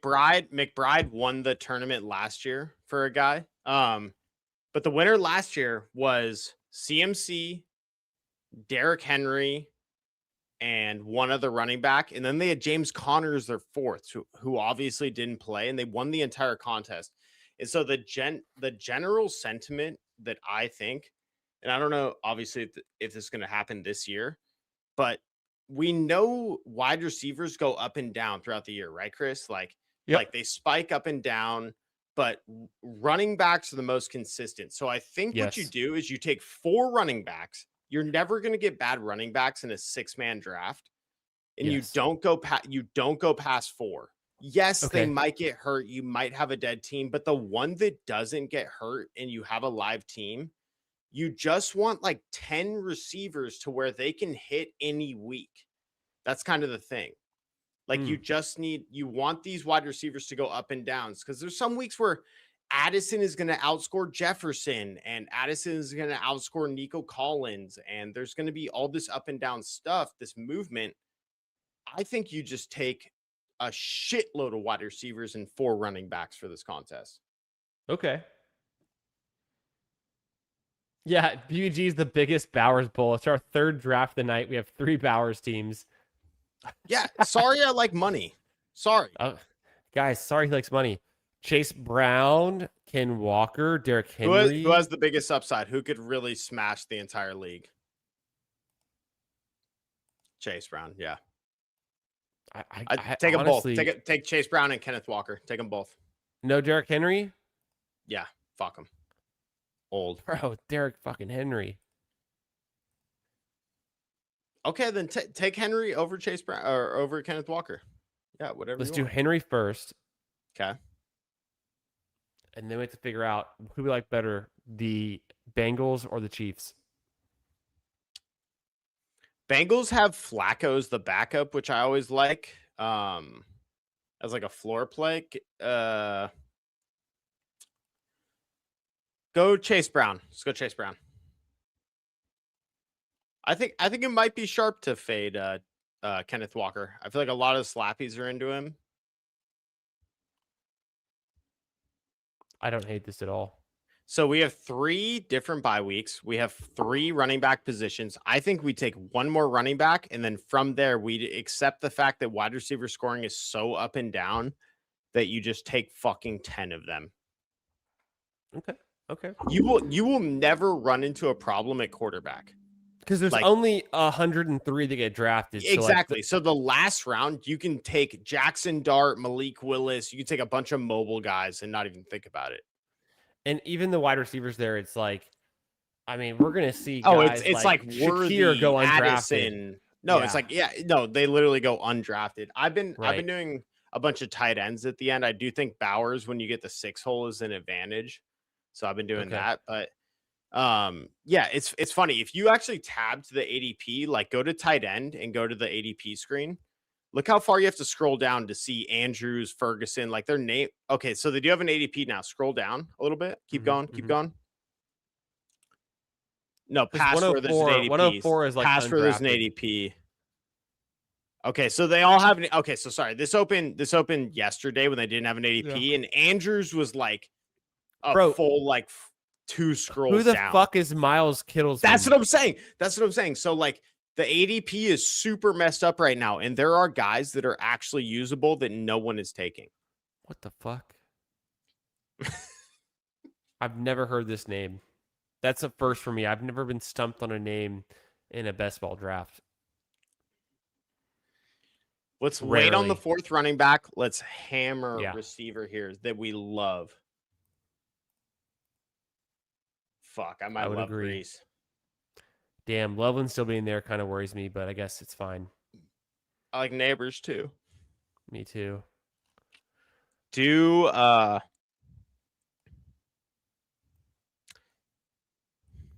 Higgins? Okay. Yeah, I like Higgins. Higgins first. Higgins, and then Neighbors. let's go Neighbors. Yeah. Because we're gonna add on so many fun pieces that we can afford. We need the upside. Neighbors. Yeah, exactly. Let me show you a little fun year 3 breakout watch. Sorry for the light mode. Long story short, these are all the year 3 wide receivers. And we go to Neighbors here. This is, I think you can see it right here. His fantasy points per game in half PPR, 13.9. But the cool part is he's only played 19 games in 2 seasons. He's averaged almost 11 targets per game and almost 7 receptions per game. So let's just keep that in mind. And he gets half a touchdown per game. This is pretty much a 17-game pace. Like, he is on a 17-game pace to go for, like, at least 1,300 yards or more, 9 or so touchdowns, and, like, 200 targets and like 120 plus receptions. He could like be just this insane target earner when healthy. I want the upside there. I'm way in on Neighbors. Like I've never been afraid to draft Neighbors this whole offseason. And I feel like the public. Remember when you and Emo like were like, no, we can't take him.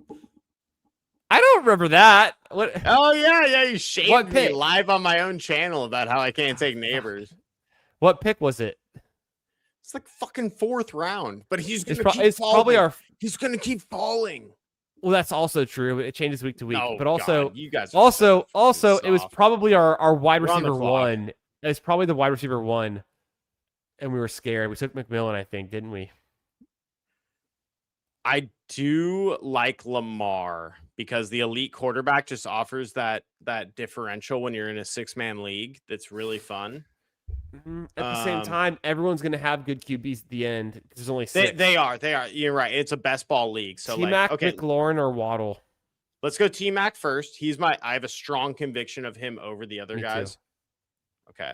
Waddle or McLaurin. Waddle's kind of the younger upside. McLaurin's the bounce back. Burden is the long shot. No. It's let's go McLaurin. No. Let's go McLaurin. Scattaboo? No, McLaurin. It's too early. McLaurin. I want to play this like the winner. I want to take a random last round running back that's still going to be good. It's still going to be like RJ Harvey or something. But you're just going to put all your chips into CMC, Henry, Chase Brown. And Harvey if they get hurt, then it's last dead. round. Dang, Yeah, you're man. right. Yeah. We get Dobbins for free. Exactly. Yeah, exactly. Okay, so we push RB4. We push tight end 2. No, you want like 10 amazing receivers that can go up and down in spike weeks. That's the meta. And we definitely push QB because, like, look, yes, I mean, yes. Dude, just take Purdy, Willis, and Shuck or something. You know what I mean? Just take a bunch of mobile guys that are going to score points each week. Well, Dart would be Dart in this format seems pretty nice, being cheap, having the elite upside. And we have him stacked with Neighbors. I like this start so far. I mean, this is my first Badge Bros Brawl of the year, and obviously everyone's team is like stacked because there's only 6 teams in these drafts. No, every team looks good, but it's like, why does it look good? You know what I mean? I like it. I like the fact that other people are taking Igbuka and JMO. We're like, bro, we literally have McLaurin, Tet, Neighbors, Higgins. Like, that's way different than Igbuka, JMO. Like, that's so much projection compared to us. And this would be a super fun contest to 150 max if I had the time and like wanted to super focus in. It's cool because it's doing like 5 minutes. Yeah, and it's just so different. It kind of reminds me of the rookies and sophomores drafts. Yes. Wait, are we not doing rookies and sophomores this year? I was waiting for the Frenchie one. Frenchie rookie and sophomore. Where's it at? Oh, you're right. And there's no sprints, or no, there's no marathon so far. Or no, did we get a marathon? I don't remember. I do think DJ Moore is interesting as another wide receiver. I think he's a wide receiver 1 for his respective team. I would do that. Daniels. Do we have a stack with May? No, but we do with Daniels. I'll just do DJ Moore and Daniels. Any interest in Tyler Warren? Or no, same bot. Okay, never mind. No, but I'm interested in Tootin and stopping it running back. It's a different bye week than we have. And then just being done. But we can push it. That's for sure. I think I'll push it. I think the late guys. I'm seeing so many guys going drafted. I think we're good with these 3. Okay. So Daniels over May? Yes, for the stack. I'll be right back. All good. This is wild. Badge Bros Brawl.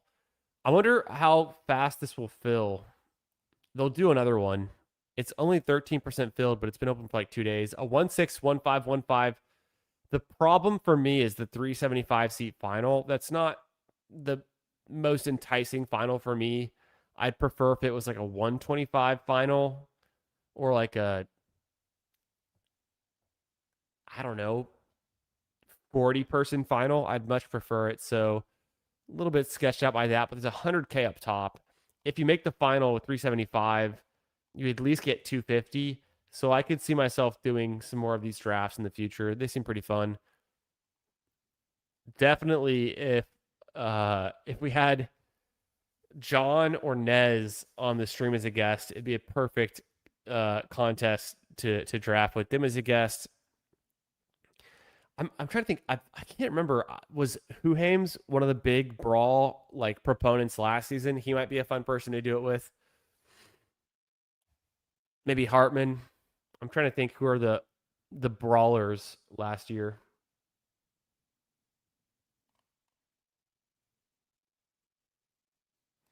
Y'all think it's plus EV to draft this late with the drunk slappies? I guess so. On the West Coast, they're probably still pretty. They're getting there. On the East Coast, they're who's up this late on the East Coast? I mean, even Central Time, it's almost 2 a.m. All right, 2 picks coming up. Would we take Burrow here? I feel like Odunze and Thomas are pretty nice. I kind of like Tyson. I I like Tyson and Thomas just fine. I'm Tyson. Price is there. Burrow is there though, or Hurts. Are we interested in either of those guys? Yes, I think Burrow. Tyson first. Tyson first, and then Burrow. I think. Me too. Let's do it. Yeah. Because we had Higgins and Chase Brown, it makes a lot of sense, and it feels like Daniels and Burrow's like super strong. If you saw the winner from last year, you'd really just be like, oh wow, it's not that crazy. Because they push QB more. They push QB. They ended up having Purdy, Stafford, and one other. Their running backs, though, were CMC, Henry, one other, and then James Conner, who didn't even play the whole season. They had 10 wide receivers who were all like, awesome picks, kind of like up and down spike week guys. And then their tight ends were only Trey McBride and someone else. And obviously Trey McBride just carried the whole season. Probably Trey McBride and like Juwan Johnson or something. I think that's what it was. Yeah, literally. Because you needed Juwan Johnson if you had Trey McBride, because that's how you win BBM. Like Trey McBride got you there, and Juwan Johnson won week 17.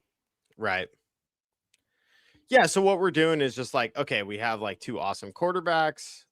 We have a bunch of wide receivers, but we understand the wide receiver moves up and down like throughout the year. And we're just trying to like catch lightning in a bottle, essentially. And I think Tyson is especially a really fun way to do that, because we know that, like Ladd, like BTJ, like, whoever, like these rookies can really break out. And then you have a difference maker in the round. I like what we did with Bowers. I'm seeing the light now. It makes a ton of sense to go Bowers because we're dominating at the tight end position and everyone else is so far behind. Yes. There's teams that have 0 tight ends, and they could play it with the late tight end strategy. It could also be right. But like, look, we have Kincaid going at 73. Like, weird shit's happening, and we can still take advantage of these other like skill position players that are still available.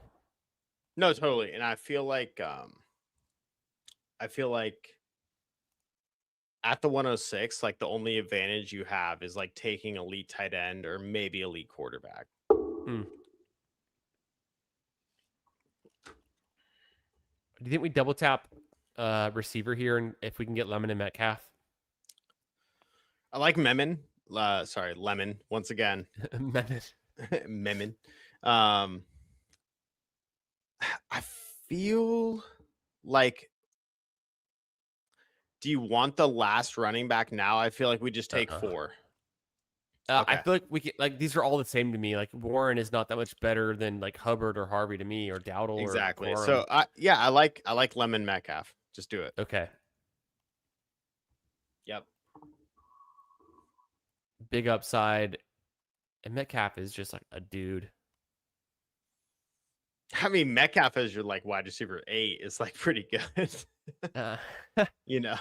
Wow. Yeah, we're definitely going to get up there with the wide receiver count, because 18 rounds, this could be, do you think we get a third QB for some resiliency, or are the pods small enough where we don't care? It's a great question. Also, the finals 175. It's not huge, or sorry, 375. It is kind of huge. It's huge. So we do Which have makes me lean Don't probably we have Burrow stacked with the Henry bring back on the highest scoring game of the slate, like double projected stack because as of Chase now. Brown's a stack too. He catches a shit ton of passes. Yeah, that's awesome with the Derrick Henry bring back. Yeah, exactly. So, And then we have the whole McLaurin Daniels thing. We almost got P-Wash. It didn't make it. I think Hunter as a last pick is very fun. Travis Hunter on this Basically, one. It could be. like obviously they made this contest for the scroll the F down method. So I think for Yeah. the most part, basically what you do is like up until round 17, you kind of just like take the chalk, you take the projectable volume, whatever, and then the last 2 rounds you kind of mix it up. That's kind of the Would you game. want to go Dart with Neighbors or Purdy with McCaffrey? Do we have a week 8 bye already? No, we don't. Mm-mm. I like both of them. Me too. I think Dart because I think it's a higher scoring. I think so. I think it's lower advanced but higher scoring if you get it there. And it gives us in the 375 final, we're going to need to have the nuts at QB. And if it's Daniels, Burrow, and Dart, that feels pretty fun. Yeah, I agree. Do you want to go Pollard for our last running back or keep pushing it because it's not that different? And if we push it, do you want like a Kelsey here? Do we What's want their wide receiver? it's okay. Addison could be fun. Pearsall could be fun. Pittman's not bad. Who is the highest upside out of all those guys at receiver? The highest upside, I'd probably start to scroll down for a rookie pretty soon, but between this group, it's probably just Addison. Okay. I like it. Yeah, leave Pollard alone. And leave the tight end alone? Yes, sir. Yeah, I think so. Yeah, because what's the difference between Kelsey and Goddard? Like nothing. Exactly.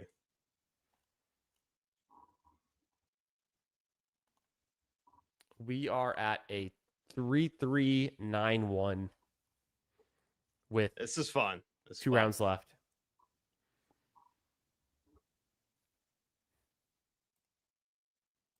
I like this. I'm getting way more into like this game theory now. It's like, wow, it is very different when you only have 6 teams in 18 rounds and you're not drafting 216, you're drafting 108. Right. I feel like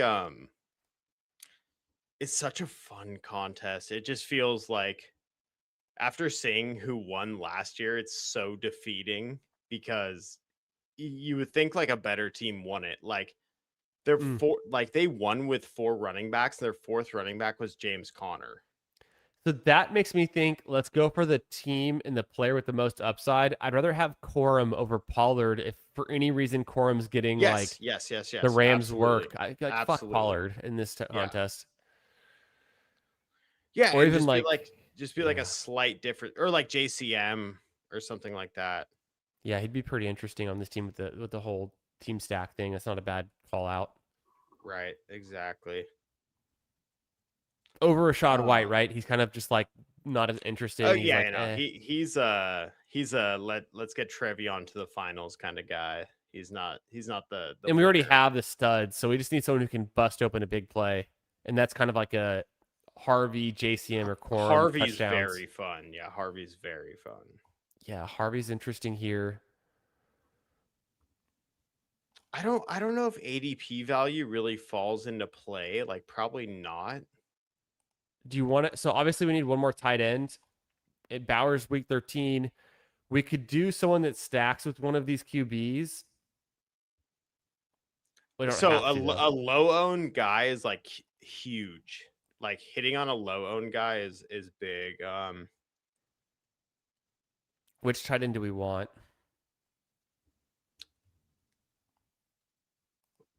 Schultz and Juwan are kind of just like nice pieces. Let's do the running back first. So Harvey or Corum? I know, right? What do we do? They both have different bye weeks. I think it's just the Rams, don't you think? We don't have any Rams in this team. Corum. If we don't have any Broncos either, but I mean, the Rams are the best offense, one of the best offenses, right? No, agreed. And then I would lean Goddard. I think he is undervalued. He is coming off his We have biggest neighbors, touchdown right? season. Yeah. I can make a case for Schultz or Juwan the same What about way. Ferguson? Oh yeah, Ferguson easily. You want to do him? Yeah, it's a little bring back on the dart thing. Bang, Ferguson. Yeah, Ferguson, Dallas. Give me access to the Dallas Cowboys. Give me access to the Los Angeles Rams. What was I? I was gonna say something. I guess Dude, this is I a don't crazy know. team. They look insane. This looks wild.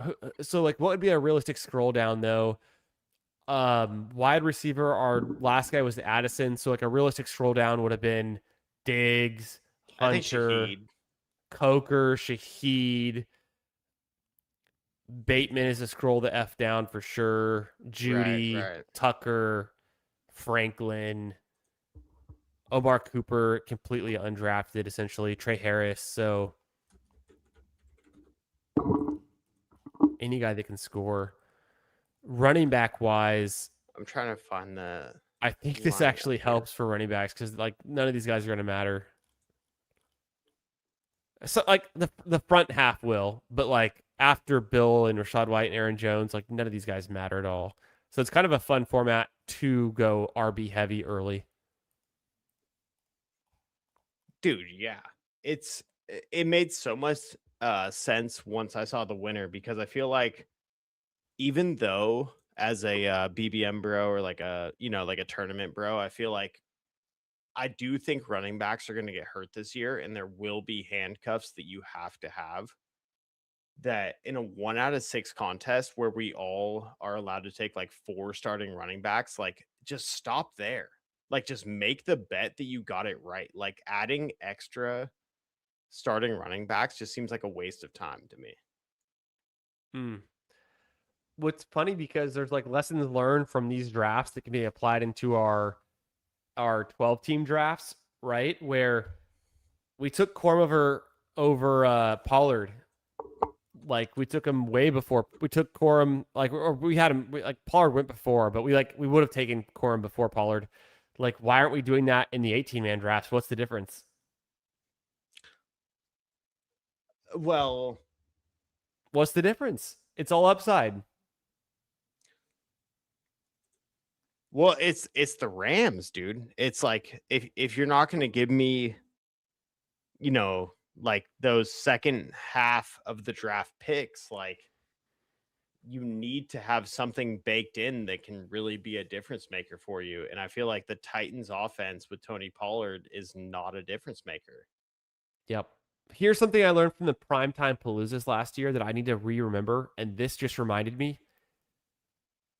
If you only have 108 picks off the board, you see Gadsden go at the 104, you see Hunter Henry go at the 107. But in the 18 rounds with 12 people, they go much later, right? So Right. why are they going earlier here? It's the thing about when we have like those 18 round 12 people drafts, you get comfy, you get your wide receiver 5 or 6, you get your running back 4 or 5 before you take your tight end 1. That's stupid. You should be way more balanced on average. Like you should be taking a tight end, an elite tight end as much as you can. You should be, maybe you do push QBs because that's the only thing that can't hit your flex. But like your RB 4 or 5 may never hit your lineup if it's James Conner. So why would you take that before your chance to even have a tight end that hits your lineup every single damn week? No, exactly. And that's what won it last year, and that's what's going to win it again because I honestly think whether we get like this giant like mature running back fall off, whatever you want to call it, like there's still going to be 4 guys like at the top of drafts that if you just take them consecutively in the Badge Bros Brawl, that you're going to win. And it's not possible to do like in a normal draft. Maybe you get 2 of them, but you can't get all 4. Hmm. So Game Tight thinks he just won this contest. He was in our room. Let's see. I'm just gonna quick pop over to see what he did. Lamar, Trev, Genty, Hampton, Etchen, Montgomery, Judkins, Tootin. My only comment is you might have overspent at running back because I just like three of those guys are never gonna hit your lineup every week. But I get that you have the rotating roster. And then Chase, London, Zay Flowers is fun. Brian Thomas, Sutton, Godwin, Downs. I have no idea how to critique this team. Everything looks good. So yeah, this looks like you just shipped it. I have no idea. Also, thanks for becoming a member. Throw some Lambos in the chat. I'm closing the YouTube poll. Looks like you guys are 61% Saquon Barkley over Derrick Henry. Blue Lambos, bang. Yeah, this is fun. I'm gonna definitely do some more Badge Bros Brawls. I need to get John on the channel. I need to get Nez on the channel again and rip some of these.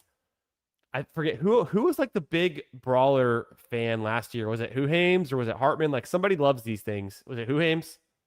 It might have been Hames. It's funny because NP43 loves them. I bet. He's so funny. He's like, I feel like these were made for me. It's so funny. Of course. Do you want to see the first one I drafted this year? Yeah, make sure. Also, BBG, tell the people about the Toxic Tower Marathon stream tomorrow. Dude, that's gonna be wild. So yeah, the Toxic Tower, a show we've been working on for like a year and a half. We finally got 1,000 subscribers. It's been insane because of the So You Think You Can Tout. We've had some amazing guests, of course. Nick Ercolano last week. We've had Jacob Sanderson. We have Davis Maddock. We've had Chris the Candyman. We've had some huge names on the channel. Super excited to get to 1,000 subs. We have a marathon stream tomorrow where basically you can buy into whatever we're going to do for the day. It's like, $5 for push-ups. You got $10 for a veto. You got like, if you want your own video, like members only video with the Toxic Tower, I think I set it at $40, but yeah, we got tarps off. We got everyone shaved to a mustache. There's going to be a bunch of fun games and prizes. How does that work when you and PPR don't have facial hair? Well, I do. It's like 5 o'clock shadow. Yeah, I know. It's just emo going to a handlebar or something. Well, it matters. The people are in. Okay, well, I might pay some money to get emo to shave to like a tiny Michael Jordan mustache. Dude, please do. See, that's the thing. It's like it really comes down to like emo. I wanted to make one that was like, bro, 200. what if the very first minute you're live, I donate whatever the limit is to get emo to do a little, I call it a Michael Jordan mustache. You know what I'm saying? And he just looks like that one guy the whole stream. I think he should. It'd be hilarious. Yeah. Well, that's gonna be fun. What time do you guys start tomorrow? It's gonna be 4 p.m. Pacific, so 7 Eastern. We're on the clock, 7 Eastern, Candyman. 6 Central. I'm going to my parents' house first thing in the morning on Lake Travis. We're gonna play some golf, do some chilling, have my parents take care of the kids, and then me and Abby are going out on a date night, just me and her tomorrow night. Let's go. While the parents watch the kids. So we'll probably do that. We'll probably do that around like 7 or something. But I'll definitely tune in. I'll definitely have this stream up for a little bit and we'll have some fun. Wait, did you just enter a brawl? I thought you were showing me a team. No, I'm entering a brawl, baby. Oh my god, you're trying to keep me up. It's 2 a.m. here. Candyman, come on. For the Holy shit. I was trying to send you off. Did you not get the message that I'm sending you off? I did. Here's the brawl. Where is Show me the brawl. Man. Look at this. I go Puka, Amon-Ra, AJ Brown, London, Olave, DJ Moore. I still get Love, Jacob, Scatabo, Swift, Tootin, Harvey, Lawrence Goff, Nix, Laporta, Ferg, Okonkwo. I don't know how to read these things. They all look too good. Bro, you're in it for another 5 minutes here. That took like 20 minutes, but okay. No, it didn't. I'm just gonna take a little nap real quick. You just take over the stream. We got Gibbs. What do we do? Genty?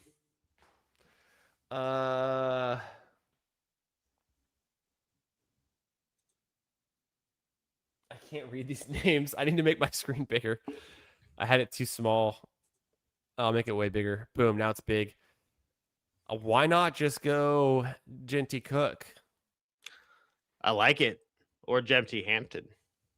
I like Hampton too, but I feel like it's Genty or Hampton, and you get Cook regardless. So if you're taking Genty, you just go Cook, I guess. Okay.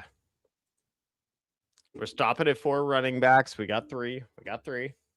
Yeah, you're right. Bowers does go super early, so McBride will be gone, but this could be a Colston Loveland team. McBride will like randomly fall. It's kind of weird. But I do like Loveland. Unless, BBG said no unless sleep Keenan tonight. Allen's a bear.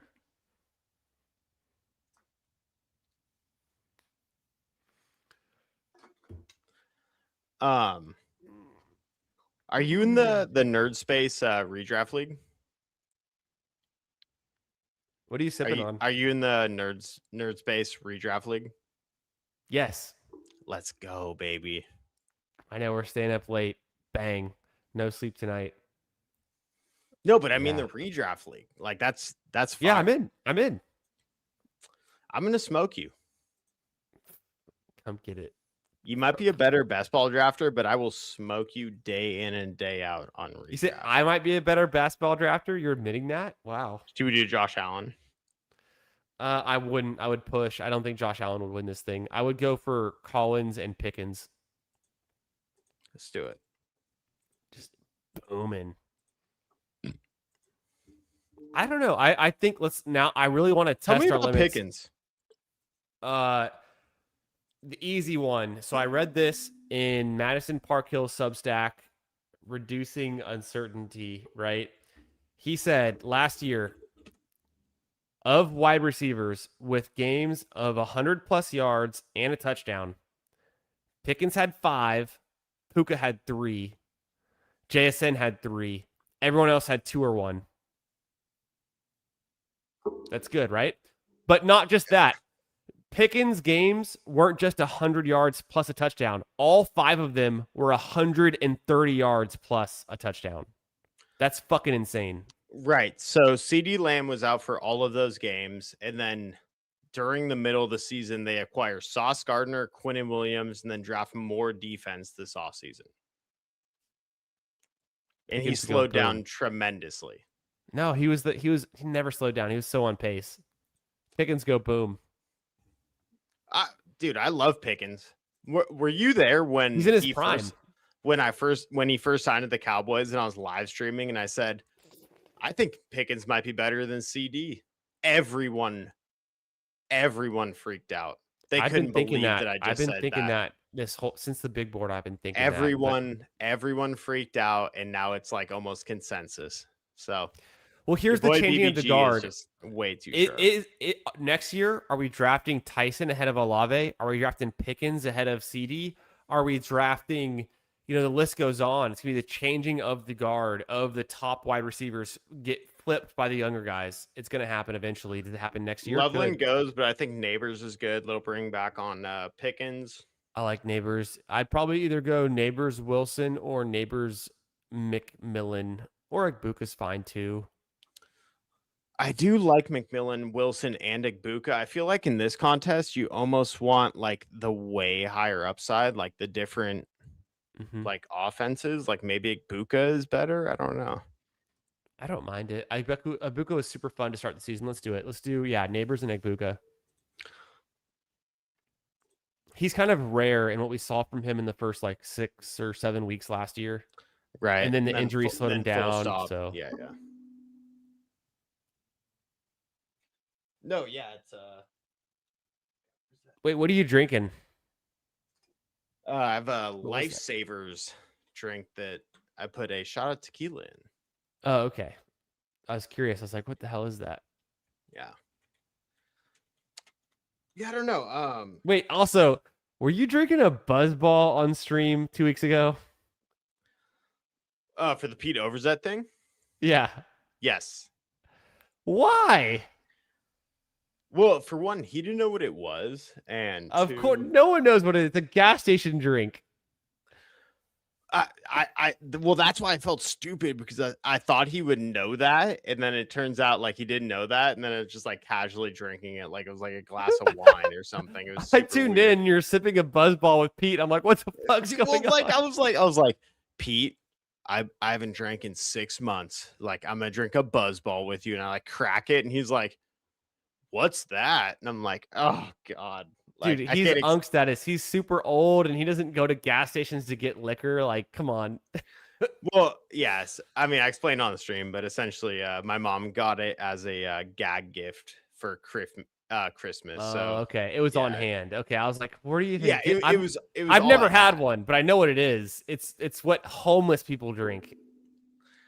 Yes, yes, and I'm not proud of it. It's not like I drink them regularly. It's like I hadn't decided to break. It wasn't like this big sober thing, but I was like I was sober for like Yeah. 6 months. I was like, since I left my job, I was like I'm gonna Yeah. like just be sober for a little bit or whatever. Yeah, that And makes sense. I was just like, you know what? This is a fun time to break it. Like I've been doing this BBG week the whole week. I feel like it's been super professional, but we're about to do after dark. Like let's loosen up a bit and have some fun. And then of course I crack it, and he has no idea what the fuck I'm talking about. So Lamar in the 8th round.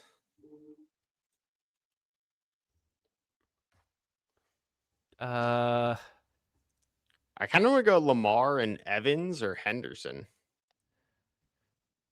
I am going to push for wait, we don't have a tight end yet. Oh damn. Look, who's the best tight end? No. Let's go Evans first.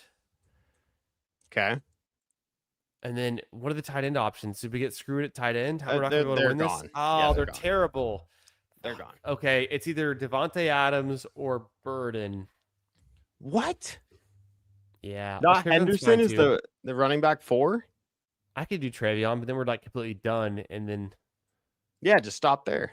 yeah, I'm cool to stop there. All right, let's do Hell it. yeah, we got a gifted from Game Tight. Appreciate you, dog. Who won it? Oh, Anthony won it. Best ball on call. Shout out. BBG rate the buzzball out of. First drink back in a while. I think it helped a lot. Yeah.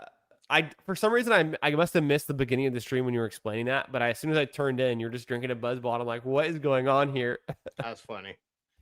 If you don't mind, can you bring your screen back up but play that stream? Play that stream? Sure, I'll go over to Pete's stream and bring it up. Give him an extra Please, view just for please. you. I'm joking. Also, I haven't watched Emo's confessional stream yet. Have you watched it? Yes. Is it must watch? I mean, I feel like you guys caught me up a little bit, but I don't want to miss out. But he talked about it on Meg's stream earlier today too. I feel like you've heard it all before, but it's interesting for sure. He's just like kind of venting, but also the high level takeaway was he was kind of giving it to Pete for about 45 minutes.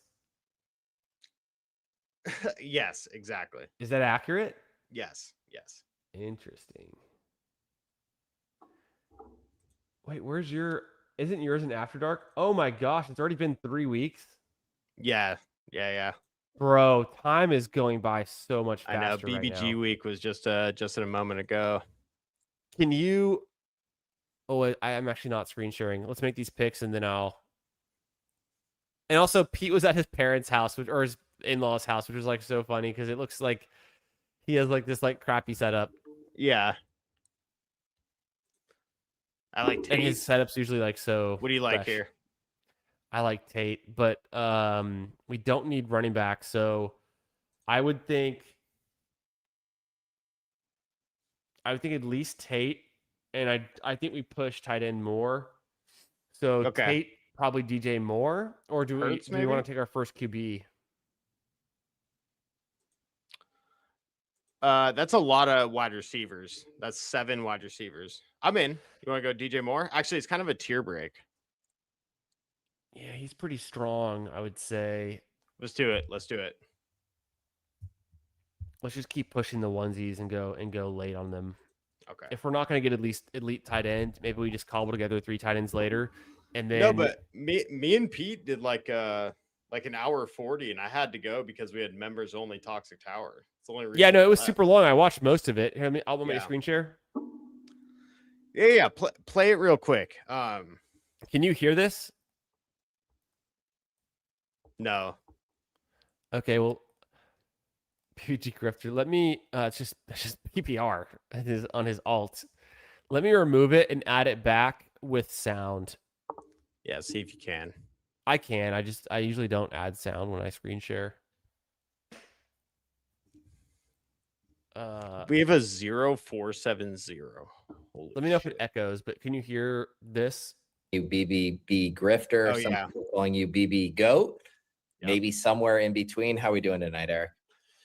I'm doing good, Pete. Doing good. Just trying to, settle in here. I know you mentioned you were going to your in-laws and maybe that you'd be having a margarita or something. So Yeah. as a tribute, Pete, I mean, I haven't drank in 6 weeks. Not right out the gate. Okay, A little way that's before good. the surf trip. Yeah. But the only thing my mom has in her fridge, I'm living at my mom's, as we know, are a buzz balls. The only that thing she got as a gag ball. gift for Christmas. So What even are those? wait, Chris, we're on the clock. We're on the clock. margarita. The cocktail. I don't. But Pete's like, what is a buzzball? Pete, you don't hang around homeless people? You Dak don't know what with Pickens. Yeah. Dak. Was Caleb still there, but we have no way to get to him? Yeah. Yeah, So you think Dak and then Pitts? I like it. Or is there anything else we need there? No, because we're done at running back and receiver. We're pretty deep, so It's two pits. I think so. ADP doesn't matter. It's a construct. That was funny. I don't know. 15% alcohol by volume in this little grenade here. 15% in that? That sounds dangerous, dude. I think it's the only way we can do this. All right. Yeah, I had a margarita earlier, but I'm just gonna do a little whiskey here. I was gonna tonight, say but it's wanna not a watch you do margarita. I was this, like, Buzz. there's no way that was margarita. It looks brown as hell. But also, I could tell when I joined, it was probably another like 10, 15 minutes later. Who knows? I could tell that Pete was getting buzzed because like he was just like he's always so sober on all of his streams for like the last like 2 years. So when he had like a drink or two in him, like it was pretty easy to tell because I'm not saying it's Exactly, lightweight, yeah. but like Yeah. Fast forward like 30 minutes in. okay. I was definitely Think watching that at is this a point. sustainable Yeah. life, or do you think ultimately? Look, one I'm in of the those chat. things You see will me? take Hey, over? what's up? There I am. Hey, 30 minutes let's in. go. I like the way I would operate. I would do it similar. Like Yeah, I can you tell don't wanna he's a little you bit wanna be schwasty right now. diversified, right? Like one of the things, there's the old kind of inverted way of thinking about a job where it's like, oh, you don't have I a caught all of steady this. job with a I'm in the W-2 and chat. a 401k. Yeah, But that's thing. All right, actually pause it. I was there for all of that, and then I watched till the end. All right, Candyman, we're making 2 more picks, and I'm out of here. What does that mean? I'm You're gonna leave before gone. the draft is over? Yes. What does that mean? You can't leave. You're the one sharing the screen. The I'm people going. want the end of the draft. I'm going. I'm the one that's up past 2 a.m. Brock. Who's Brock stacked with Evans? Yeah. Okay. Kittle. Yeah, Brock and Kittle would be sick. You're the man, Candyman. I'm gonna land this thing. All right. Where are you going? I gotta go. You just gotta trust me. Just like that, we're out. Peace, everyone. I Later. love you. I love All right, everyone. love you too. See you, man. Bye, everyone. guys. Peace.